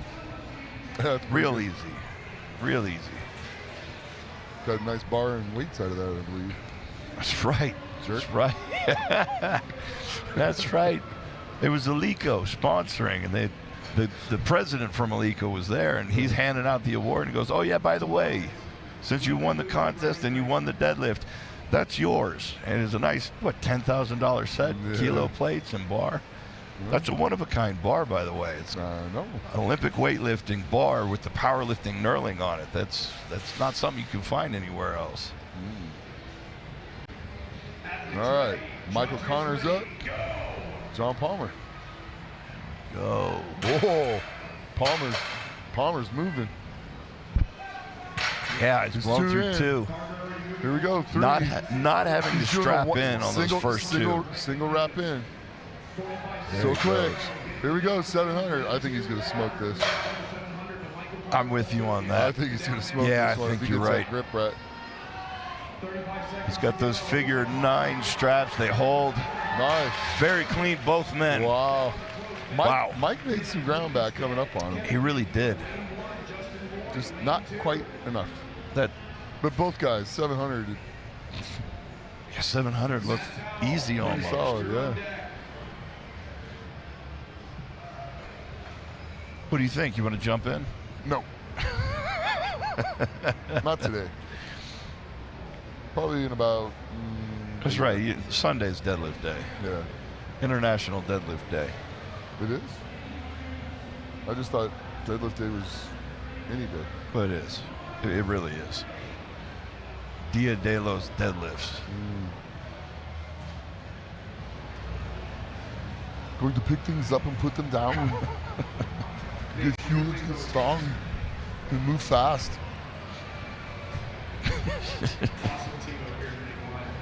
All right, we got Kevin Candido on the left lane and Justin Loy on the right lane.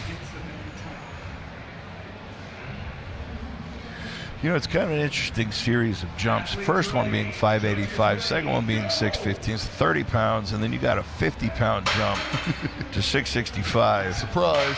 And then a 40-pound jump to 705. That, to me, that just says this was the easy load with the plates. 700, by the way. It's a 35-pound jump. Oh, it is 700. You're right. You're right. So there's got to be some 2.5s okay, I'll on do the there. math for you. But I figured 705 for, yeah, you're right. You're right. They had to put some 2.5s on that bar. Wow, Candido just blew through the medley. Justin got it. And both men coming away with that 4th pull. Justin's been competing a long time. They both have. They've been both going at it pretty hard. Here we are, a man of culture. No shoes, no socks. just raw bare feet. That's the way to go right there. A lot of places don't like that. I don't get it. You feel the ground better with bare feet. That's true. Some people. They Don't talk mind. about this whole, it's not cleanly, blah, blah, blah. Your socks are not cleanly. Socks are like sponges on your feet. All right, Matt Powell Here in we the go. left lane, and Nick. You say his last name? Sakente, I think. Sakente. Okay. If I had to guess, that's what I'd guess. Well, even without my glasses, I can barely read it from here. Well, On that's the you got big that screen. distance thing, yeah. It's the up close that you have the hard time with, right? Yeah. Well, kind of all of it now. Oh, we also have it on this screen, right here. I didn't notice. Imagine that. Could have been watching that the whole time. All I right. didn't even Keep notice going. that one. Keep going. Here we go. Oh, they're in sync. Here we go. Both men through with the second. This is a new event. It's called Synchronized Deadlift Ladder. Synchronized deadlifts. I love it. Yeah. But we're out of sync again. Yeah, All we're right. just going to have to wait for the Chinese team to come in and Nick's really on the hammer next that one. synchronicity. Nick's thinking about it. There he goes. Matt got it done. Good run for Matt. All business for Matt Powell. Pulls the fourth one, walks away. Nick successful with 665, but just a little too much at 7.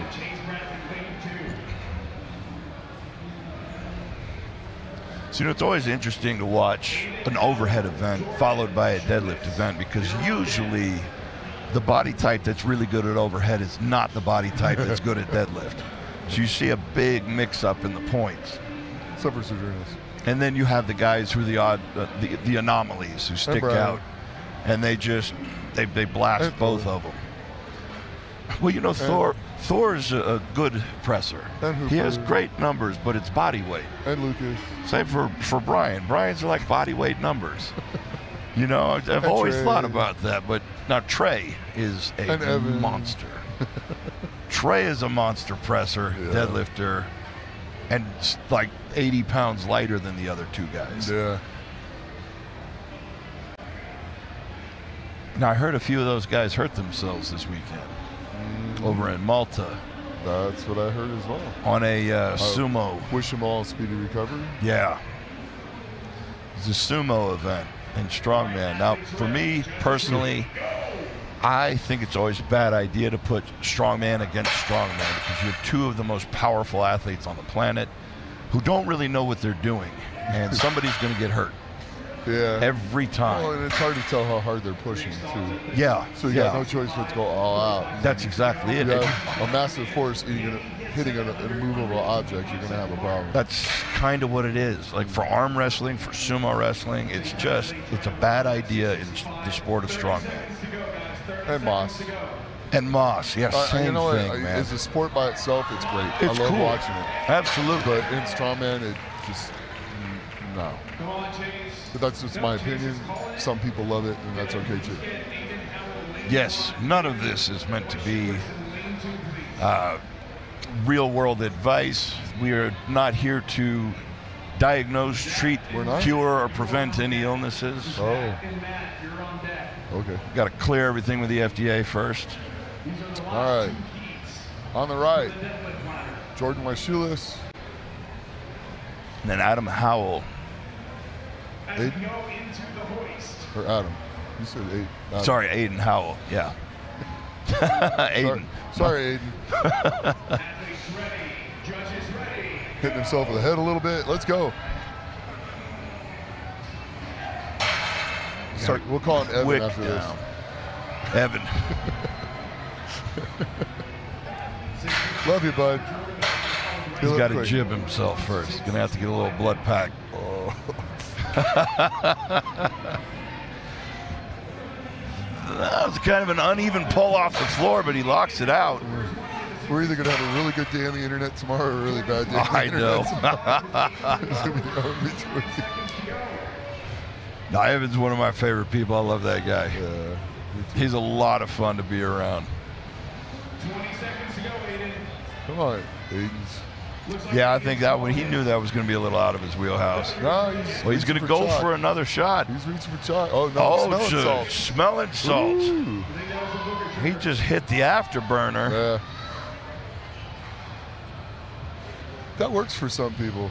It really does. I'm one of those people. Yeah, I'm not.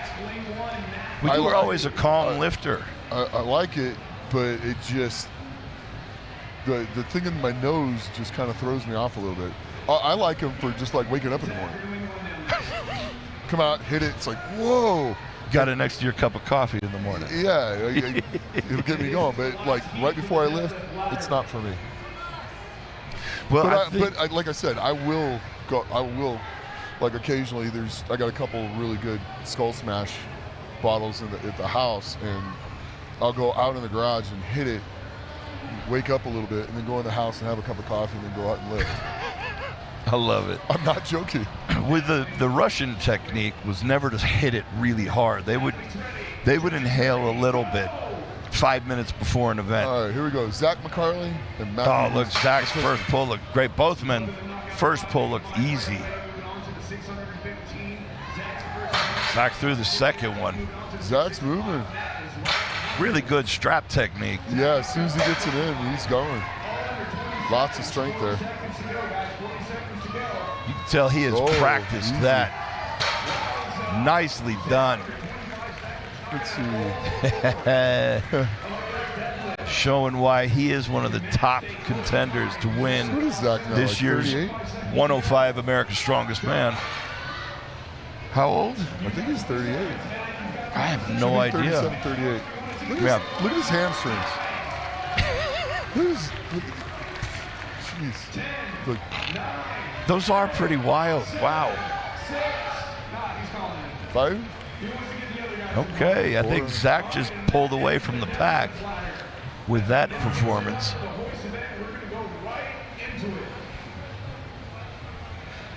All right, and that was the last round of the deadlift ladder. I'm gonna look through for some of the results here and see who did what. Good idea, Travis.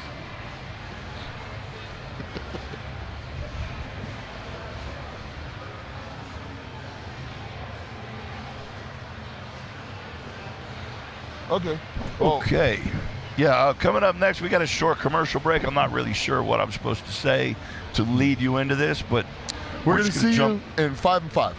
That's instead it. of 2 and 2. 5? We'll talk to you guys later.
This is crazy. You got to get these weighted out plates. You need to start lifting. plates. That's a 45? You'll be blown away by how thin these are.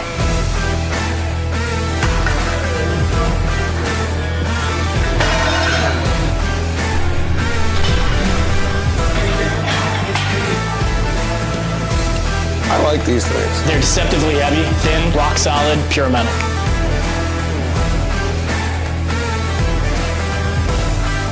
You'll be blown away by how crazy these are.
Doing the event. Here we go. So here we go. Welcome back, sports fans, to the Ocho. I just can't get enough. There's Kristen Ellis, and I cannot see the name for the other competitor, but both ladies doing a bang-up job tearing apart this first event.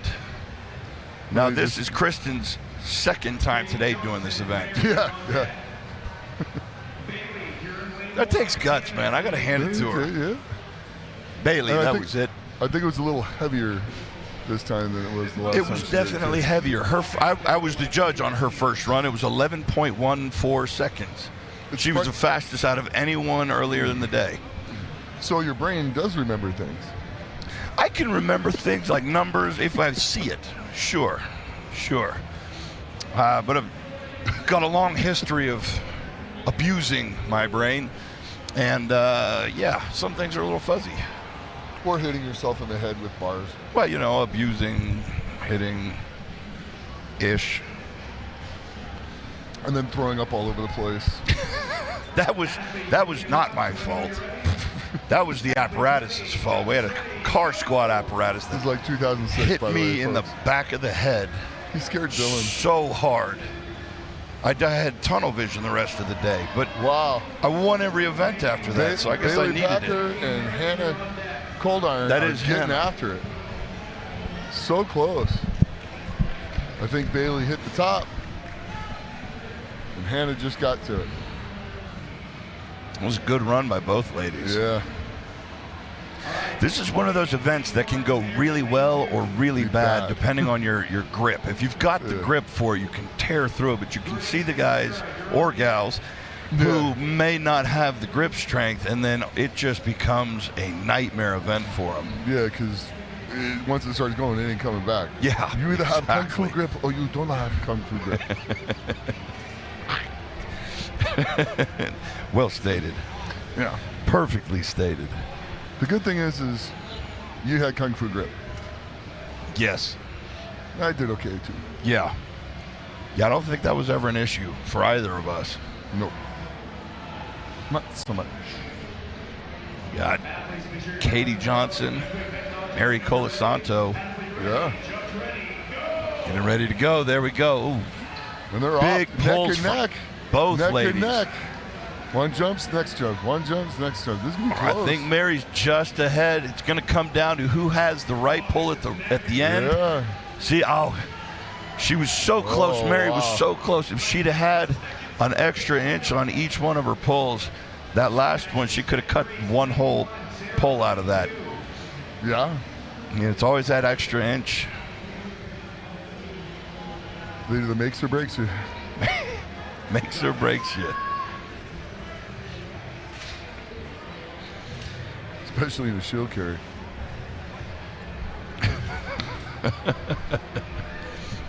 Like going first and not knowing where you got to go, so you just go. And the guy comes up and beats you by 1 inch.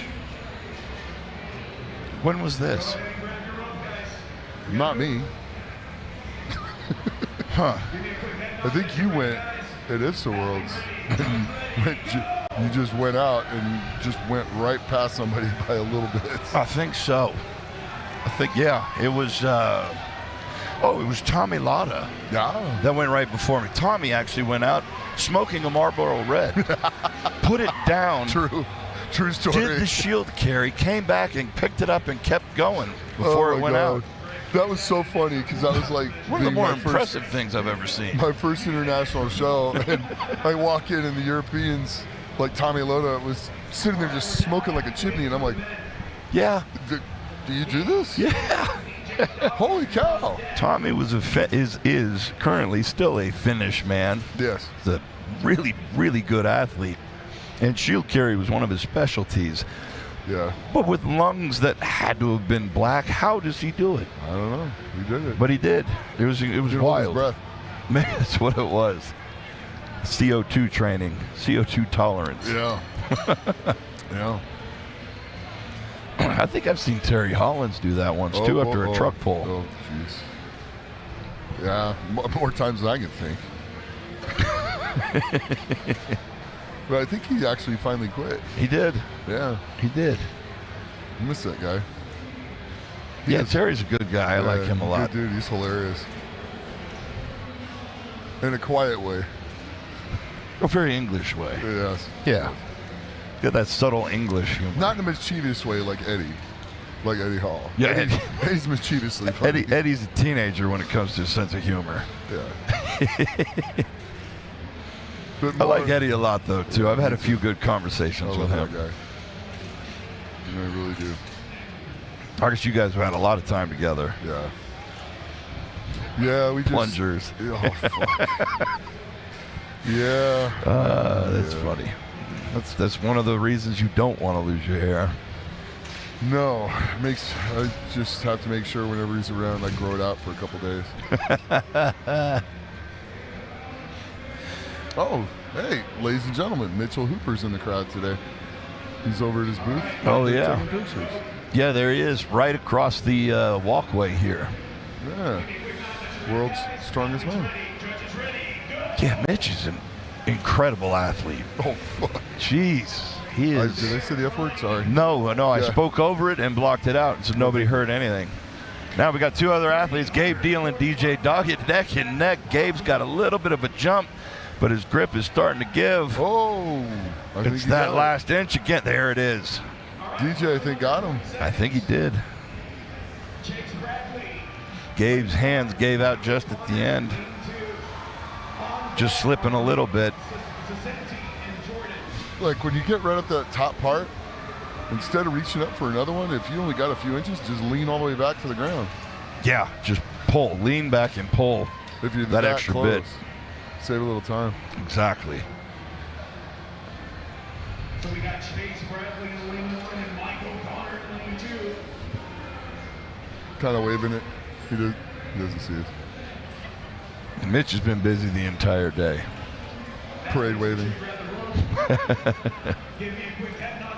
Oh, there we go. Chase and Mike. Oh, the police are here.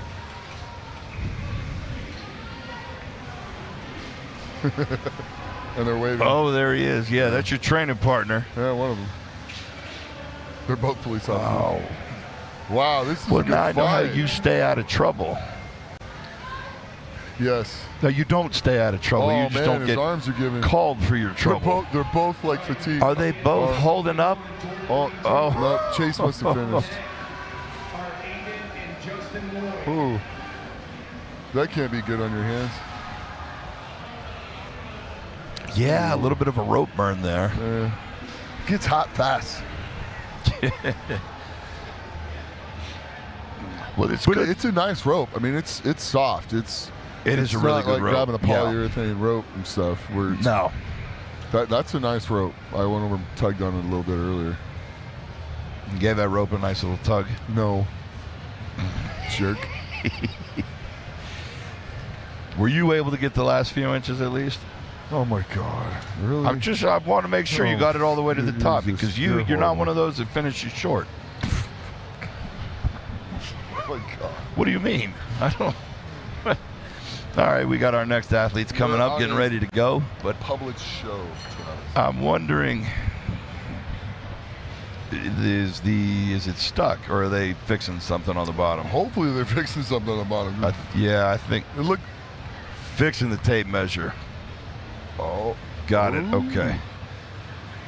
Yeah, for those wondering in the crowd, there is a tape measure attached to the bottom of the basket itself, and if the athlete doesn't finish, they'll have their height measured. It's pretty cool. Mitchell Hooper just blew me a kiss. Oh, that wasn't to you, buddy. Oh. Sure seemed like it was to me. My days are in. And now we have Nick Best over in the corner crying. We'll give him a moment, No, ladies I don't and know. gentlemen. Yeah, he's over there talking to Justin. So. All right, next up, we got Jordan Waishulis. And you can say the other one, Nick. Oh, Nick Sakente. There you go. All right. We'll share the Team Lightning responsibility. Fitness. Oh, I like this. Look at the details here from Connecticut. Lightning Fitness out of Connecticut. Lightning McQueen? No. Yeah, it came all the way across the country. Did not get lost on the That way was here. a Cars reference. If for the you have movie. kids in the early 2000s, you'll get that reference. Yes. Or if you still are a kid at heart. Some of us. I mean, it was a good movie. I'll give it All right, that. here goes Jordan. Go, both men away.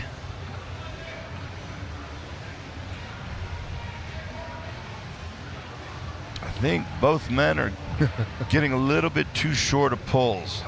I need to lengthen it out, get every friggin' bit that they can on each pull.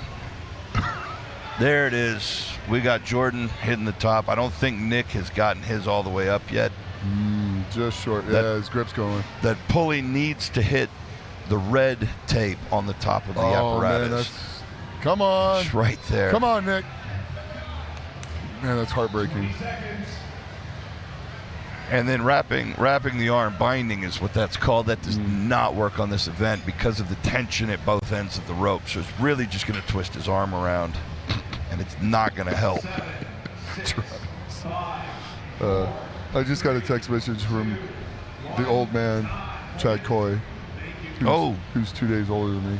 We're cracking him up. He's about the only person that's been in this sport longer than me. Yeah. Who's still in the sport, that is. Yeah. Love that guy. Walking fossil, but love that guy. Love you. Don't kill me later. Great coach. Works for Parisi Speed Training. You know, Chad actually wrote the very first Strongman program that I followed. It was for a friend of mine that I trained with, a guy named Jim Glassman. Oh, I knew Jim. Yeah, kind of my mentor in Strongman. He and Chad were friends. This is the small world that it is. Chad wrote Jim a training program, and we followed that for years. It was really effective. Just a 3-day program. Yeah. But it's full body each time. Whoa. So yeah, the workouts were brutal, and they were perfectly in line with the way I like to train, because it was kind of a max effort and a dynamic day type of thing. Well, that's kind of Chad, though. Chad is, like, tough. Oh, yeah. And you can't be You're not gonna out of shape. You're not going to outwork him. Yeah, no. Okay, Aiden Howell, Justin Loy. Going neck and neck. Justin. I think Justin's just got the longer reach, and he's getting a little bit more from each pull, but Aiden has really turned it on, and Justin I think got him. Did Justin get him? Just got him. Oh, man. What a battle right to the end there. Great performance from both guys. Yeah, they were neck and neck.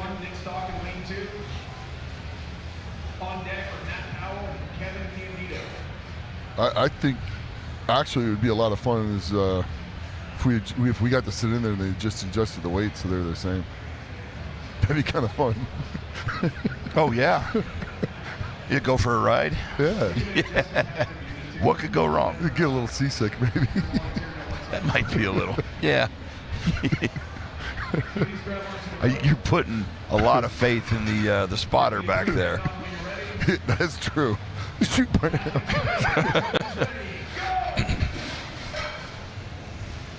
Okay, John Parker and Nick Stock. Both men did really well on the deadlift. Yeah, John, I think Nick's having a grip issue. Well, so he he's came in with the struggling. wrong gloves, is what it looks like. Oh, Or maybe he's got a grabbing his bicep. Yeah. Yeah, he might have a bicep injury. So I've seen, So John Parker some takes guys that one. go with the mechanics gloves, and that is absolutely the wrong tool for this job. Yeah. The gloves that seem to kind of work are the cheap gardening gloves. Yeah, the blue ones. With the blue kind of rubber. knobbly rubber palm. Yeah. But for this rope, you said it earlier, it's a really nice rope. I think the best tool for the job is just chalk and bare hands. Yeah. Especially with tomorrow being what it is. There's not really a... Probably some liquid grip. Yeah, but you got the frame tomorrow, so you might want to save your frame. Oh, that's fair. That's fair. You might want to save your hands. That's fair. Well, what did you think of the frame into the vertical lift? I think it was at Rogue that did that. Yeah. Yeah. So you got a grip event into a grip event.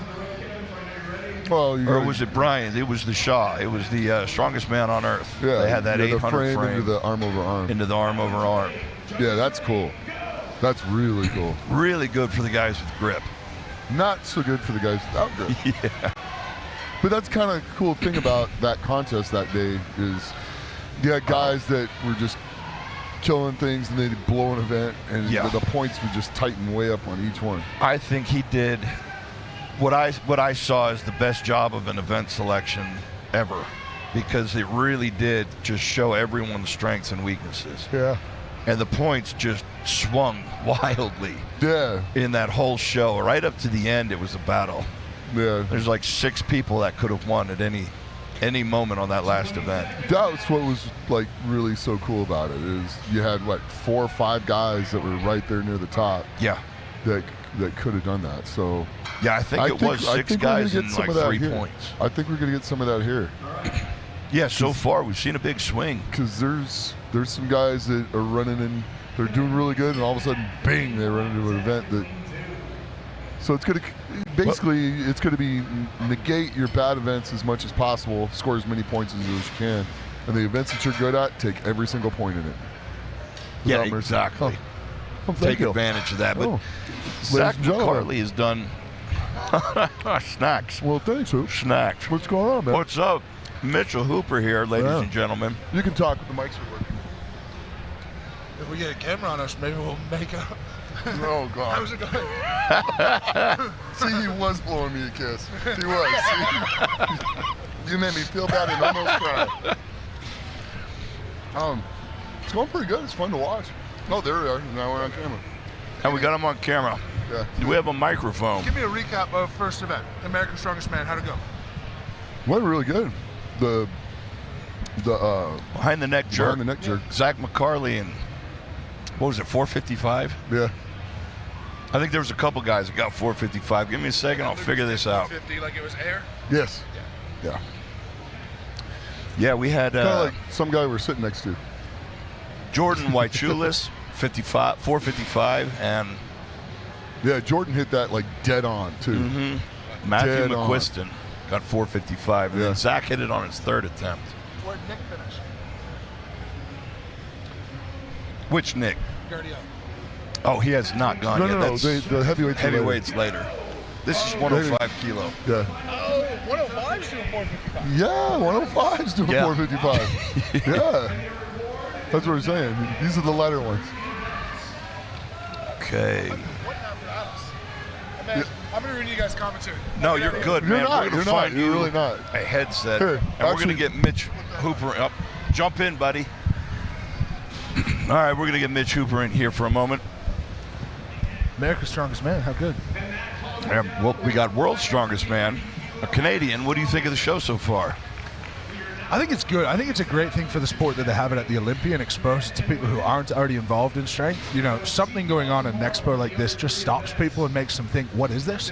And that's how we bring new people into it. But yeah, look, I think, you know, shout out to Lucas Hatton. Not for being the athlete he is, but it's a big sacrifice for him to come to the show when ultimately it doesn't really give him a return other than trying to do a good thing for the sport and trying to keep America's Strongest Man doing well. So the more people who do that, this show can return to what it once was, and it really is a major title.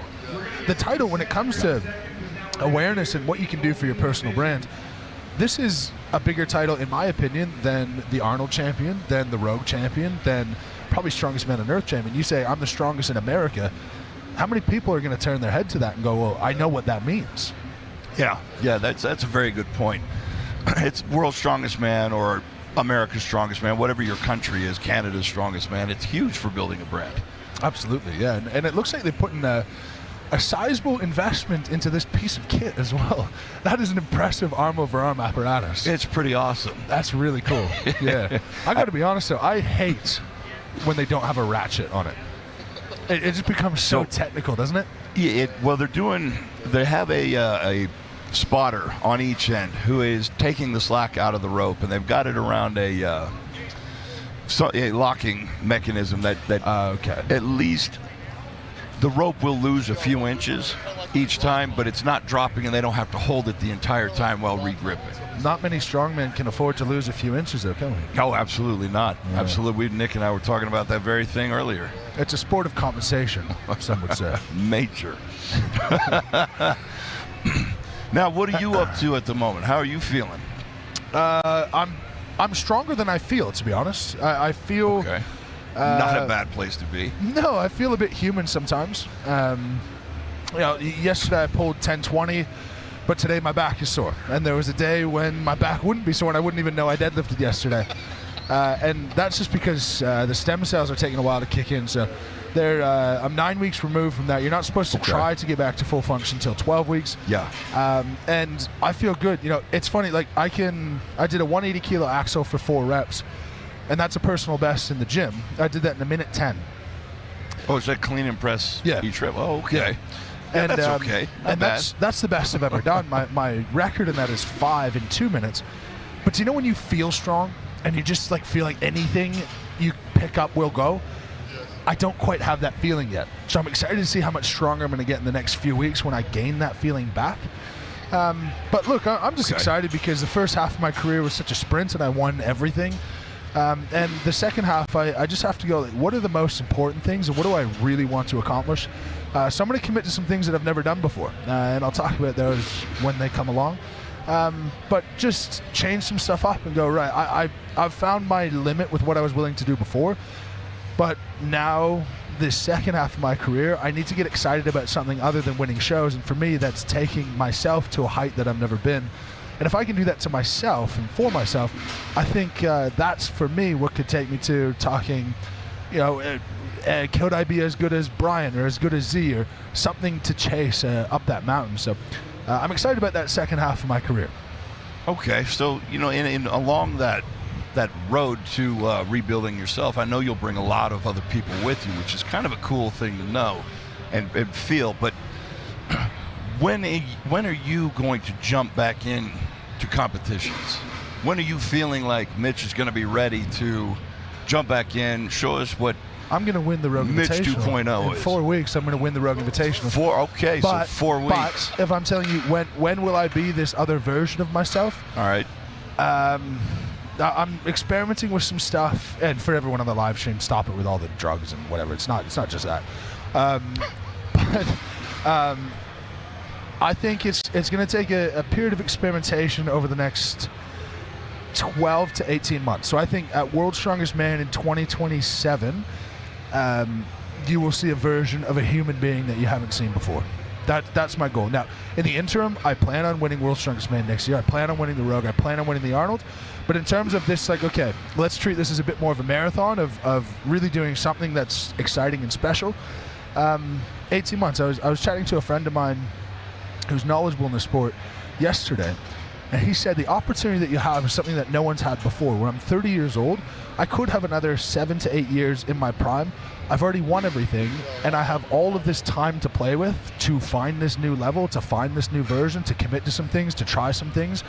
And it would be a travesty for the sport, for myself, for leaving a legacy to not explore further commitment, from nutrition to recovery to travel limitations to buying a hyperbaric chamber to the stuff I've done with stem cells to different things for preparing for competition. What I do is incredibly unsophisticated and very, very simple. So I think you just add a little bit into that, and again, not just speaking linearly as some might think right now, but behaving like a pro athlete a bit more than I have in the past. Well, now, somebody who's really interested in that side of training and competing and coaching, I'm hoping that you are documenting this process, and that you're going to share that process. I know you said it's simple, but it's sometimes people overcomplicate these things because they take the simple stuff and they put too much of it together in the wrong places. And it would be great to see somebody lay out the simple approach, the step-by-step, the month-by-month. Yeah. What do you need to do? When do you need to do it? Yeah, 100%. And I will. There's certain things you can talk about and certain things you can't talk about. And if I'm going to push myself to a place that I don't think anyone's been able to push themselves to before, there are certain things that you can't talk about, of course. And there's also huge caveats, because 99% of people who compete in Strongman should not be concerned with whatever I'm talking about. They should be concerned with sleeping well, and they should be concerned with eating right, and they should be concerned with training consistently, not about spending 10 grand on an 8 sleep that I spent last month. Fucking phenomenal, by the way. Absolutely unreal. But those things make a difference to training to a small degree, and if you add up those small degree couple of percent things, it can be massive. But again, the vast majority of people, even professional strongmen, should be more concerned about cleaning up their diet, not spending exorbitant amounts of time and energy on these different recovery things. But once you get those right, you can dive into the larger, more exciting things. The more exciting things. Yeah. It's kind of monotonous and it's mundane, but as a coach, I see the athletes that I work with, like, what's important, and you're absolutely right. The eating right, the sleeping right, the consistency, the mindset going into training, but also the mindset going into your daily life, and then meshing the two together. 100%. But it is absolutely the fun stuff to get a hyperbaric chamber, to do red light therapy with peptide injections, and just all the fun stuff out there. Yeah. Yeah, definitely. Now, I do want to know, because you're a busy man, how many businesses do you have going at the moment? Man, I've got clothing business is one. I've got coaching business. I've got a real estate company. I've got a physical therapy business. I've got a concierge medical business. The social media stuff I do would be another business, and brands are involved in that. So I'd say there's 6 operating things that I have going at the moment. Competing, yeah.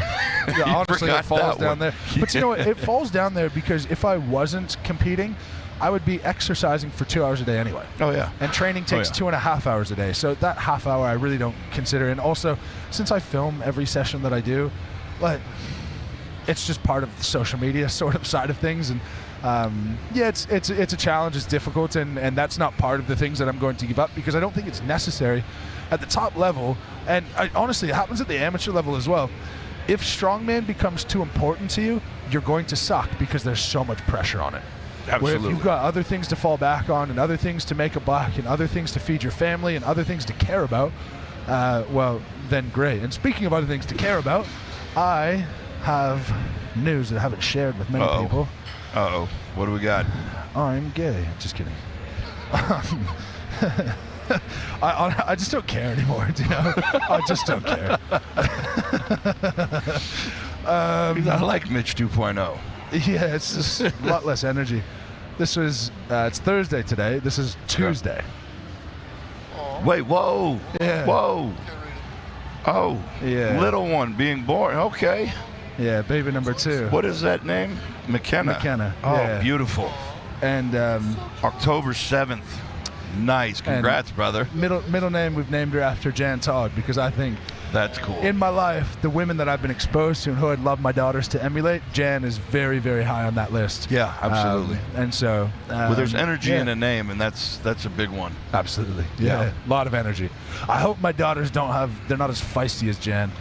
Fucking love Jan, but slightly less feisty. But yeah, no, it's speaking of things more important in life, I've got more and more things that are important. And but man, this makes me really happy to see. That makes me really happy to see, man. I'm really happy that congratulations, brother. Thank you, brother. Seriously. Thank you. Yeah, look, everyone knows it's been a tough year for me, and feels like we're on the back end of it, and social media is one thing, and my reality's been very different for the past 6 months or so, where I'm at home, I'm with my wife, and my head's in a much better spot, and you know, people get 5% of what could be reality, and the most important thing is my head's in a much better spot. Life just feels more purposeful. Even, you know, at times it was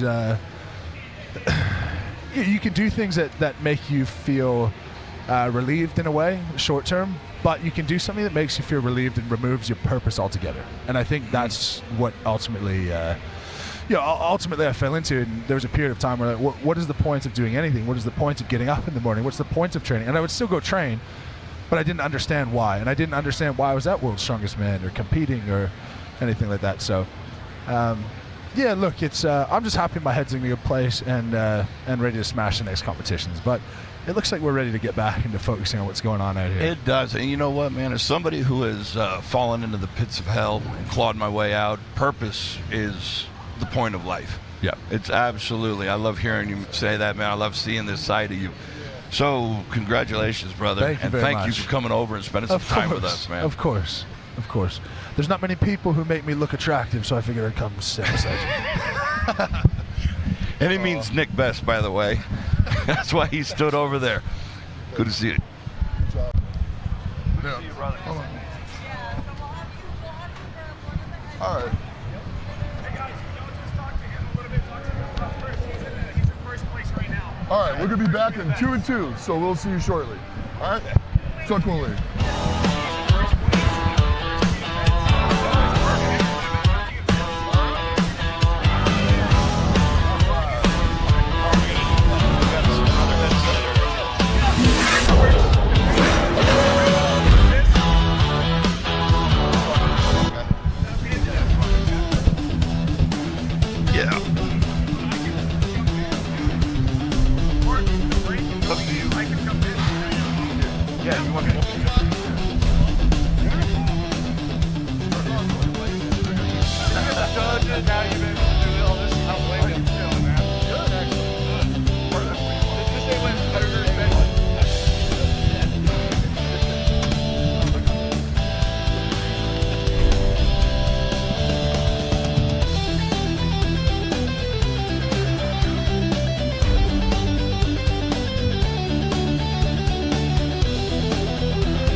Hold up.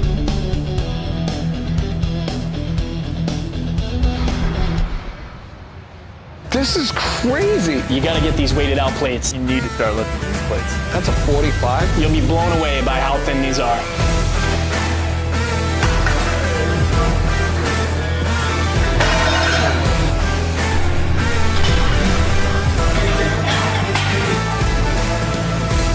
I like these things. They're deceptively heavy, thin, rock solid, pure metal.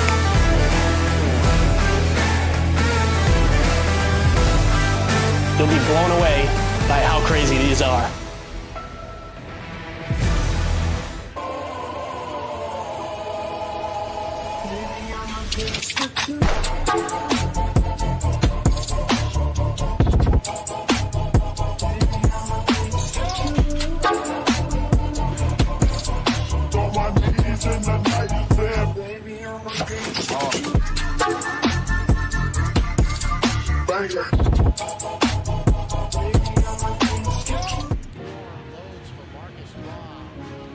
Just putting his stamp on the game. The next day, as opposed to just getting up there without managing the days individually.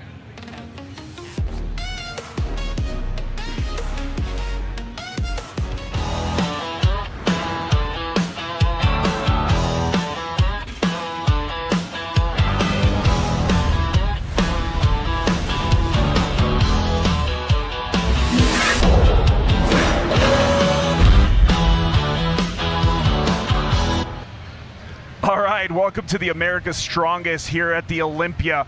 Right now we're taking a little break. We just finished the 73 kilo women and the 105 kilo men, and right now the open division is getting their heights. But I want to talk to Kevin Candido right now. Currently you are sitting in first place with 33 points. It's a small margin between you and Matt with only 2 points. You seemed a little surprised when I came up to you and told you that you were in first place. Why were you surprised? Are you doing better than you were expecting on these first 3 events? I'm definitely doing better than expected. Prep went pretty well, and I knew I had a great rig feed yesterday, so I knew today was going to be a good day. Just didn't really expect to be at this point, winning the hoist, the most unknown event. Deadlift, I knew was going to be well on overhead. Still a weakness, but it went better than I thought it was going to go. That's awesome, man. So was day 1 or is day 2 the one that you're more excited about? Or was it pretty even? It's a pretty even. I'm a deadlifter, so day 1 was always like, oh, let's get the deadlifts done and let's enjoy the hoist and everything else. There's some strong events for me tomorrow as well, though, so I'm looking forward to it. Who's the biggest threat to you right now for the last 3 events? I know they're all strong competitors. They're pretty well-rounded, but I know you've been competing here long enough. You've seen enough of these athletes that you know which ones can do what on day 2. Which ones are you looking out for? First time, Zach McCarley. 4-time ASM's champion. You know, he's right there in third. He's not far behind, and I'm sure he's got great events tomorrow. So he's always one that you know is near the top in every event. I knew Matt McQuiz was going to be very, very good. He seemed to get stronger as the weights got heavier on the pressing event. I didn't understand that. He made it look easy. What was it, 455 he got? He made it look so easy, and I was just sitting there like, oh. Is he even tried yet in this event? Could he do more? He doesn't need to do more, but could he? The answer is yes. I guarantee he could have done more than the 455. So last question real quick. What has been the biggest improvement for you? I know you were talking about pressing events earlier, but is that the biggest improvement you've seen between now and your last big competition that you did? Just really focused on pressing, or have you just been doing something else to strengthen everything overall? The biggest thing was conditioning. I knew coming in 2 hours, 2.5 hours for 3 events, not enough time to get real food in, so it's like liquid carbs, recover, and go. So I worked on conditioning and moving between events very quickly when I was training, so I could be ready for what today was going to bring. Oh, gotcha. All right. Speaking of all the liquids and feeding, I don't want to take more of your time. You just finished 3 grueling events with 3 more to go tomorrow. Kevin, thank you so much. I hope you keep kicking butt. Let's see how everything turns out tomorrow. Yeah, and thank you very much, and I'm excited for tomorrow. Awesome. Thank you, Kevin. Thank you. All right, that was Kevin Candido. We're going to take a quick little break, and we're going to bring on one of the women from the 73 kilo division.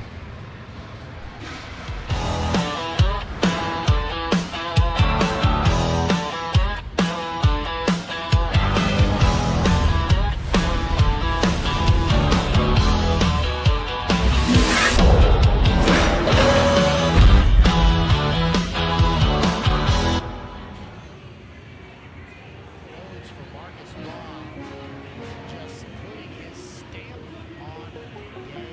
The next day, as opposed to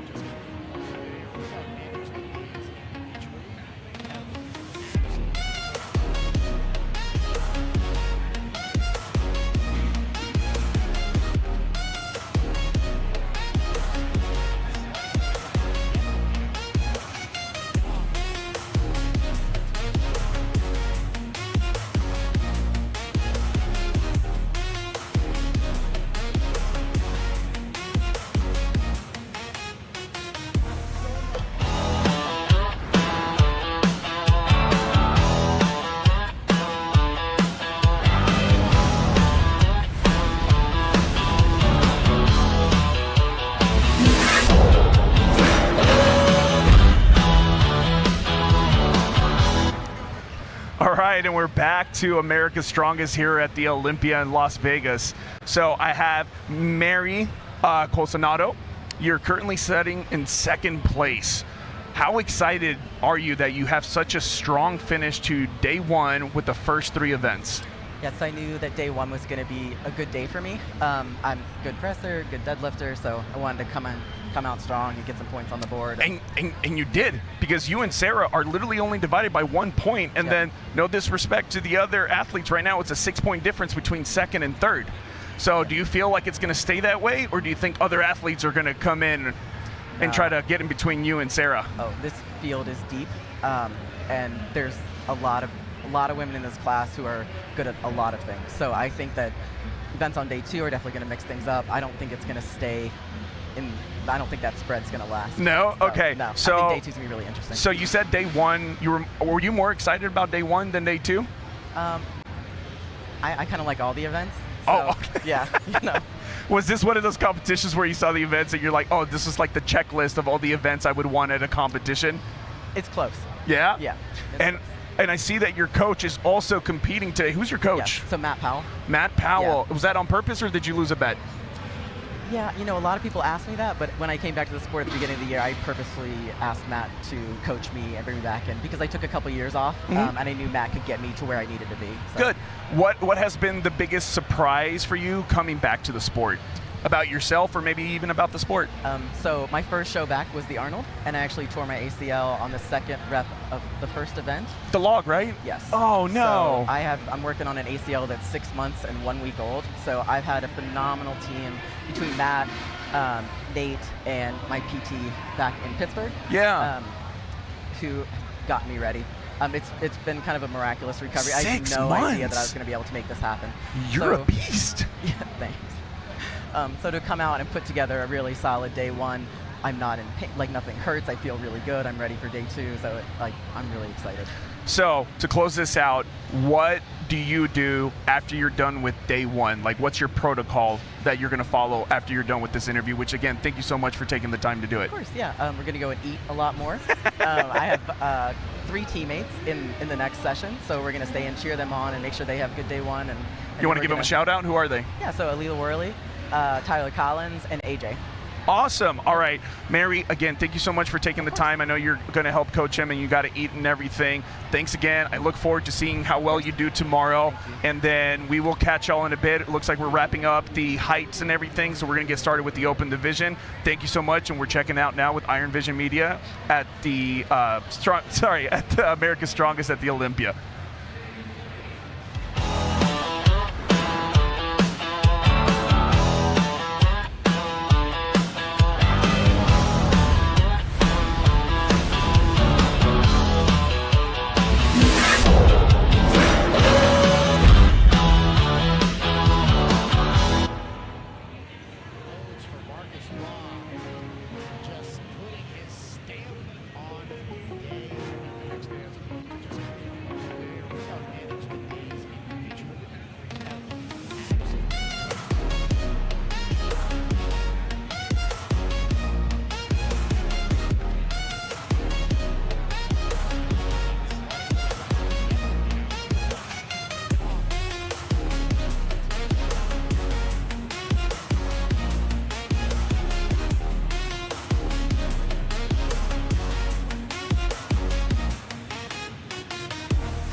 This is crazy. You got to get these weighted out plates. You need to start lifting these plates. That's a 45? You'll be blown away by how thin these are.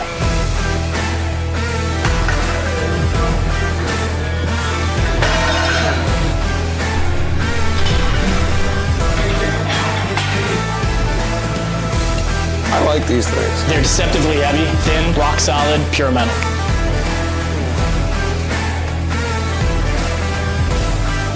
You'll be blown away by how crazy these are.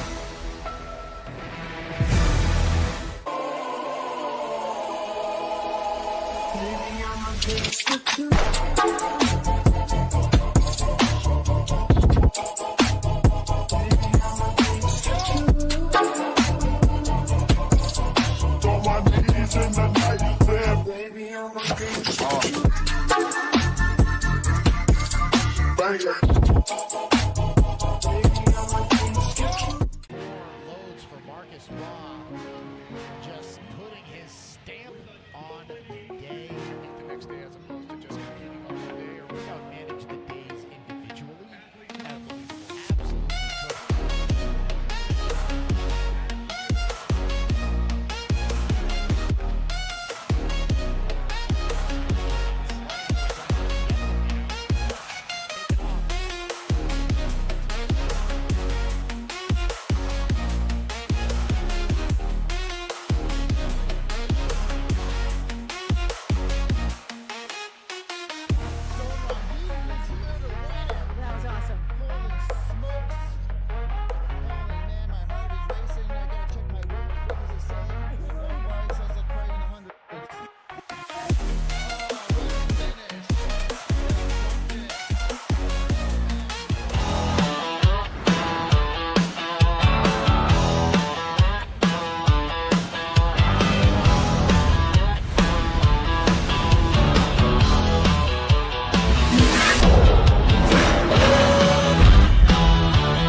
There's a little restaurant right over there. We're back live?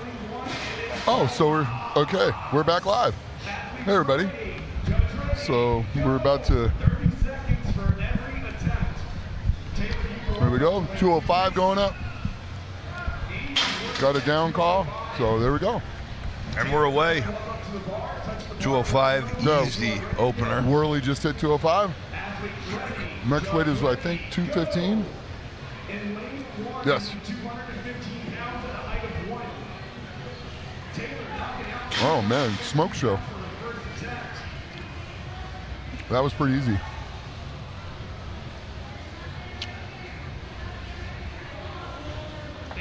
Okay, I am trying to find a list of competitors here. Back on this rectangular metallic box with an electronic picture. With a screen? Yeah, whatever you want to call these things. Sorry to everybody at home if I'm eating a snack. I don't want to drop below 300 pounds today. Are you over 300 pounds? I'm right at 300 pounds. Oof. Not too bad for an old guy. I mean, you gotta work hard to keep your man card. This is true. It's an important card. You cannot get a 2 in front of that number. No. No. All right, here we go. It'll let you go into the 105 division. Oh, that's true. Not doing that again. Okay. Though I did squat 727 at 242. No mean feat. It's actually really good. In 1993. in BC 1993. Yeah. Wow. Allison Abs just slaughters that. That looked like an opener. That's what your openers should look like. Yeah, that's a good point. Yeah. Easy. You see some people go way too light. You know, the nerves get the better of them. They think they're just not sure of their ability. And then you see people who are way too aggressive with their selections. Go way too heavy. Yeah. Openers should be what? Over-under's about 90 to 93% of a max. Your heaviest triple. That's exactly. I'm old school, so instead of using percentages, it's like whatever your heaviest triple could be. But, you know, for men, max triple is usually 90%, give or take a percent either way. For women, it's usually 95%. Oh, Rebecca Houston killed that. Yeah, that was smooth. I've seen her compete over the last few years. Yeah. She's just gotten better and better with every show. She has.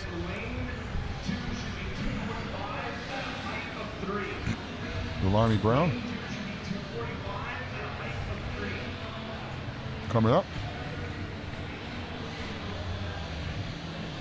Can't see around the body, but I think it says 225. I'm still trying to work on this metallic box that has pictures and numbers that tell me those specific numbers. You got it. You can do it. All right, 225.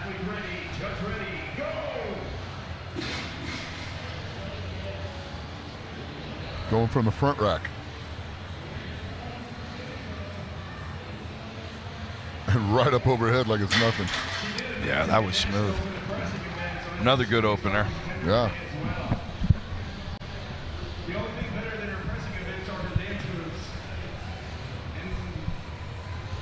Good lift. Holy cow.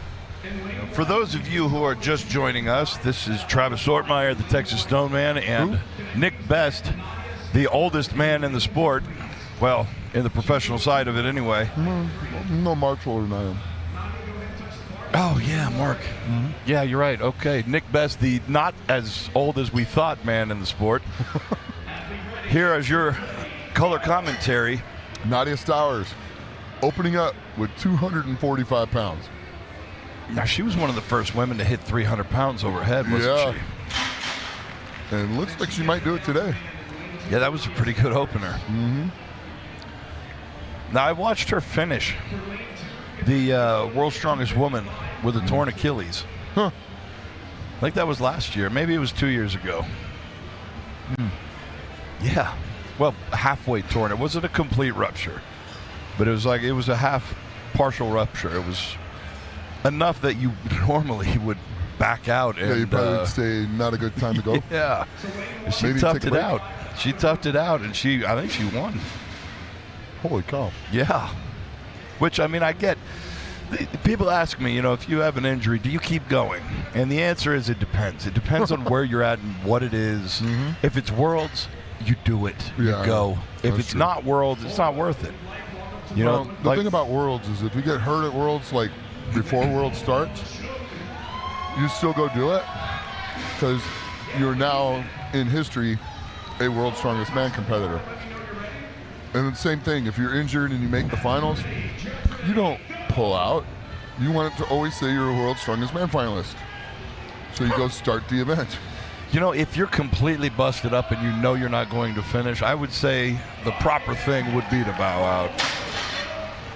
If you're a World's Strongest Man final and you know you've ripped your bicep and there's no chance you're going to finish the competition, I would say let the guy behind you who's got a healthy body go.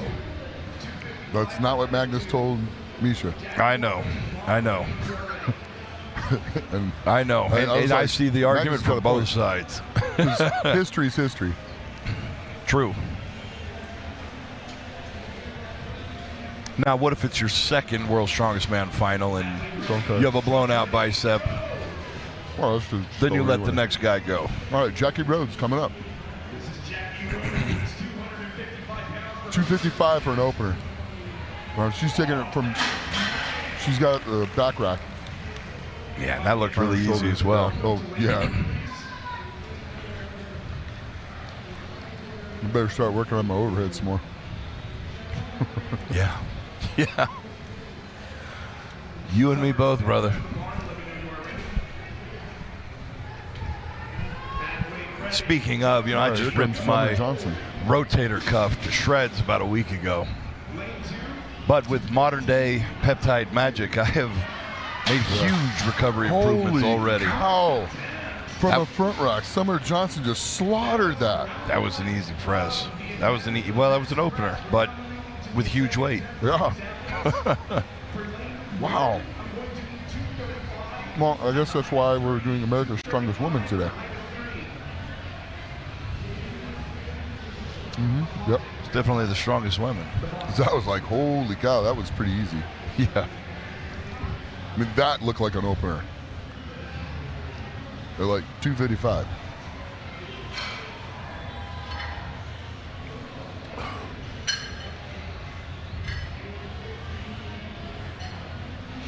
All right. Judge is getting weight change, going to 275. All right, yeah.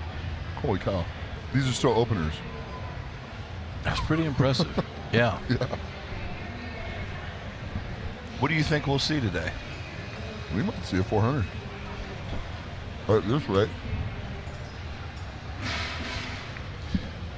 Whatever the Well, weight threes selection anyway. is going to be, I'm thinking 355, 365. Well, we might see a 375.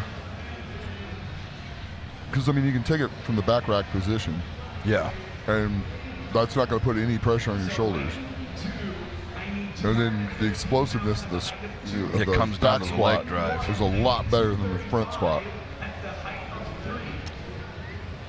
You're going to be able to, like, shove that weight right through your spine and straight up into the air. Yeah, absolutely. That's, you know, for me personally, I get more out of a behind the neck jerk than I do out of a front, even with a good front rack position. Right. But you still see some guys come in with that front rack position. Yeah. Usually they look like they have a long history with Olympic lifting, so they've got that solid front rack position, and then they know how to get the leg drive into it. Of course, when you've trained something for 15 years, it's hard to switch, go behind the neck. Right. And then you have guys like Misha Koklayev. Yeah, he goes 600. It's one of his first times trying it. Yeah. So that was 235?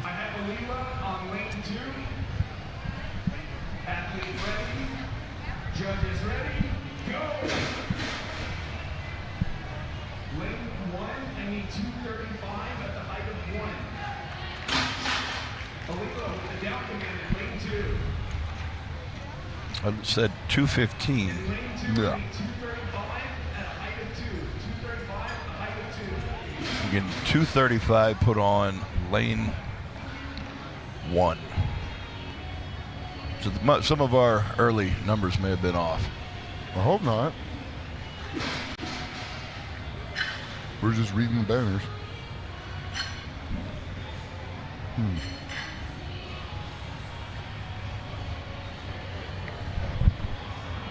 Can I get the numbers on it? Can I please get Ali Abs in lane 1? Can I get the numbers on it? Number 7 at 235. I don't have any numbers on it. Travis is asking for help with the computer. Just trying to Only just took trying him- to see where the files are kept. Only took him a somewhere half hour. inside of this thing. To ask for help.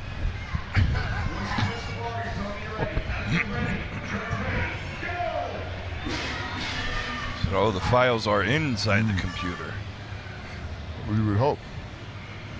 We're gonna have to break it open to get. Wow, the that was pretty easy. From a front rack too.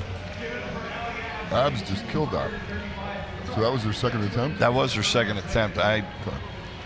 Oh, so all right, that's what it was. Yeah, we were they're going back through the round, so we Yeah. did have some They're 255. going We dropped quick. it back down. They are going really quick. Got to hand it to these spotters and loaders, doing a great job. Yeah. Oh, wow, Rebecca Houston threw that way out in front of her, but managed to pull it back over her center of gravity. Saved it. Nice job.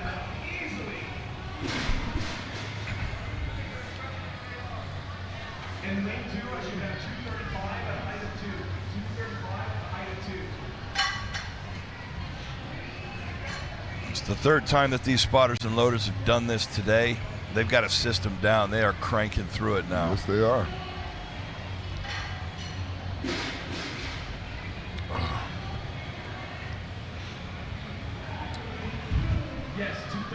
You can hear all that crunching and heavy breathing over there. Please do not mind my counterpart.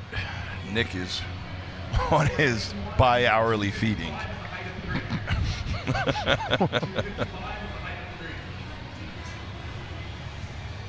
Well, you have to stop to feed the machine every once in a while. 100%, man. You know, that's one of the things I'm really bad about when it comes to these expos. Right. I'll run the whole day, forget to eat, I get caught up in everything that I'm doing. That's why you're still skinny. And that's very svelte, 310 pounds. I am skinny, though. You're absolutely right. I just think I could be 330 easly if I remember to eat. I gotta tease you while I can. While you're still above 300. Yeah. All right, Nadia Stowers on her second attempt. She has stepped out of the racks. From a front rack. Nice. And just straight up push presses it. Wow. Her shoulder strength is just unreal. It is, yeah.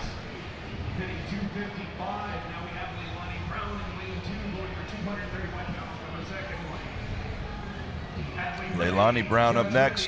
235. 235. Another one in the front rack. Oh, wow. Wow. She needs to put some more weight on the bar. She seemed very happy with that, but I'm thinking she doesn't have any idea how strong she really is, because that went up way too easy. No, I think that was, what, a 10-pound jump? Yeah, is it only 10 or is it 20 pounds? I think she went up 10. Man, that was not even a thought. Yeah. Nancy's over there going, come on, put some weight on the bar. That's exactly what she just said. Nancy Johnson over there, the lane 2 judge. She's actually going to step on the stage in bodybuilding later this evening.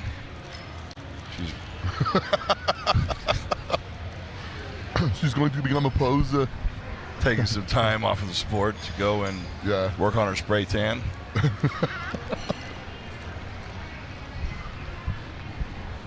Oh, now you're eating. That's I see how it is.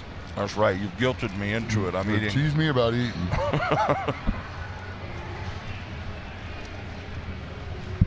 I'm hoping that you guys can't hear the crunching through the microphone. No, we can just hear you talking with your mouth full, that's all.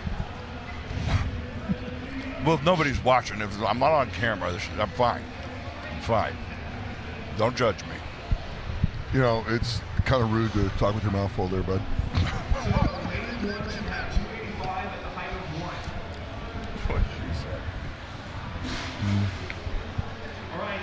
Does that say 270? That does say 270. This is her second attempt, and she's going for 270 pounds. Wow. Jackie Rose. With the space buns. Going to smash some big weight. She is a really strong athlete. Out of the back rack position? Yeah, she is. Come on, Jackie. Oh, man. Go easy. That's Again. sped up. Again. That's sped up the whole way. That looked like an opener. That's another one. She needs to go to 330. 315 anyway. Yeah.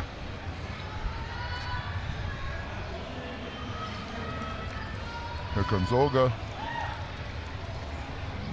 How much is that? Olga Liashuk, America's strongest woman from Ukraine. Yeah, what did the thing say? Did it say 295? I couldn't see it. Couldn't see the card. I did not see the card either. Currently resides in Tennessee, Nashville, Tennessee, and she's got that Nashville look. She had the cowboy hat and boots on yesterday. Wow. That was a really good split jerk. Holy cow. Yeah.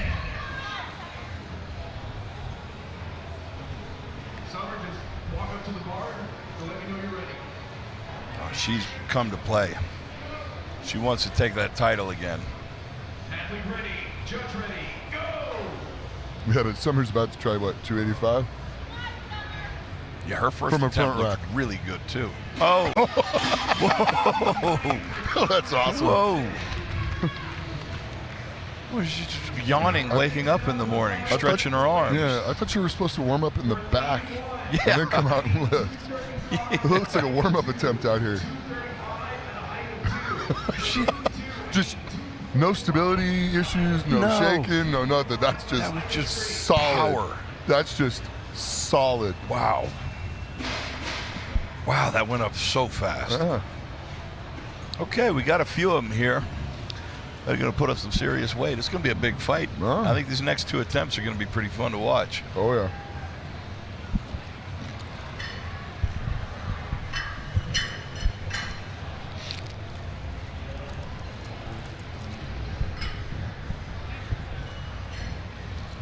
All right, Leah Worley coming up. Next up.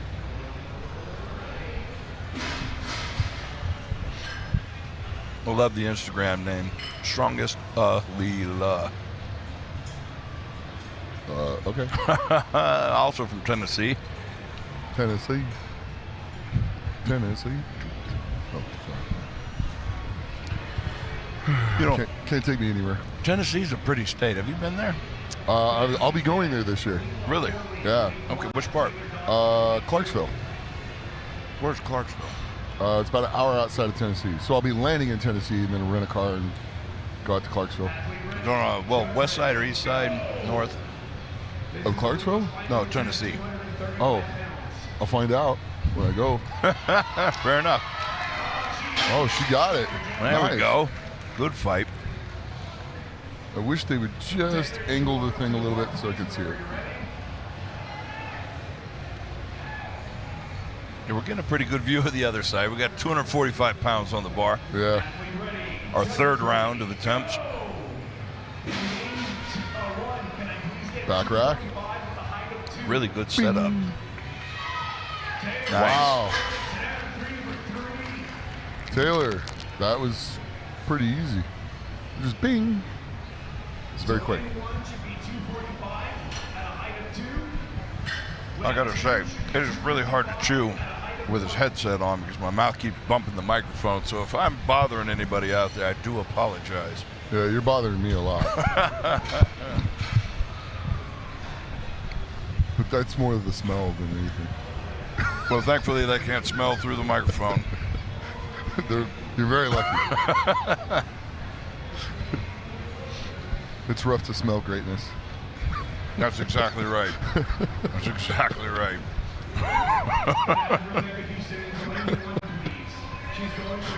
Smell of victory. Yes. Becky Houston up next. Her last attempt looked really good. Yeah. Team Torque out of Minnesota. Torque. Come on, Rebecca.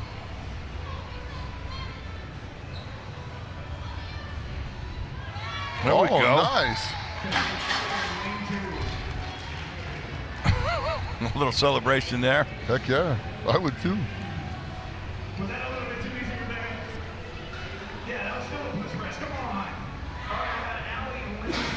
That was a solid lift. That looked better than her second attempt. Yeah.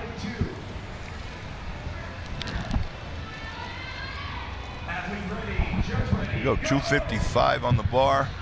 Yeah, here we go. Allison Abs. Here we go. The abominable Allison Abs destroying 255 pounds. Nancy may have had a hand in helping her get to that point. Yeah.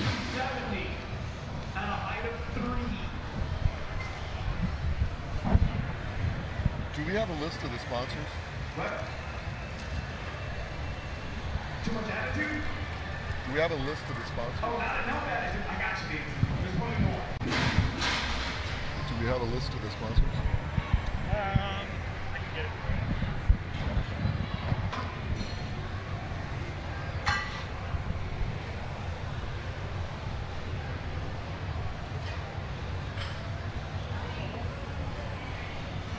Yes, 270 at a height of 2.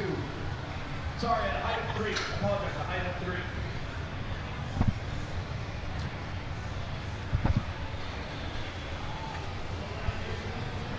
All right.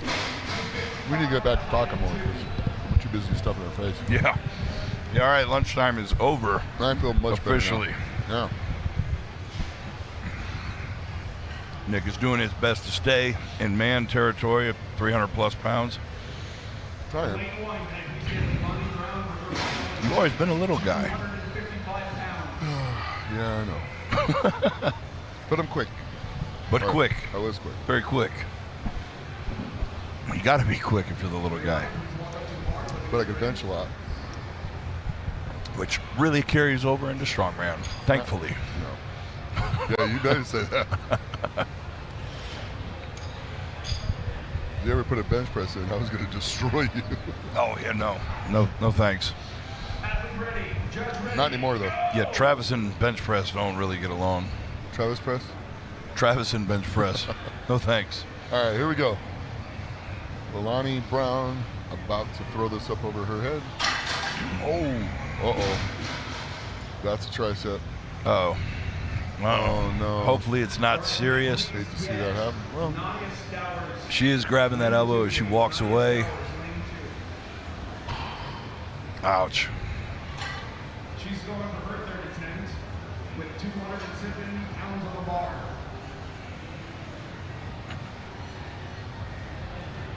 okay. Athlete ready, judges ready, go! They're lifting some weighted out plates here. Here comes Nadia Stowers. In lane 1, can I please have 315 pounds at a height of 1? Oh, wow.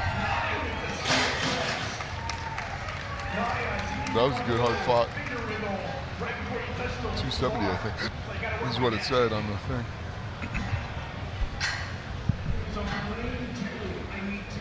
Man. The old lean back and incline bench press it up. Wow. That's pretty good. That was really strong.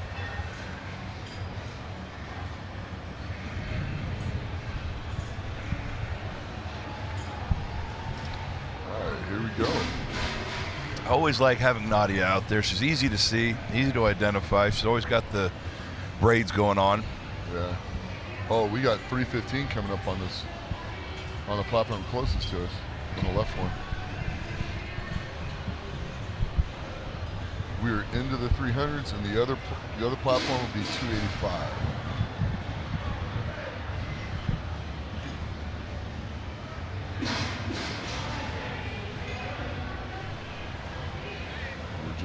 What is the weight on that one closest to us? The closest to us, 315. It's 315, 3 plates, okay.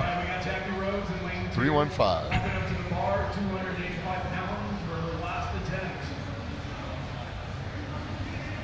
And Jackie looks like she's going to be going for 285 on that one. I don't know, her last one was really easy. Yeah.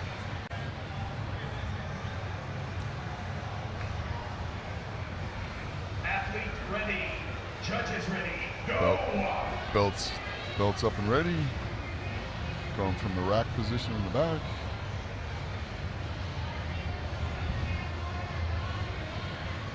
A little bit. Oh, wow. Oh, there it is. Wow. 285. She looked really happy with that. Yeah, should be. I think she had 295. Yeah. At the very least 290, 295 maybe too. Because she caught that and drove through it. Once she caught it, she blew through it. Yeah, so. exactly. She had plenty of strength for the lockout. Yeah. All right, here comes Olga at 315 pounds. There you go, the crowd getting behind her. Look at this, she's about to.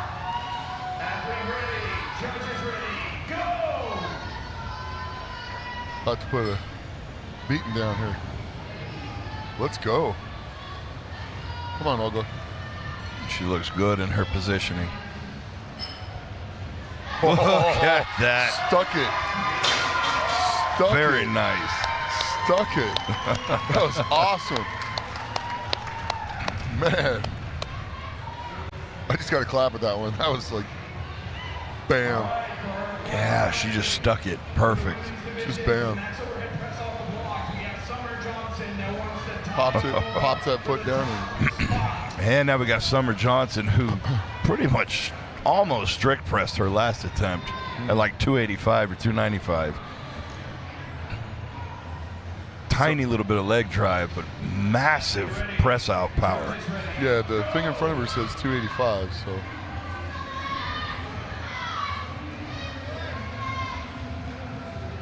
I think 285 was her last attempt, right? No. I don't know. Just a bit much. Yeah. Maybe they didn't change the weight in front of us. You still haven't figured that little square box out? Yeah, they don't have the numbers coming up. It's not me that hasn't figured it out. Are you sure? See, this is where rocks are a lot more reliable. Been using them for millions of years. They've never failed us. Yeah, they could just ride on a rock and throw it right at you. Exactly. You just keep track. You need another rep. You just put another rock. Boom. I can read it. Just chisel it out. Tink, tink, tink, tink.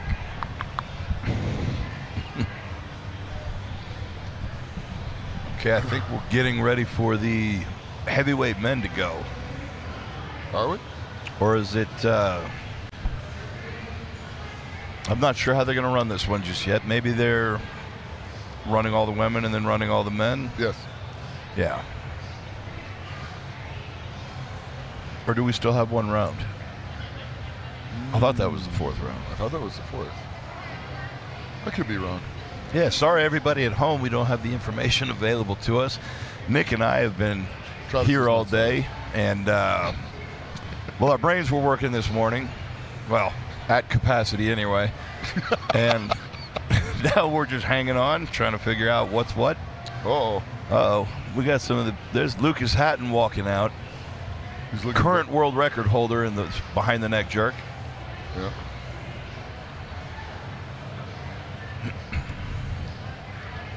Coming out to say hi. Looks like old mom's in the crowd. Yeah. Love it. He has cows. I'd say he has calves, but he has cows. Yeah, he does. He's got a Paul Anderson build. Yeah, he does.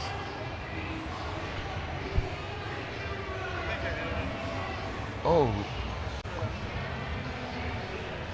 Oh, is that what it is? We're missing internet.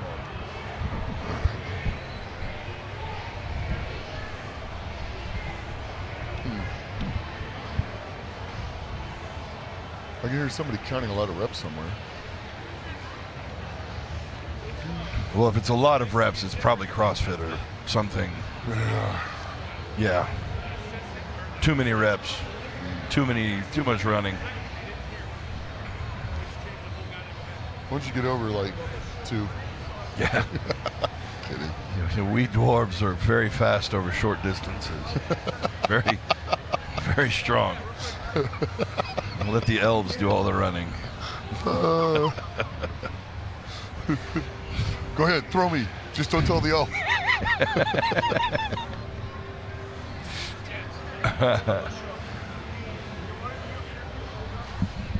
What's up?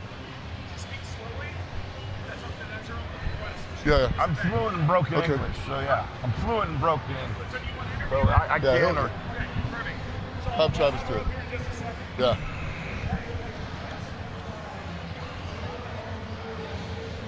So Olga won that event? Yeah, by a lot. By, She easily won that event. She smashed that event. walked away with that event? Yeah. And by about 30 pounds, right? 315, 285 was the next closest. Yeah. Well-deserved win, too. It looked really solid. She had more in her. Yeah, that was a good. She just stuck the landing on that. She really did. Okay, we are hopefully going to get Olga over here to say a few words. She's on her way.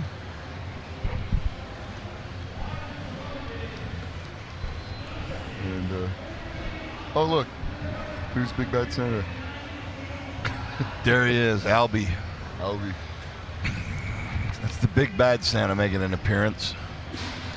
Try to figure out whoever's naughty for Christmas this year. Let people know. Bring you your Strongman toys, put them under the tree. Yeah, exactly. How do Strongmen have trees, or do they have finger fingers? Yes. Yeah, I like it. Well, I don't have any trees. I do have a finger. We don't have a lot of access to trees down here in Vegas. This is true. Well, they're all planted. Well, That's yeah, why okay, we have fair. a windstorm. We usually don't lose power.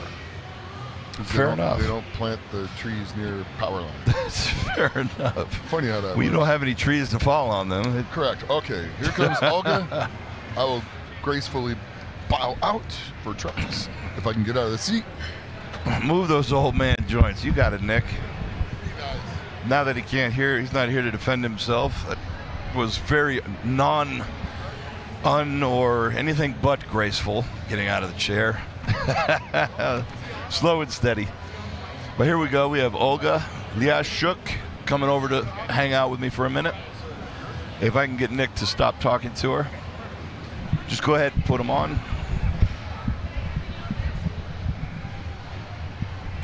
And then move that. There you go. Can you hear me okay? Yeah. Ah, fantastic. Now, how are you feeling after that first event? That was a big win. Yeah, I was very excited about it's my PR. I thought, okay, because you celebrated when you walked away, so that looked like it was a big lift for you. Yeah, I was very happy. And we have only 3 chances. When I compete in Arnold, it was only 142 kilos. Now I did 143. It's like 1 kilo is still PR. PR is a PR, exactly. And I'm very happy, and I want to say thank you, my coach, Denis Bergny. Okay. He was support me all time. I was like nervous, you know, like every athlete. Yeah. And I want to say thank you, everyone who commented and support us. And I'm just happy to be here, you know. Well, you know, you did an amazing job on that first event. That looked so easy. 143 kilos or 315 pounds. Hey, you just threw it up to the lockout, snapped your arms straight. I mean, it was never a moment's doubt that you were going to get that lift. So how much time have you put into training for this event? Dennis gave me 24 weeks. Oh, wow. I was start to hate him. I'm sorry, Dennis. It was so hard. You know? That's the sign of a good coach. You love, and then there's a point where you kind of hate them because they're pushing you to be better than you thought you could be. And finally, I find that a coach who understands me. You know, it's very important. When you have people who understand, like. Well, your life. I'm not patient, you know. Yeah, yeah. I'm woman. I feel like every woman understands us. Well, you know, we had a conversation yesterday about patience, and you, I understand, are engaged to be married, yeah? Oh, yeah. Yeah. It's not today right now, but that's okay. I will be. I have proposed. It's not so quickly, like, you know. Yeah, yeah, of course. Well, there's, you know, it's a slow process sometimes, but the ring was beautiful. Yeah, I was you know, like every woman happy. It's when you have a lot of happiness in your life. Sometimes it's give you like power to push yourself more and try to understand what you need to do for motivation for next competing. So you used that as a motivation to come here and absolutely kick ass, basically. Yeah. I just happy to be here to see every woman. I just enjoy it, like. You know, like when you do same every week, like I need to do 12 exercise. It's not only one competition for me. After 3 weeks, I have a rock invitation, and I will be very happy if everything will be cool for me too. Like this competition for me, like finally I feel like home, you know. Like when you lose everything and you find a good community and community support me, it's like I was first time crying when I have like a family like that. And why I'm still there, I'm 40 years old, and I'm still there, I'm still excited. And I love hearing this. Nick and I were talking about the camaraderie, the community of this sport. And it's great to hear that that's true for everyone. that you feel like you found your family, so to speak. Yeah, and you know, like sometimes when I hug girl and I feel like wonderful, like it's give me like 5 seconds to be happy, you know, like I don't know, like sometimes inside I'm like little kids, you know, they want to just to like do small important things like hug, smiling, like support people, ask maybe something to need it, or yeah. When I was coming to 11 years ago, like I remember I don't have like a lot of things, and girls help me with that, and I try to do same for youngest generation too, to put that sport to different level. And I feel like maybe we need to try to learn more about management to help every athlete. We know how it's hard to be push and Olga, this is why we here. love to have you at these competitions. We love to see, because you're setting that example, and everybody sees it, everybody feels it. So when you're here, it's like it is a family, and you bring that piece to the puzzle. And you know, I for one love watching you lift. Thank you. And I know Nick was really impressed with it as well. But how do you feel about the next events? This is as good a show for you, I think. Yeah, I love deadlift, you know. It's like will be cardio for me. Yeah, yeah. But really, I did home only normal bar. Okay. I have axle, just a few training. It was for max. I still needed to like in rock in America together. It was hard to find it something to middle. Yeah. Well, that's the hard thing about Strongman, is there's so many different events with so many different variations. And when you have multiple contests lined up, you have to kind of make the best out of that mix and get as much as you can from as little as you can train each different style. Yeah. And kind of mash that together. I like deadlift. It's my favorite event. Yeah. I feel like it will be cool. All line. Guys change a little bit rules, but it's okay. Yeah. I understand every competition. It's, you know, it's still everything perfect. Like I feel like we push Strongman for wonderful level, and now, like I remember when I come into 11 years ago, we didn't have any prize money, but now everything grow up, and it's a lot of things when we try to support each other and find it like when we find it a good sponsor for us, you know, and push each other and support each other all time. It's cool. I'm very happy, and finally I have green card. That's right. That's yeah, right. it's so wonderful and this news is a big for time me. for you. Yes, This is a and I really was big waiting, time for you. already 3.5 years. It was a lot of nervous. I was all week sick. But when I have good news, but you're here I and you're feel happy. Like Olga, finally, God help me and support me, give me everything what I need, and I want to build my family here. And thank you for everyone. And I want to say thank you, Ukrainian friends who still support me and allow me. It's very important for me too. I know how it's hard to be strong enough. I want to give Ukrainian people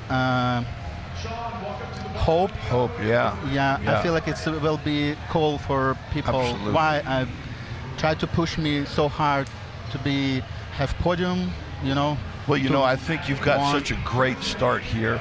And I know we're getting ready for the next event, so I'll let you get back to what you need to do. But I think that you are the person to beat in this show. And so I, for one, am looking forward to watching the rest of it and watching the inspiration come. Thank you so much. Yeah, absolutely. And good luck with the rest of the competition. Yeah, thank you. I very appreciate. And absolutely. It's a lot of cool things when God give me power, doesn't care how old you just started. I feel like it's good motivation for another people. When you start Strongman, you push your level for different.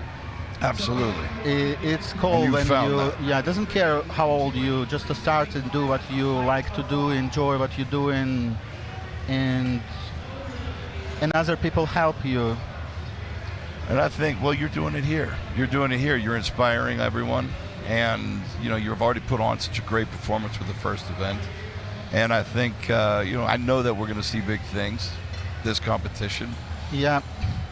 I will be happy when I will do world record here. I want to. Oh, yeah, okay. Yeah, so we're calling the shots with a world record. I want to. Okay. You know, I'm excited about that. It's a lot of things when you like nervous. Like first event was so nervous. Yeah. Second will be better. Okay. Okay. For every athlete. Well, I'm going to let you get ready for your next event. Yeah, Olga, thank you for taking the time. Thank you so much. We really appreciate it. I really appreciate it. All right, good luck. I'm happy to talk with legend like you. Yeah, and a lot of guys who give me motivation and send me like happy birthday wishes. I'm very happy for that. It's give people hope. I was very excited about that. And now like it's cool when you like talk with a legend who push your level like so hard, and I want to do same, like, you know, like. Well, you flattered me. I appreciate you saying that. And I have no doubt that you're going to leave that kind of mark on the sport, especially with these women that are going to come up over the next few years. You know, with your performances like today, or at least the behind the neck jerk, and then what we expect to see the rest of the weekend, I have no doubt that you'll leave that kind of mark. Yeah, thank you. Yeah, thank you. I want to say thank you, my mom. I know it's a long distance between us, and it's a lot of years when I didn't see her like real, you know, only internet. And I want to say every person. Was mom watching? Maybe. Hopefully, we'll say hi, mom. Yeah, if she have internet and light, she watch it. Yeah. And she's back in Ukraine. Now it's Russian territory. Oh man. Yeah, and hopefully everything finish and it will be okay. And I support her. I still love her, and she know about that. She give me hope. She never told me no if I want something to, you know. It's important for children when you want something to, and mom told, oh no, you don't want to do this, I don't want to do this. She every time told me, Olga, if you want, do it. You're happy, you're excited, do what you want. That's amazing. That's amazing. Your mom sounds like an awesome person. Yeah, like she every time was like nervous. Sometimes like she told me, Olga, it's too heavy, I'm nervous. I feel like I'm nervous too. Well, you know, a good mom's going to be nervous. Just say thank you, every mom. I feel like for women, this time we push so hard, and we know like we need to be strong enough for every event, every exercise, to give hope for our children, our generation, to be strong enough. Yeah. Yeah. For absolutely. future, I feel like every athlete's like smart, like strong and powerful inside. Like sometimes when I come into competing with myself. If you win with yourself, you win competition. It's a really good way to put it. That's a really good way to put it. You keep beating yourself, you're going to rise to being the best version of yourself ever. Which, for you to be the best version of yourself ever, is a scary, scary idea for all those other competitors. Well, I think I've taken enough of your time. Yeah, thank you so much. I'll let you get back to going to work. Thank you so much. I love you, Thank everyone. you. Bye. Good luck, Olga. Olga Liashuk, everybody. America's strongest woman from Ukraine. She is one heck of an athlete. And, you know, honestly, somebody who's having to deal with what she's having to deal with her family being in I guess less than safe territory at the moment. It's inspiring that she's here doing what she's doing. And we're joined by my co-host Nick Best, trying to encroach upon my territory. You're touching me again. Your knee is on my side. I'm gonna pull this car over. Oh, good luck. Enjoy. What is that? It's protein water, What apparently. did you? I thought you were being nice. Somebody Yeah. gave me one. I tried it. I was like, oh no, oh no. Why would you do that to? God dang. Okay, yeah, not a fan. Not a fan. That's 20 grams of protein, but is it worth it? Carbonated protein water, sparkling protein water. I'm not sold on it. For the first, maybe it's something that takes a long time to get. Maybe it's one of those you just need to chug it and be done with it. Dan McGuire, 395, successful.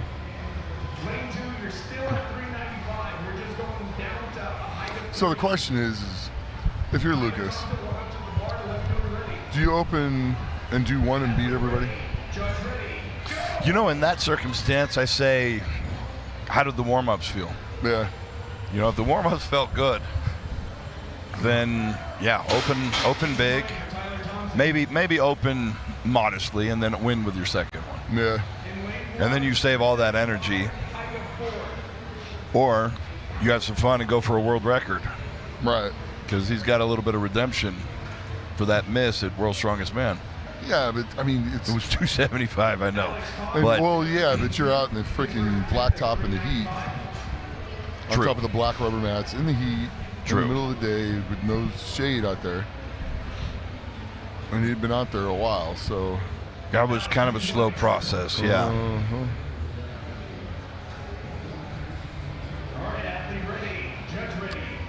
All right, cop. Here we go. Nice little 395. That was easy. Up and easy, no problem.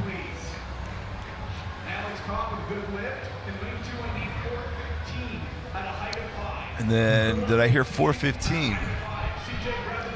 CJ Allen from Wyoming. This guy is really strong when it comes to that leg drive right there. Yeah. He made that look really easy. Good explosion. Yeah, that did not look hard.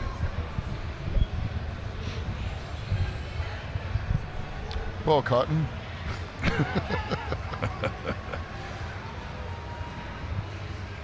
Yeah, that weight's flying up to lockout.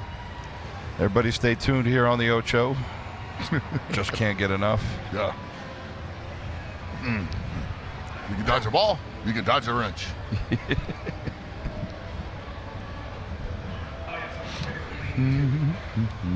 Oh man, that drink is awful, dude. I don't know why I keep it's now it's in front of me, so it's just gotta go somewhere else. That is God. I like how you went back to it though. You gave it an honest try. Well, yeah, you yeah. Did. Again, I just thought maybe the first one's a shock, and you know it settles in after that. It just it doesn't. But I found the taste lingers for a good while, and it's like you almost want another one to make sure it was just not quite right. That's what I was thinking. Yeah. But after working in beer that long, I just like, once you have a bad one, it's like, you want to do another one? No, I'm good. You know. So here we go. Brett Thompson. 415, as far as I could tell from here. Oh, straight two. Nice. Straight. Now this has been a popular event in recent couple of years. Did you ever get a chance to do this one? Nope. I've never done it in competition either. I did not in the competition. No, the only time I remember was 96 World's Strongest Man, and Gary Taylor winning it with like 210 kilos. Yeah, we might go over that a little today. Oh, I think we will, yeah, 464 pounds. That was a world record and stood for a long time. And then, I don't know if Misha's counted as a world record because it was in an exhibition. Yeah, I don't think it did. And then Lucas Hatton currently has the official World's Strongest Man record and world record, as long as Misha's didn't count. Misha Kuklayev did 275 kilos or 70? 275. I think it was 605. 605. It might have been 600 even though. Back in 2006? Something like that, yeah. Yeah. After pulling 400 kilos for a triple? Yeah. In a polo shirt. Also, yeah. With the collar up. Adds a few kilos. Well, the collar, like Barbell Press shirts I wear, those will give you an extra 2 kilos easy. Is that a shameless plug there, Nick? It was. So here's... you heard it from Nick. 2 kilos, Barbell apparel, collared shirts. So...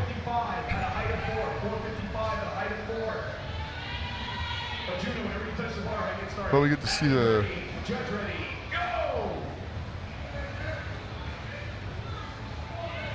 That's a very large man. 435. That bar does not look like a normal barbell. 40. Wow. You know, I'm thinking somebody did a little bit of Olympic lifting there. Yeah, that was pretty His hands nice. were collar to collar. Wow.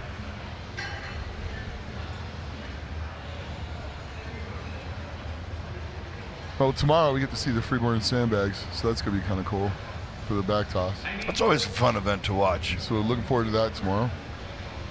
Speaking of, the man walking out right there behind the screen, Nick Gardione. Oh, pretty good at that event. Yes, he is. This is going to be a good contest for Nick. I think so. He came in yesterday, was very confident. And the deadlift is what, the silver dollar deadlift? So that's 18-inch pull. Are they doing that, or are they doing the axle medley? I was told silver dollar deadlift a little while ago. Okay. Could be wrong. Well, I know the veterans are doing the silver dollar tomorrow. Okay, yeah, so are they. But the women did the axle medley. Correct. The women in lightweight guys. Yes. Yeah. Well, technically middleweights. They're not called lightweights anymore, Nick. That's very offensive. Lightweights are people too, buddy. I know. Come on, Nick. Nick with a very solid lift. This is 455, by the way. Wow. And he stuck it. That was easy. 455 or an opener. Has made some huge progress in the last few years. He's getting a lot better. I remember going out to... Him and Austin are supposed to come out and visit. Well, Heavy Metal Fitness is where they train. Yeah. I went out there a few years ago and did a seminar. Yeah. Worked with them on loading stones and got to see them. This is 2021. Got to see them then versus now. Here goes Austin Ham. I think he's going 475 from a front rack. Oh, and a push press. Did he even drop underneath that at all, or was that just straight push press power? It was too fast to tell. Yeah, if he dipped, it wasn't much. That was wow. Quick. Oh, he dipped a smidge, like a box jump. Okay. Boom. That was 475. Yeah, that's what the thing says. This next one coming up over here looks like 475 too. Opener.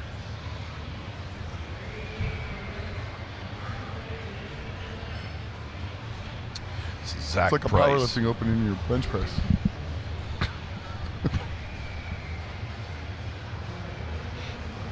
All right, here we go. Zach's coming up. Can I please get Zachary Price, lane 1? Coming over to lane right, 1. Here it comes, lane 1.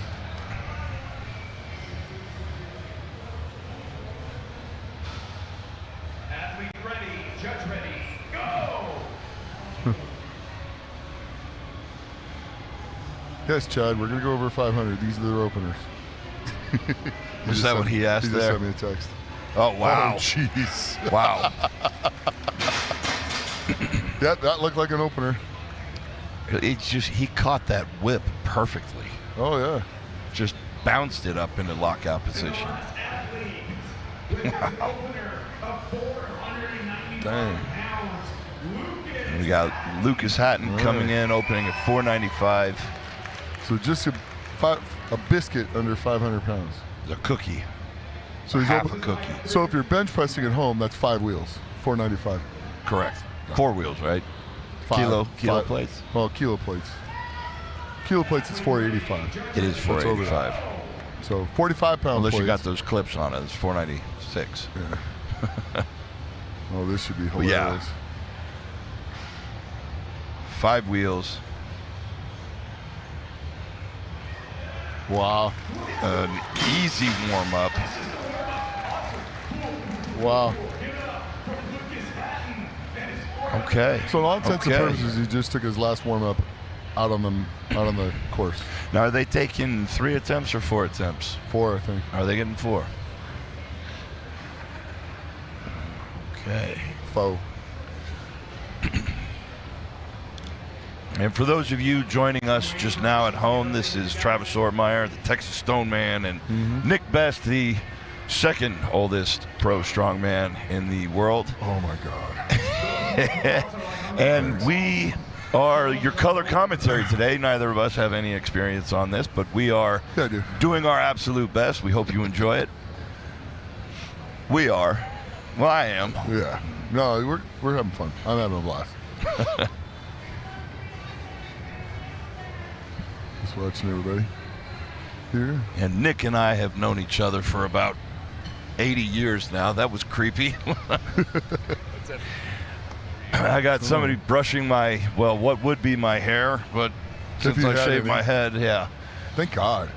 This is embarrassing, your bald spots back there and stuff. Ah, but this is so much easier, man. So I used to do this thing called Zen haircutting. No. I had my Zen haircutting. I would close outside, I'd close my eyes, I'd take the clippers, and I actually did a pretty good job, but then I got to a point where I didn't want my hair anymore, so now I just buzz it down, and this is the easiest I've ever had it. Yeah. It's free. I don't have to pay to have somebody cut it every couple of weeks. No, you just gotta shave it every day. Yeah, or every other day. Oh, your hair doesn't grow that much? It just depends on the day. All right. Upcoming Sean Schellinger.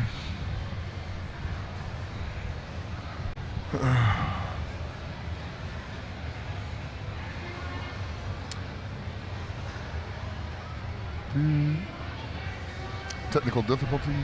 No, they're trying to get the weights right. And we'll get them loaded.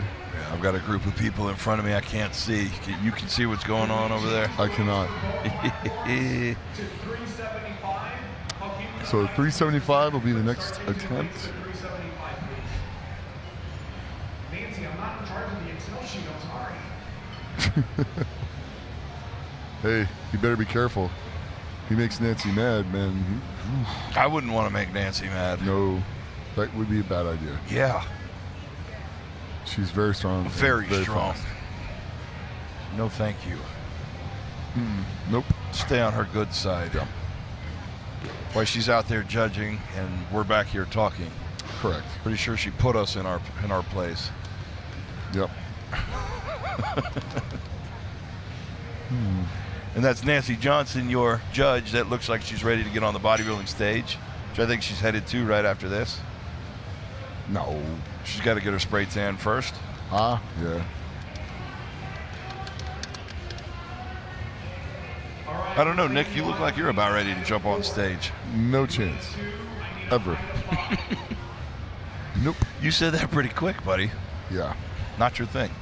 No, I tried to do that in my very early 20s, and I was thinking about doing that, and just came to the realization, that is not for me.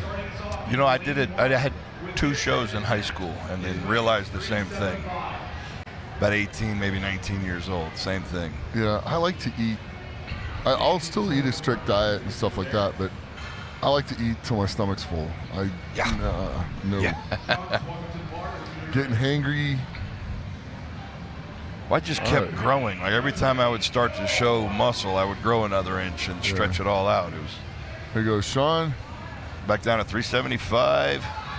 And gets it. Solid press out. Nice. Good finish.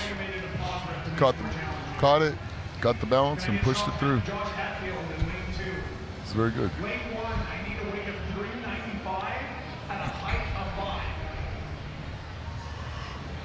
All right. No, I actually coached Josh back in 2018, helped him get his pro card. Oh, cool. Yeah. Very good. He's doing 375 here from a front position. Gets a down signal. Very nice. I like it how he's doing it with a hat on. Yeah. In the front rack. In a front rack position. You know, he's always done that, and it has always driven me crazy. As a coach, I see people do that. It drives me nuts. But he never listened to me on it, and he's obviously still never changed his position on it. It seemed to work for him, though. Hey, he's here. He's here and he's lifting things. Now, it looks to me like it's sturgeon coming out. The fish. It's a big boy. Oh, no. This is...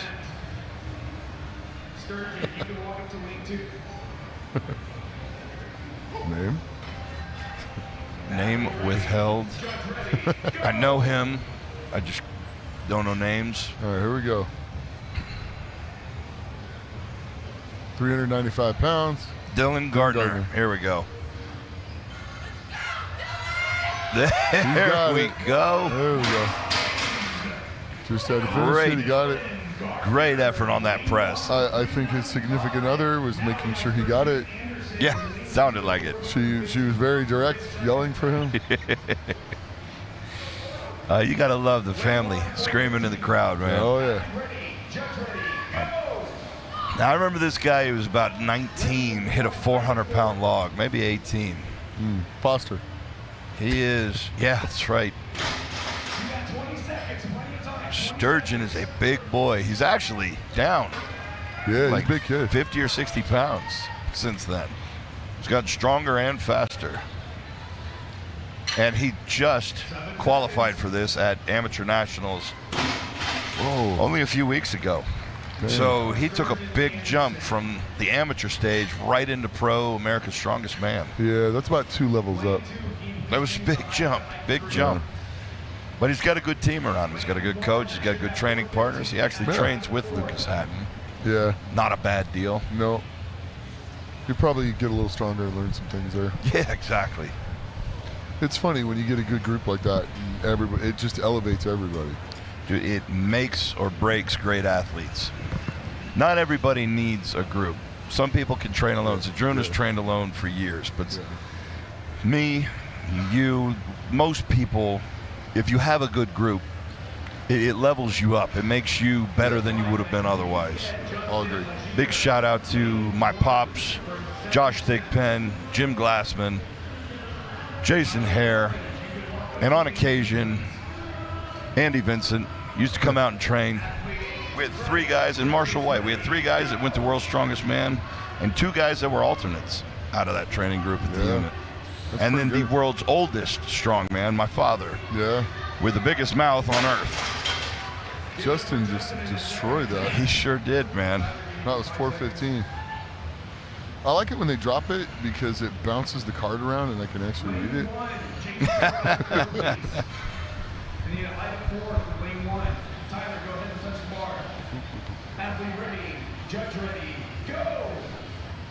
Go.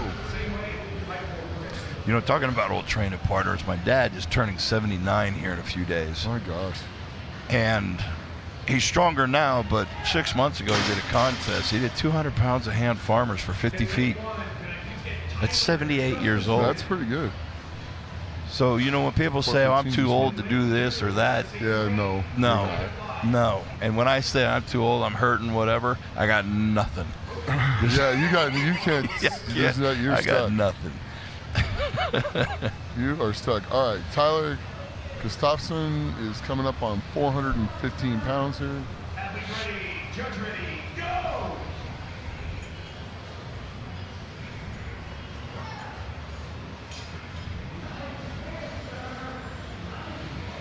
Come on, just thinking about it. Oh, wow. Didn't need to. That was smooth. That was easy. That was very smooth. Give it up for Tyler with his second attempt at 415 pounds. Here's I love seeing these weights, man. 400 plus, just moving. What'll be interesting is if the Arnold brings back the Austrian oak out of the rack, like they did that one year. So the guys aren't cleaning it; they're just max overhead pressing the log. You know, this may sound weird, but I always did better if I had to clean it first. Yeah, I had a hard time taking log, axle, anything out of the rack and then going. Wow, Dan just destroyed that. Yeah, Dan McGuire crushing, what was that, 415? Looks like 415. You got the spotters, top end, max effort squatting it up, trying to move it, and our athletes throwing it overhead. But shout out to the spotters, man. They're the real heroes of this competition. Oh, CJ made that look easy. I think some of the guys are just starting to get warmed up now. CJ just competed in the first SCL Strongman Champions League USA 2 weeks ago. Yeah, I'm bummed I missed that. That's right, you had a little bit of an accident. Yeah. We were looking forward to having you there. I know. Couldn't really talk right with the concussion. Nobody would have noticed. Thanks. I appreciate that. Love you too. That's awesome. You might be right, but I mean, it's still. All right, next up is Alex Kopp. Alex Kopp, here we go. Strongman Nutri-Shop. Iron Legacy Barbell in Idaho. Yeah.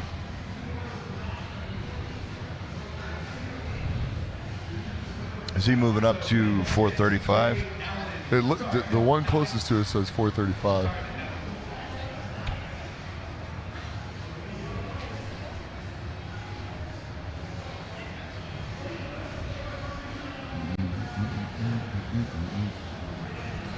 You just keep hearing all the music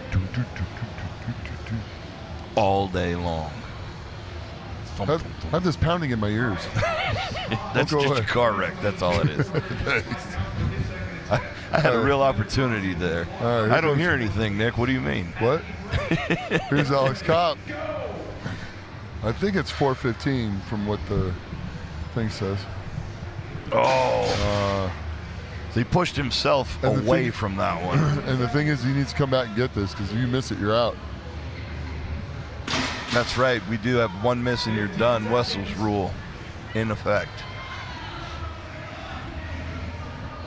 I think he needs to stop. Well, now he can't, but I think he should have not taken that second attempt and just waited until the time when he took that third attempt. Yeah. Give himself a little chance to recharge and do another full effort attempt. Absolutely.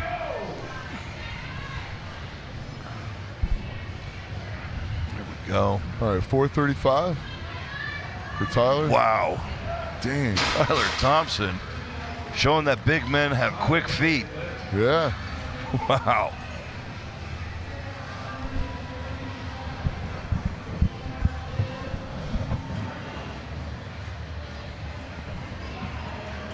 I have to say this. Okay. Strongman athletes. Yeah. Are the most impressive athletes when it comes to just explosive strength on the planet. There is no equal. Sumo wrestling is really cool and close, but when it comes to just raw brute force power, strongman wins, hands down. Okay. What about Olympic lifting? They're pretty and trickery. It's Olympic trickery. Pretty and trickery. That's awesome. All right, what Brett. they do is, he's hobbling away. Oh, Brett, yeah. Let's hope that was just a cramp and nothing major. But yeah, Olympic lifting, they move the bar and they move themselves around the bar. Oh. And then get into really mechanically advantageous positions. Okay. But strongman, just the raw brute force, man. Is that what you're telling yourself? 100%. Okay. Yeah. All right. I'll put that up against anybody. You and me shall have a nice conversation the next time you see each other. Strongman's way harder than Olympic lifting. Way more brute force. I know. speaking of brute force, Roy just took that up to lockout. Yeah, 435.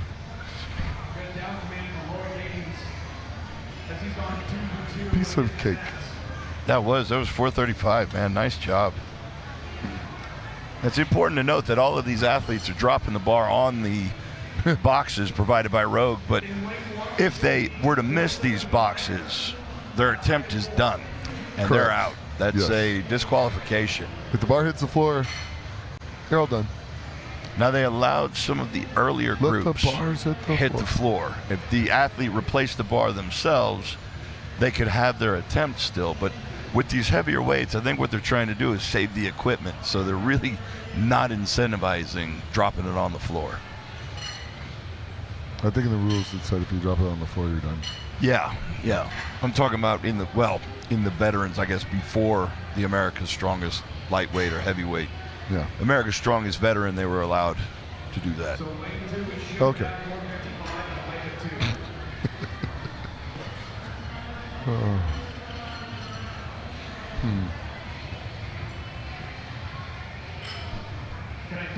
So we got 475 on the one next to us. For the late one, you should have 475 at a height of 4. 475 at a height of 4. I got my partner next to me doing some weird dance with his fingers and hands, and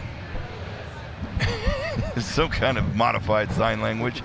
Nobody has any idea what he means.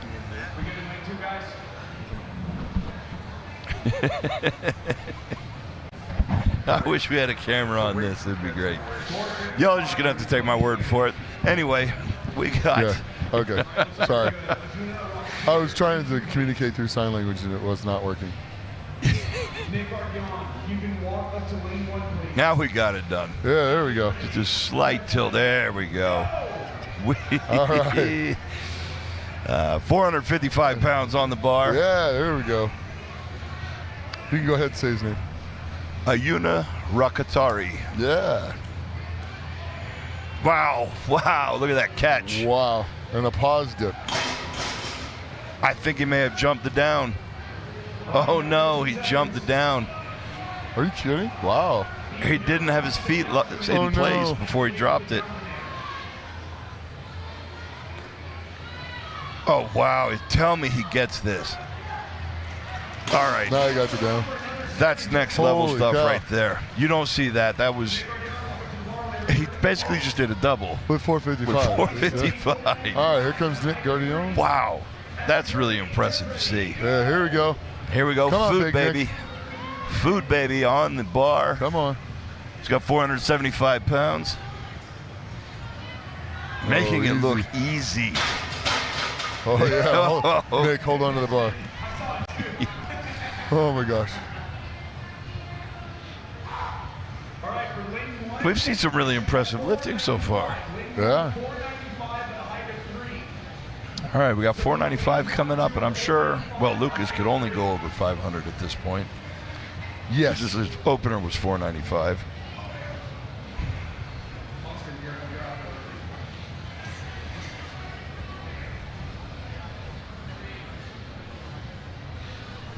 Like I said, the interesting thing will be to see where he goes. Yeah, he's kind of in the driver's seat for this Does event. he go for a record, or does he just go to win and because he's here for the America's Strongest Man title?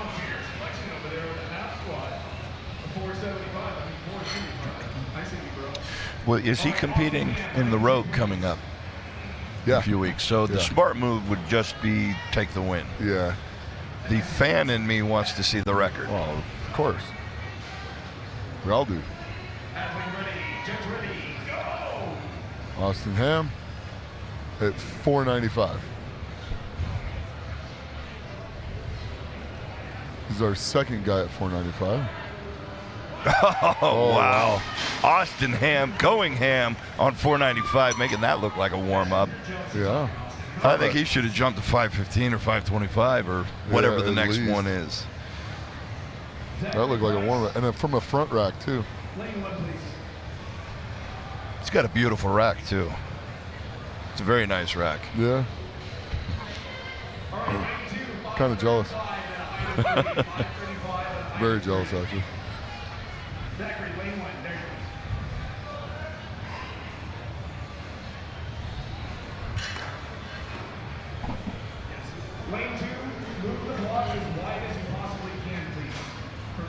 Oh, here we go. He's moving the blocks out, asking for a little bit more room.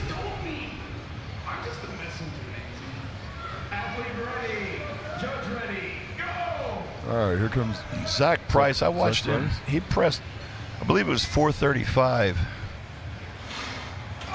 at the Shaw Classic, earning his pro status. He had to do it 3 or 4 different times because the first one he didn't wait for my down.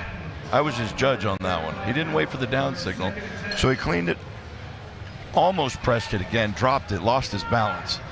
With 10 seconds left, and you could see he was gasping for air. He cleans it, presses it, fights it, holds it for the lockout, and gets There goes it down. Lucas Hatton at 535 pounds. Yeah, this will be easy. The way he gets it off of the racks. Wow. Dude, so stable. Just looks effortless. Yeah.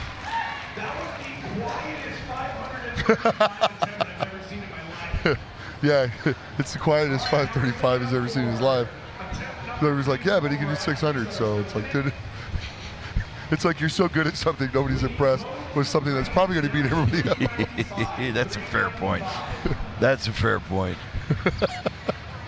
You do something amazing, but nobody's Everybody's like, yeah, but we know you can do a lot more than that. So whatever. It's like, no, dude, you guys should be clapping. That's still really good. He is now 40 pounds ahead of the guys that hit 495.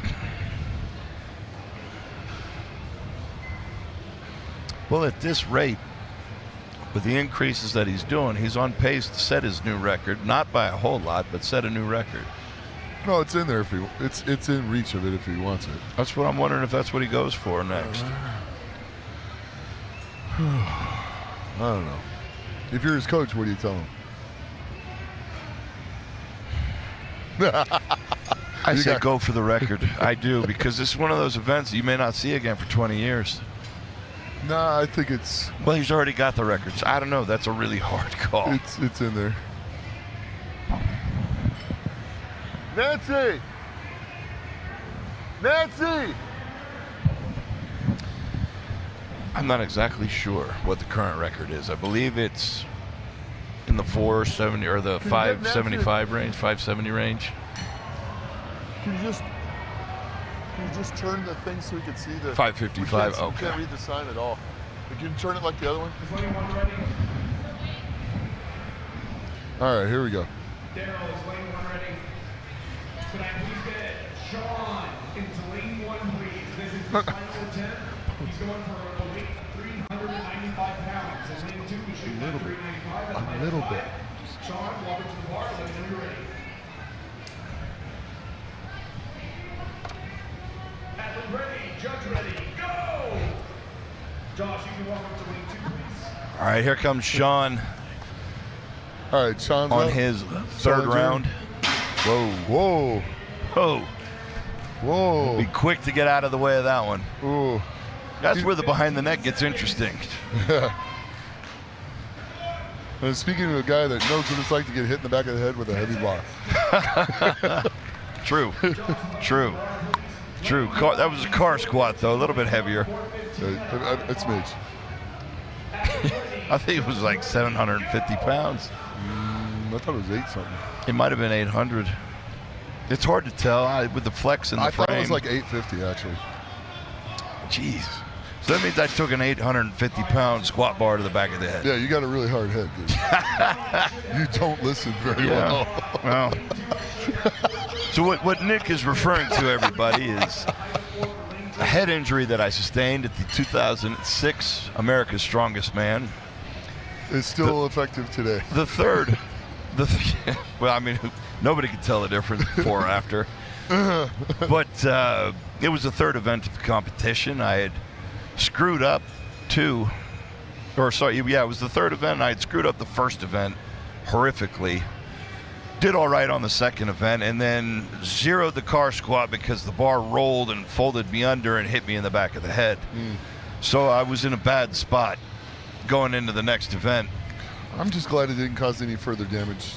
I do have a really hard head. Yes. Well, I couldn't see anything peripherally, so I had to get the judge to tell me where the line was. With a medley, we had a yoke, farmers, chain drag medley. And I had to get Willie Wessels to tell me where the lines were, shout at me when I had crossed them. I still ended up taking second on that event, and then I won every event the next day. So basically what that tells me is I need to just whack myself in the back of the head to wake up and be serious about a contest, because if I come out of the gates and it's too easy, I'm just going to screw it up somehow. Yeah. All right. Dylan Gardner's up next. Here we go, 4:15. Athlete ready, judge ready, go!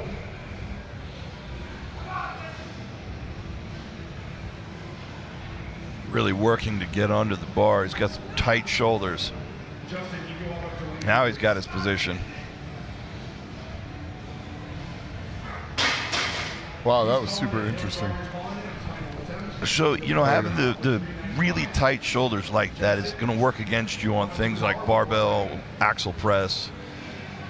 Because when you try to use your leg drive, if the bar's not sitting on something solid like your front delts, as soon as you try to come up, it's like a shock absorber, and you lose that power from your legs.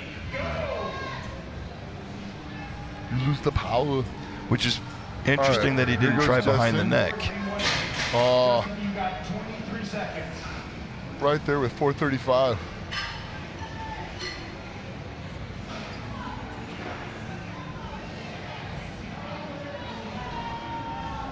Oh, wow. Nice comeback. Way to come back and get it. That's a lot of work on a second attempt with 435 pounds. Yeah.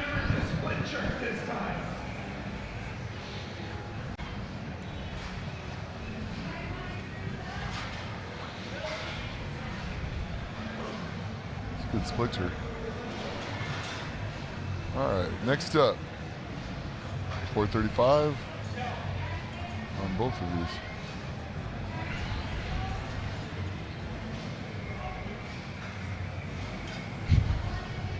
I think Nancy's trying to help the drill raise the platforms. So lane 1, 435 at a height of 4, Awesome Tyler. Definitely a woman strong enough to do that. True. Nancy actually broke her leg on a super yoke event and then came back and I believe won the world championship the next year. Next year, yeah. She's an impressive athlete and an impressive person all around. She's making sure we can read that it says 435. And has a heart of gold as well. All right, here goes Tyler.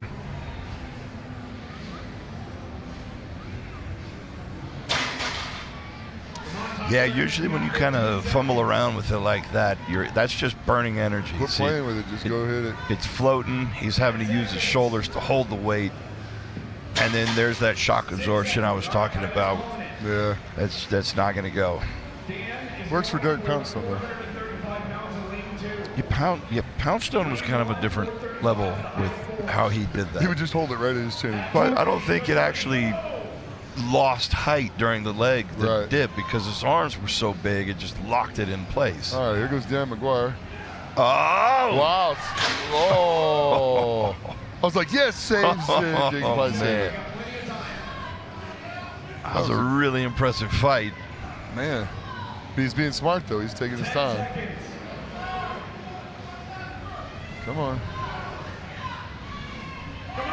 Oh, lock it out. Hold it. That was incredible. Good comeback for Dan. Nice. Still in the game. Wow. CJ Allen up with 435 pounds. Let's go, CJ. Looked really good so far. Let's see if he's got one more. Oh, it's in there. Take his time. He's really violent with that dip. Gets a lot of whip out of the bar. Yeah. I think he was relying on the whip completely. He just didn't quite have the shoulder strength to catch it and press it out. Position, yeah. That's still a huge weight he had. 415 pounds, if I'm not mistaken. Yeah.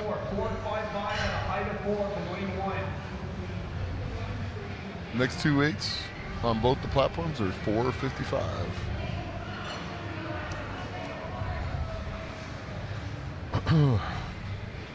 Caca. Oh, I've got the numbers up in front of me now. No. Get out of here. Banging the rocks together long enough. I've got it to work. Oh. Okay. Who is our next athlete? Tyler Collins. Tyler Collins. Go 455 pounds. It's amazing to me how many people we have at 455, 475, 455 or above. Yeah. Still 8 guys These are over points. 455. You come in big, you have a bunch of guys stuck at one spot. You have a bunch of guys stuck at one spot. Yep.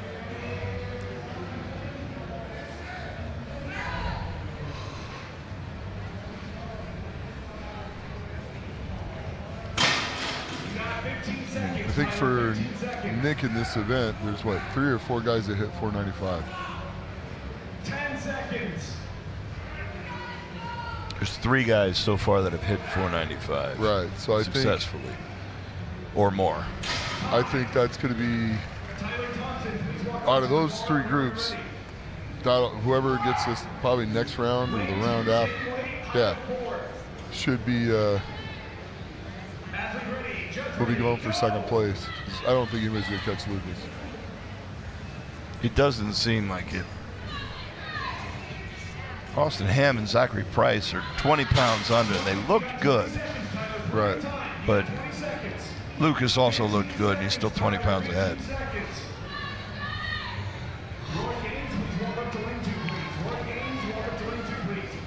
What are they at? 495?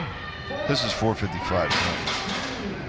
Oh, but what you were just saying about those guys. Oh, they are in the. They're going 535 for both Austin Ham and Zachary Price, and then 555 for Lucas. That is their next attempt. And what's Nick going? Nick is 495. He's kind of on his own. He's ahead of the 455 and 475 group. He's the only one attempting 495. I thought he already got that. He got 475. Oh. Oh, wow. Is he okay? Yeah. Yeah, he looks okay. He just kind of lost his balance there.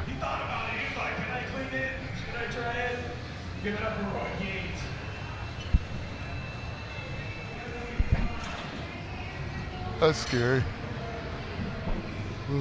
You go over there yawning, old man. What's up? It has got to be 5 o'clock now. It's past Nick's bedtime. Yeah, jerk. Yeah, it's lucky I love you. Well, you've stopped driving at night, right?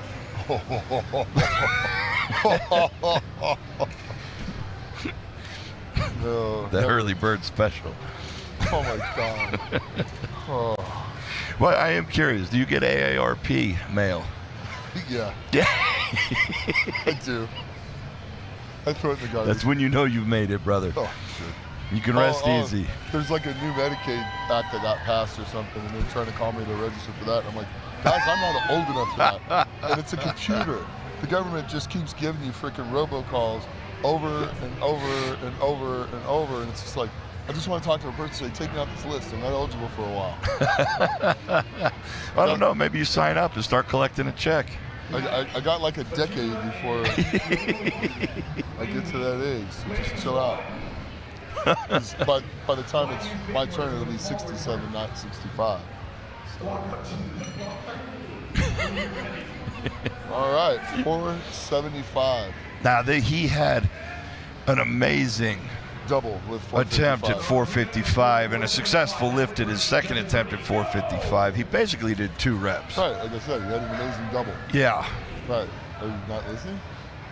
I think I think that Nancy did the right thing in not giving him the first one because his feet were moving. But look at that lockout. Incredible. Wow. Wow. All right, you know, that's the first time I've seen him lift. I'm really impressed with this guy. Yeah, that puts him in that group that Nick was in.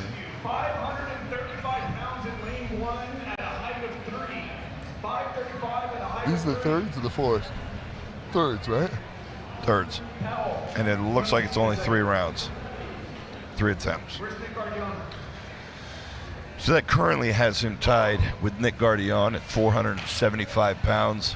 Right. Food Baby is up to try and increase his number to 495. Did you say Food Baby? Food Baby. Where do you get Food Baby from? Well, after that seminar that we did, 2021, we went out to a Brazilian steakhouse, and he ate so much food that he had this massively extended. Wow. And it looks like all that eating has done him some good. 495 pounds, Nick Guardian. He's my pick for the bag toss. Oh, yeah. I think he's going to be pretty hard to beat on the hoist as well. Yeah. But, yeah, man, he could put some food away. I was impressed. 535 at a height of 3 from lane 2. Yeah.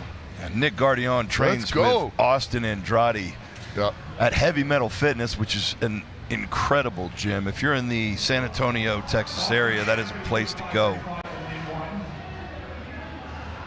I think if he gets another one, he might get up there pretty good. So right now that puts him solely he's in fifth alone place. in 4th place. 4th or 5th? 4th place. There's only 2 guys at 535? 2 guys at 535 Okay. and 1 guy at 555. Yep. Okay. So Austin Ham and Zachary Price. So Ham here is tied for 2nd at the moment.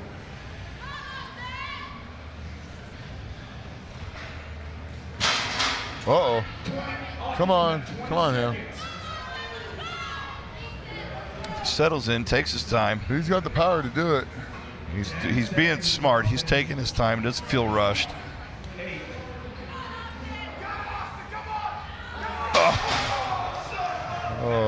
I think he kind of caught that one out just in front of him, just a little bit.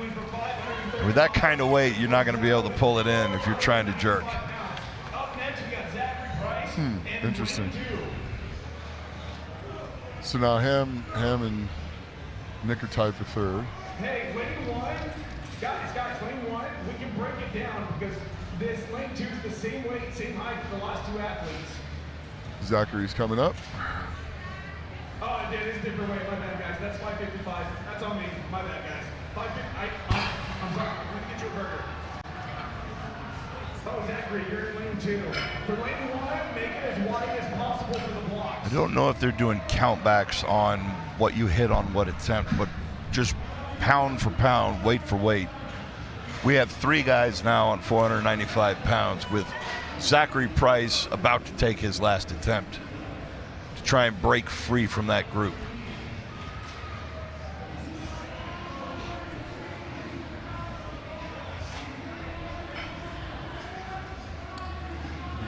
Let's double check the weight together real quick, tighten that up.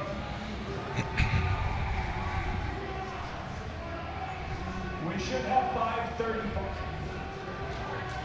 535. So Austin and Zach made 40-pound jumps from their 2nd to their 3rd attempts. Athlete ready, judge ready, go! They were playing, they were doing a little gamesmanship, trying to beat each other out. Right.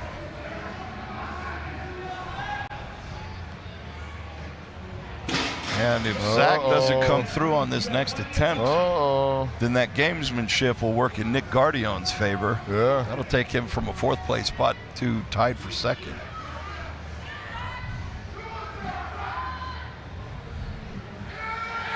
Fight it. Oh. He's got to get stable. He's got to get it on the racks. Wow. That's the kind of fight that I was talking about that got him that 435 log at the Shaw, man. He is tough.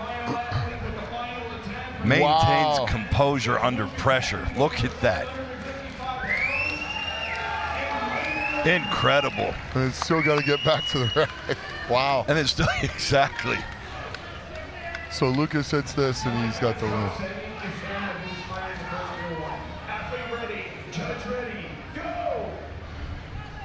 So if Lucas doesn't hit this, then Zach will have just tied him. 535 pounds on the bar. Yeah. Knew that was And coming. that was easy. That Yeah. Wow. was easy. He knows that's his event all day long. He goes over to kiss mom and hug dad. I love it.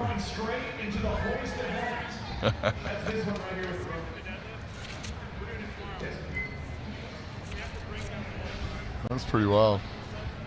That was easy, man. It was really easy. Nice.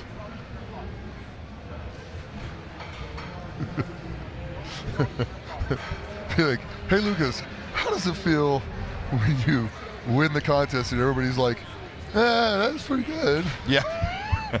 Because you could do so much more. And they just like, yeah. So he's out there now. He's in a good spot. It's a good way to start the day for him. Well, now he's actually had practice on this hoist apparatus. Yeah. So he knows what it feels like. He knows what to expect. Right. And I can I watch. think he did it, what, 8 seconds or something like It's that? like 11. No, it was it's fast. 13 or 14. But he figured out about halfway through what he needed to do. And I watched in real time as he did it because he was doing a certain technique. And then you see after 2 or 3 pulls, he starts to change it, and then it starts to just fly up.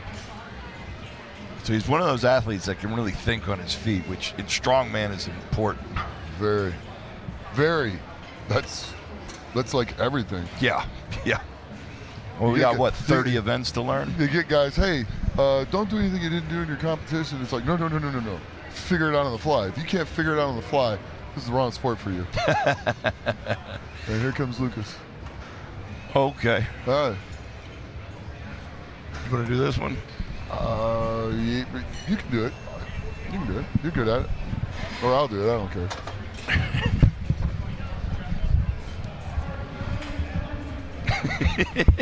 I got to get a video of Nick getting out of it.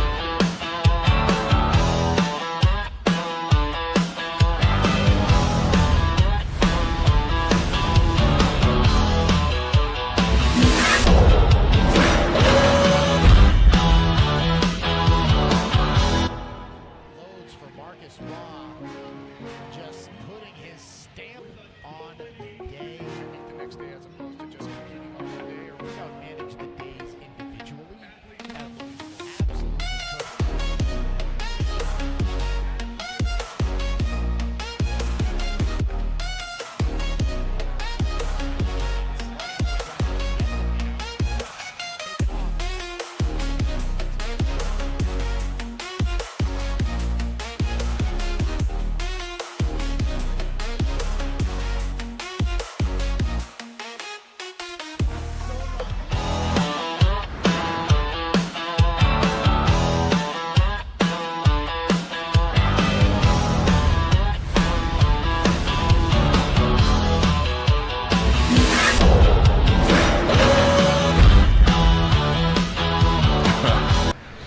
All right, we're here with Lucas Hatton. Nice job. Jeez, that's like shaking a catcher's mitt, man. Yeah. But hey, I know that was an easy win, and I know the crowd kind of, normally the whole room would have erupted, but everybody knows that's just going to happen for you. So, but I got to ask, how does that feel, one, taking the easy win on your first event? That puts you in the driver's seat. And then two, not having to expend maximum effort for the first event, so you get to save some energy. Yeah, no, that was exactly what we needed to do. Just the name of the game is going to be Smart Points all weekend. There's 18 guys. Yeah. That I think a couple people are like, you're your favorite. Like, there are 18 guys. It's a big field. And some that have no weaknesses. I have some weak events in the show, so when I need to get max points, I need to get max points. Yeah, that's a fair point. That's a good take. And you're always very real about where your strengths and your weaknesses lie. And I think you do a great job of maximizing points where you can. Yeah. What do you think would be a weak event for you in this competition? You know, we'll see how this hoist goes. I got a chance to try it when I was saw that. out coaching at Nationals. So there was a double reason to take that trip. We'll see when we add some weight to it. Okay. And then the throw is going to be one where I got to just get what points I can and move on. The other three should be good for me. So we're in a good spot. Yeah, man. Well, you're in the driver's seat. You know, I just want to say congratulations again, and then I'll let you get back to what you got to do. Yep. I don't want to take too much of your time, and congratulations. Yep. Hopefully we see you back in this seat. Yes. All right, brother.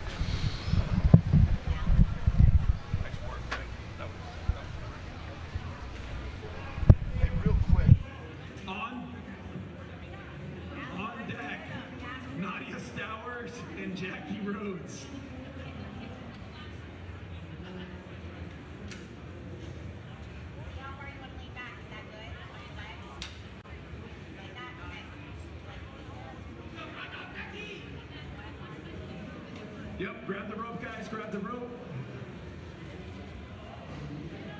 Athletes ready, judges ready, go!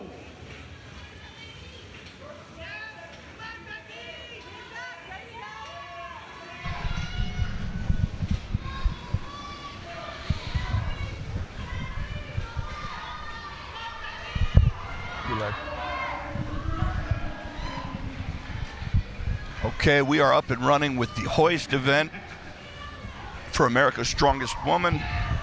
I just had a chance to talk to Lucas Hatton and found out that his record was actually 556 pounds, so 1 pound more than what he just did easily here at America's Strongest Man. It kind of makes me wonder, you know, why, if maybe the promoters, if we'd have talked to them, could have added 5 pounds to the bar and seen a new world record. But honestly, I think he made the right move, getting the points, because like he said, there's 18 of the best athletes here in America, and he's got no room for mistakes.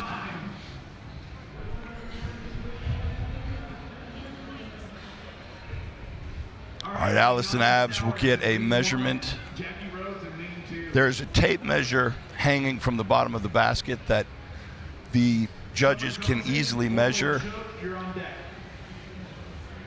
and the athletes will get 60 seconds to complete the event.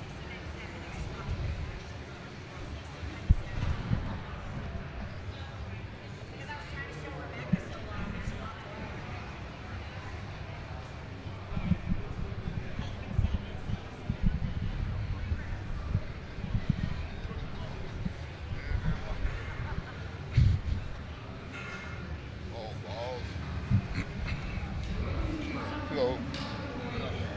My name's John Kaufman. Well, you get down in that seat a lot easier than you get out of that seat. Oh yeah, you just drop into the seat. You just kind of aim and go. All right, you got Jackie Rhodes versus Nadia Stowers. Ooh, almost. And it's a dead heat. Even at the moment. Oh man. Wow. Oh, Jackie might have just hit it. Wow. Big sprint at the end. That's a good race. Ooh.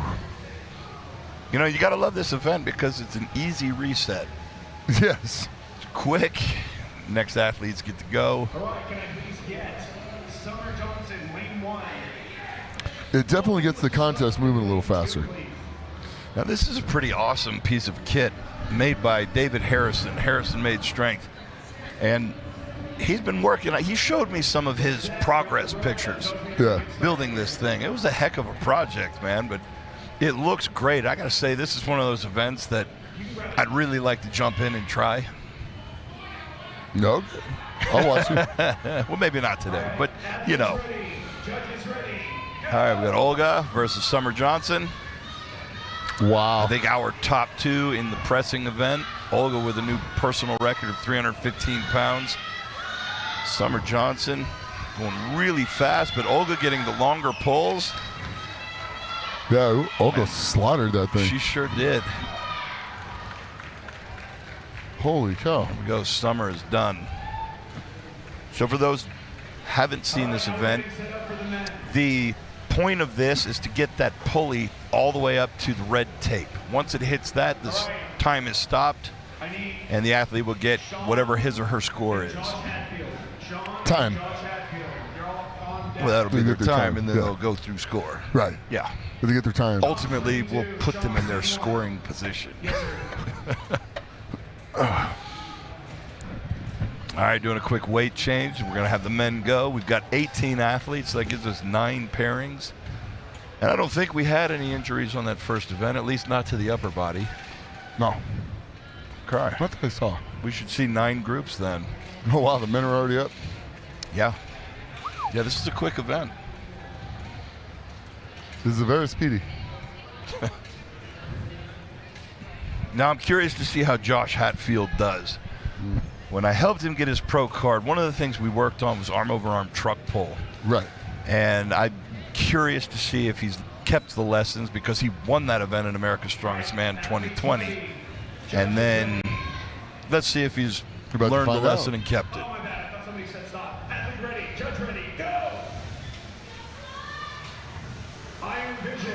He's not getting his long pull there. Now he's leaning back.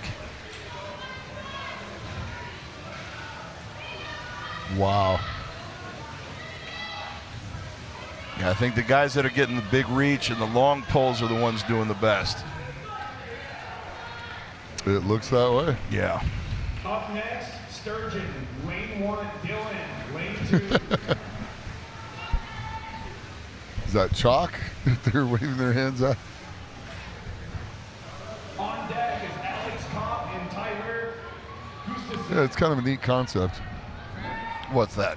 The implement. Yeah, it really is. I think the original idea was that the athlete had to keep it from falling down, but Sturgeon Anderson is going against Dylan Gardner on the right. Go ahead. It just posed a problem for the health of the equipment if the athlete wasn't allowed to drop it but had no stopping mechanism in case they did. Right. That's kind of a See, problem. Sturgeon has learned the lesson with huge reach. The problem is, I don't think the shucker is pulling enough slack out of the rope. Not.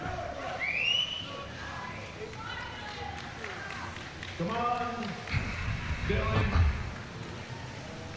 You've got 30 Dylan's seconds, Dylan. still having trouble getting moving.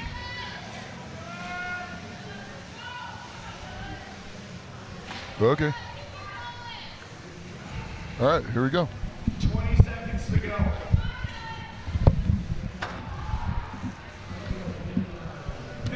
Seconds to go. All right, Jack. Thank you. Hello. Hop in, Jackie. We've got a few minutes kind of in the middle of it, as you see, and I don't want to keep you from what you need to do. Yeah, no worries. But, all right.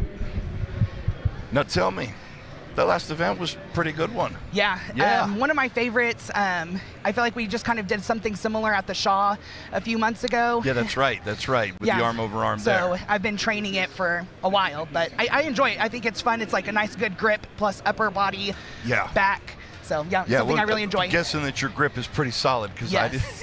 it certainly didn't give way. Yes. Now, what was your time on that? 13.11 seconds. That's a pretty fast time. That is you. an incredible time. I've seen this used at nationals. I've seen it all day today. I think there's only a couple people that have beaten 13 seconds in like the 300 athletes that I've seen Right. go. That's a really good time. I think another thing that helps with this event, so instead of like for cardio during the week, I do the rower. So kind of okay. a similar movement, Yeah. but doing kind of like rower sprints, like 30 seconds, high intensity, rest a little bit, but just kind of getting that long like pull motion. Yeah. Less pulls, so like less on your grip and stuff like that. You know, honestly, as a coach, I'm totally going to steal that Go ahead. idea. Yeah. That's a Go great ahead. idea. So what other exercise or event training do you think carried over to this the most?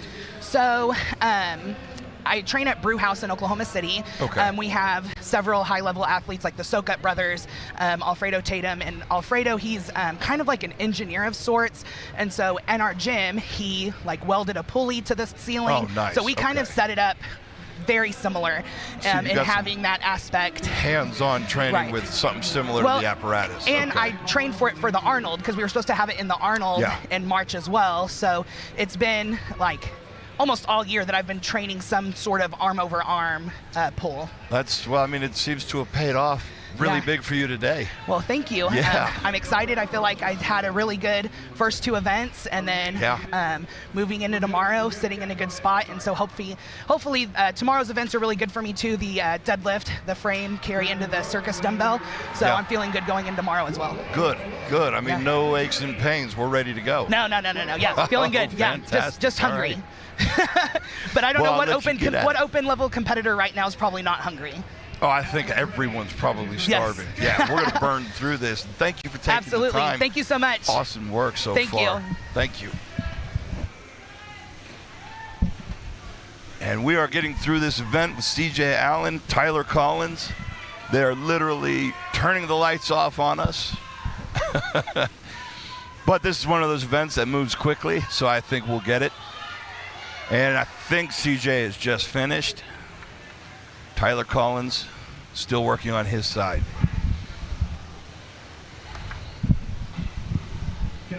Travis. Hi. You know, I didn't even notice you sneak up. You're getting light-footed in your old age. Very sneaky. Well, it got a lot darker in here too, so and I'm wearing all black. So I just kind of sneak in. Maybe that's my vision, my night vision going to crap and.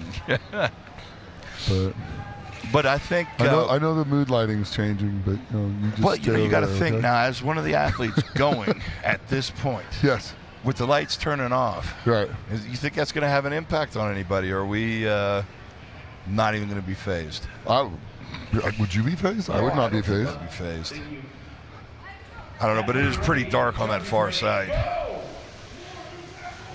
I think if anything, it might amp me up to go even faster. Yeah.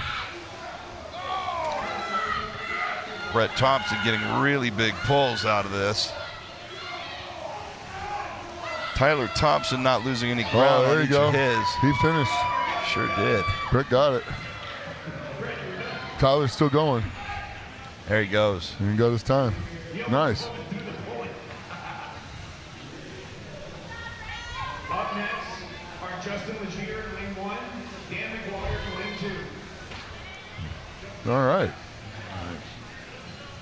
Currently 5:02, and I'm pretty sure we were supposed to be done at 5. So I know these athletes and these spotters, loaders, judges are not going to be wasting time. We're just going to continue burning through this. Brett Thompson and Tyler Thompson finished with theirs. So we got Now Justin we've got and Dan up next. Yep, Justin Legier, Dan McGuire up next. It's just one of those events that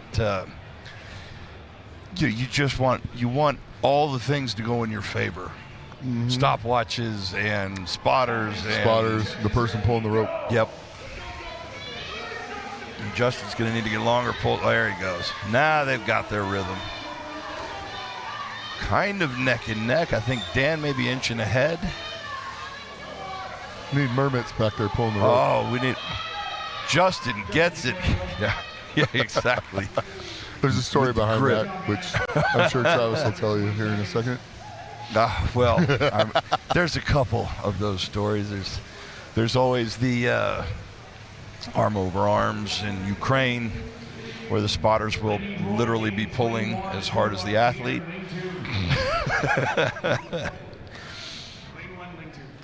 Yeah, but we were already ahead 3-1. True. If they'd have lost, it'd been over. True. That was the USA versus the world, right? Yeah. Which was Derek Poundstone, you, Van Hatfield, and me, against Sojournis, Vasil Vastruk, and Andres Mermets. And Shapansky. I think Shapansky didn't make it. Didn't make the plane flight twice. Yeah. They booked him 2 plane flights and he missed it both times. Which I didn't feel bad for them. They didn't have their extra player. We never had our extra player when we had to go over to the World's Strongest Nation. So, but they were 3-man events. There were 7 of them. We won the first 3. They won the second 3, and then it came down to the Atlas Stones at the baseball stadium. Yeah. And I think you did Stones 1 and 2. Yep. Derek did 3 and 4. 3 and 4, and I ran in for number 5. Yeah. And we won. Well, we smashed them on that event because, I mean, we're good at stones. Yeah, I was mad about the deadlift event. But we won that one, right? Yeah. But were you in on the deadlift? Okay. Yeah, and by the time we got to, I was the third one, and I was going to be the anchor that's leg. right. We'd already won. And you didn't have to do but like 2. Well, I did 2. I ended up doing 4, and everybody was like, stop. I'm like, but I want to do 12 too. Because the first, both, who was it? Derek, yes, Derek right. and, was it Derek and Van. you? Or Derek and Van. Or maybe it was me. Yeah, it might have been me on the deadlift. We pulled like 12 apiece. Won. Well, thankfully, we had won the log clean and press because Derek did like 7 reps. Yeah. With, I think it was 340. Which nobody thought we were going to be able to beat Vasile and Zadrunas. Yeah. And Andres, for that matter. You go Nick Guardione, fast hands, big pulls. He's getting really good pulls out of this. He's got that last one just right. Right at the end of his extension, hit the red tape at the top. Wow. That's gonna be a good time. Yeah. Well, he said he was gonna do well. He did. Yeah. I mean, he came in, I asked him yesterday how he feels. And he looked me dead in the eyes, said he was gonna win. Yeah. So I believe him. I believe him. So you got Lucas Hatton and Price next, the last 2. Don't we go?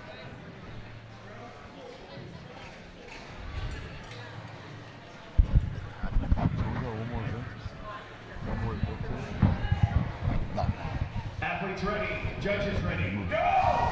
Your final heat of the day. Luke is putting that experience to use. Yeah. He got a little bit of practice on this specific event at U.S. Nationals. And he just had an amazing time there. Yeah. Wow. Really good pull. I know he was kind of worried about this one. What could have gone either way for him. It definitely went on the side of being one of his better events this weekend. Nancy, he's telling him the time. Say it again. All right. Okay. All right. Well, that's it for day 1. Pretty exciting day 1. It was a pretty exciting day 1. I think Lucas Hatton had one of his strongest events, and then one of his maybe events, and he just absolutely crushed that. So he's going to be in the running for first. Well, he's always been in the running for first place. So yeah, and Nick Guardione's had another stellar performance. He's on a hot streak lately. He's going to be right in the mix the whole time. Absolutely. I think this is going to be a fun second day. Here comes Nick. There he is. For an interview real fast. Okay. Yep, we're not going to take you out. We're going to do a quick interview with Nick Guardione, food baby himself. Hop in, buddy.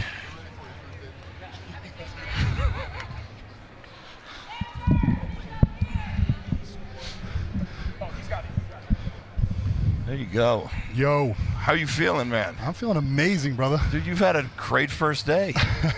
Yeah, going top 3 on the press is exactly what I wanted to happen. Everything's in like expected parameters. So tying at 495, hitting a nice 20-pound PR on the press. Great way to start the day. I'm feeling good. I feel strong. I honestly feel bigger, stronger, faster than ever. And you know, every time I talk to you, you keep saying the same thing. Hey, man, you've been on a hot streak this past year, like an amazing hot streak. Yeah, it's fun to watch. It's been so fun, man. This year is my first year as a pro, so I got to do World's Strongest Man. I got to do Arnold's, got to do Strongest Man on Earth, and I just every time I'm on the field, no, not at all. But every time I'm on the field, I get this overwhelming feeling of this is where I'm meant to be. This is where I belong.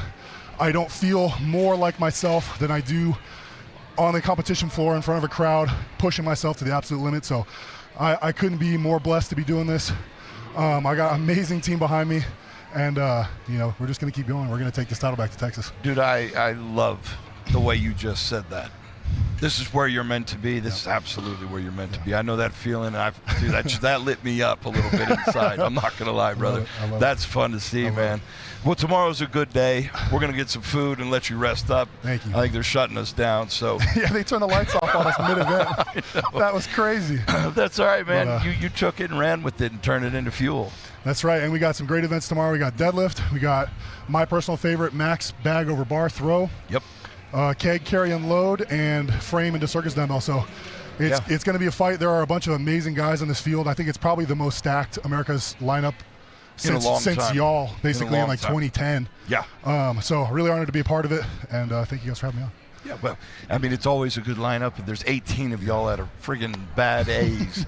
And, yeah, man, I'm looking forward to tomorrow. So rest, eat up, and appreciate it, man.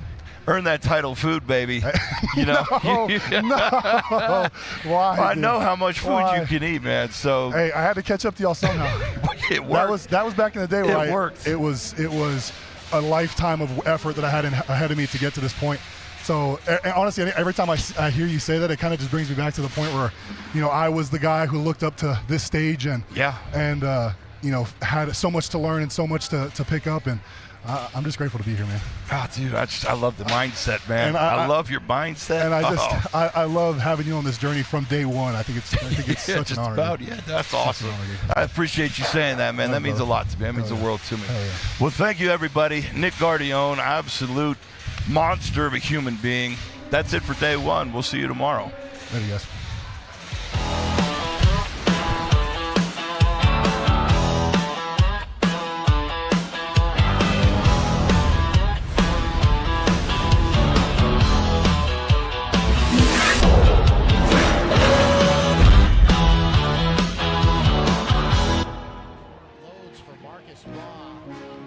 Just putting his stamp on the day the next day, as opposed to just competing on the day, or without manage the days individually.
America's Strongest Man, 105 kilo. It's just wild because I'm looking around all these people here, a lot of them been competing 9, 10. You have a 3-time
This is crazy. You got to get these weighted out plates. You need to start lifting these plates. That's a 45. You'll be blown away by how thin these are.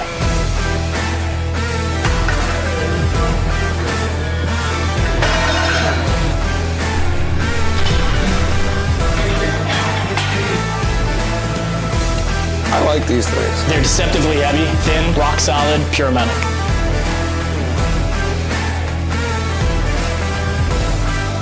You'll be blown away by how crazy these are.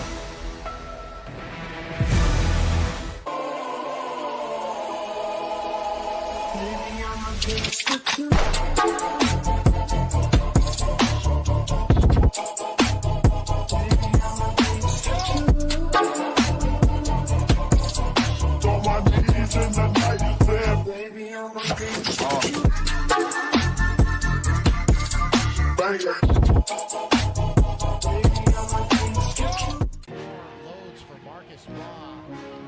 Just putting his stamp on the day. The next day as opposed to just competing on the day, or we don't manage the days individually. Absolutely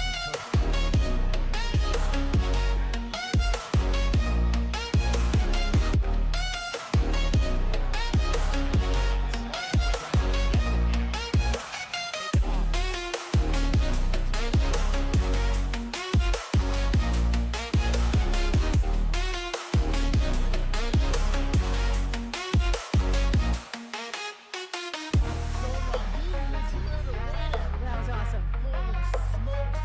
Holy man, my heart is racing. I gotta check my weight. What does it say? It says it's probably in the 100.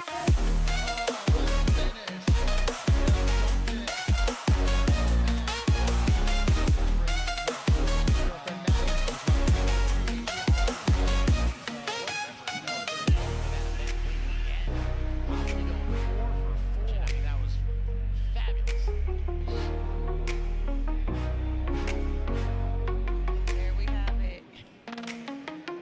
Happy with it. So So how you feel being your first America's Strongest Man, 105 kilo? it's just wild because I'm looking around all these people here. You know, a lot of them been competing 9, 10. You have a 3-time champion.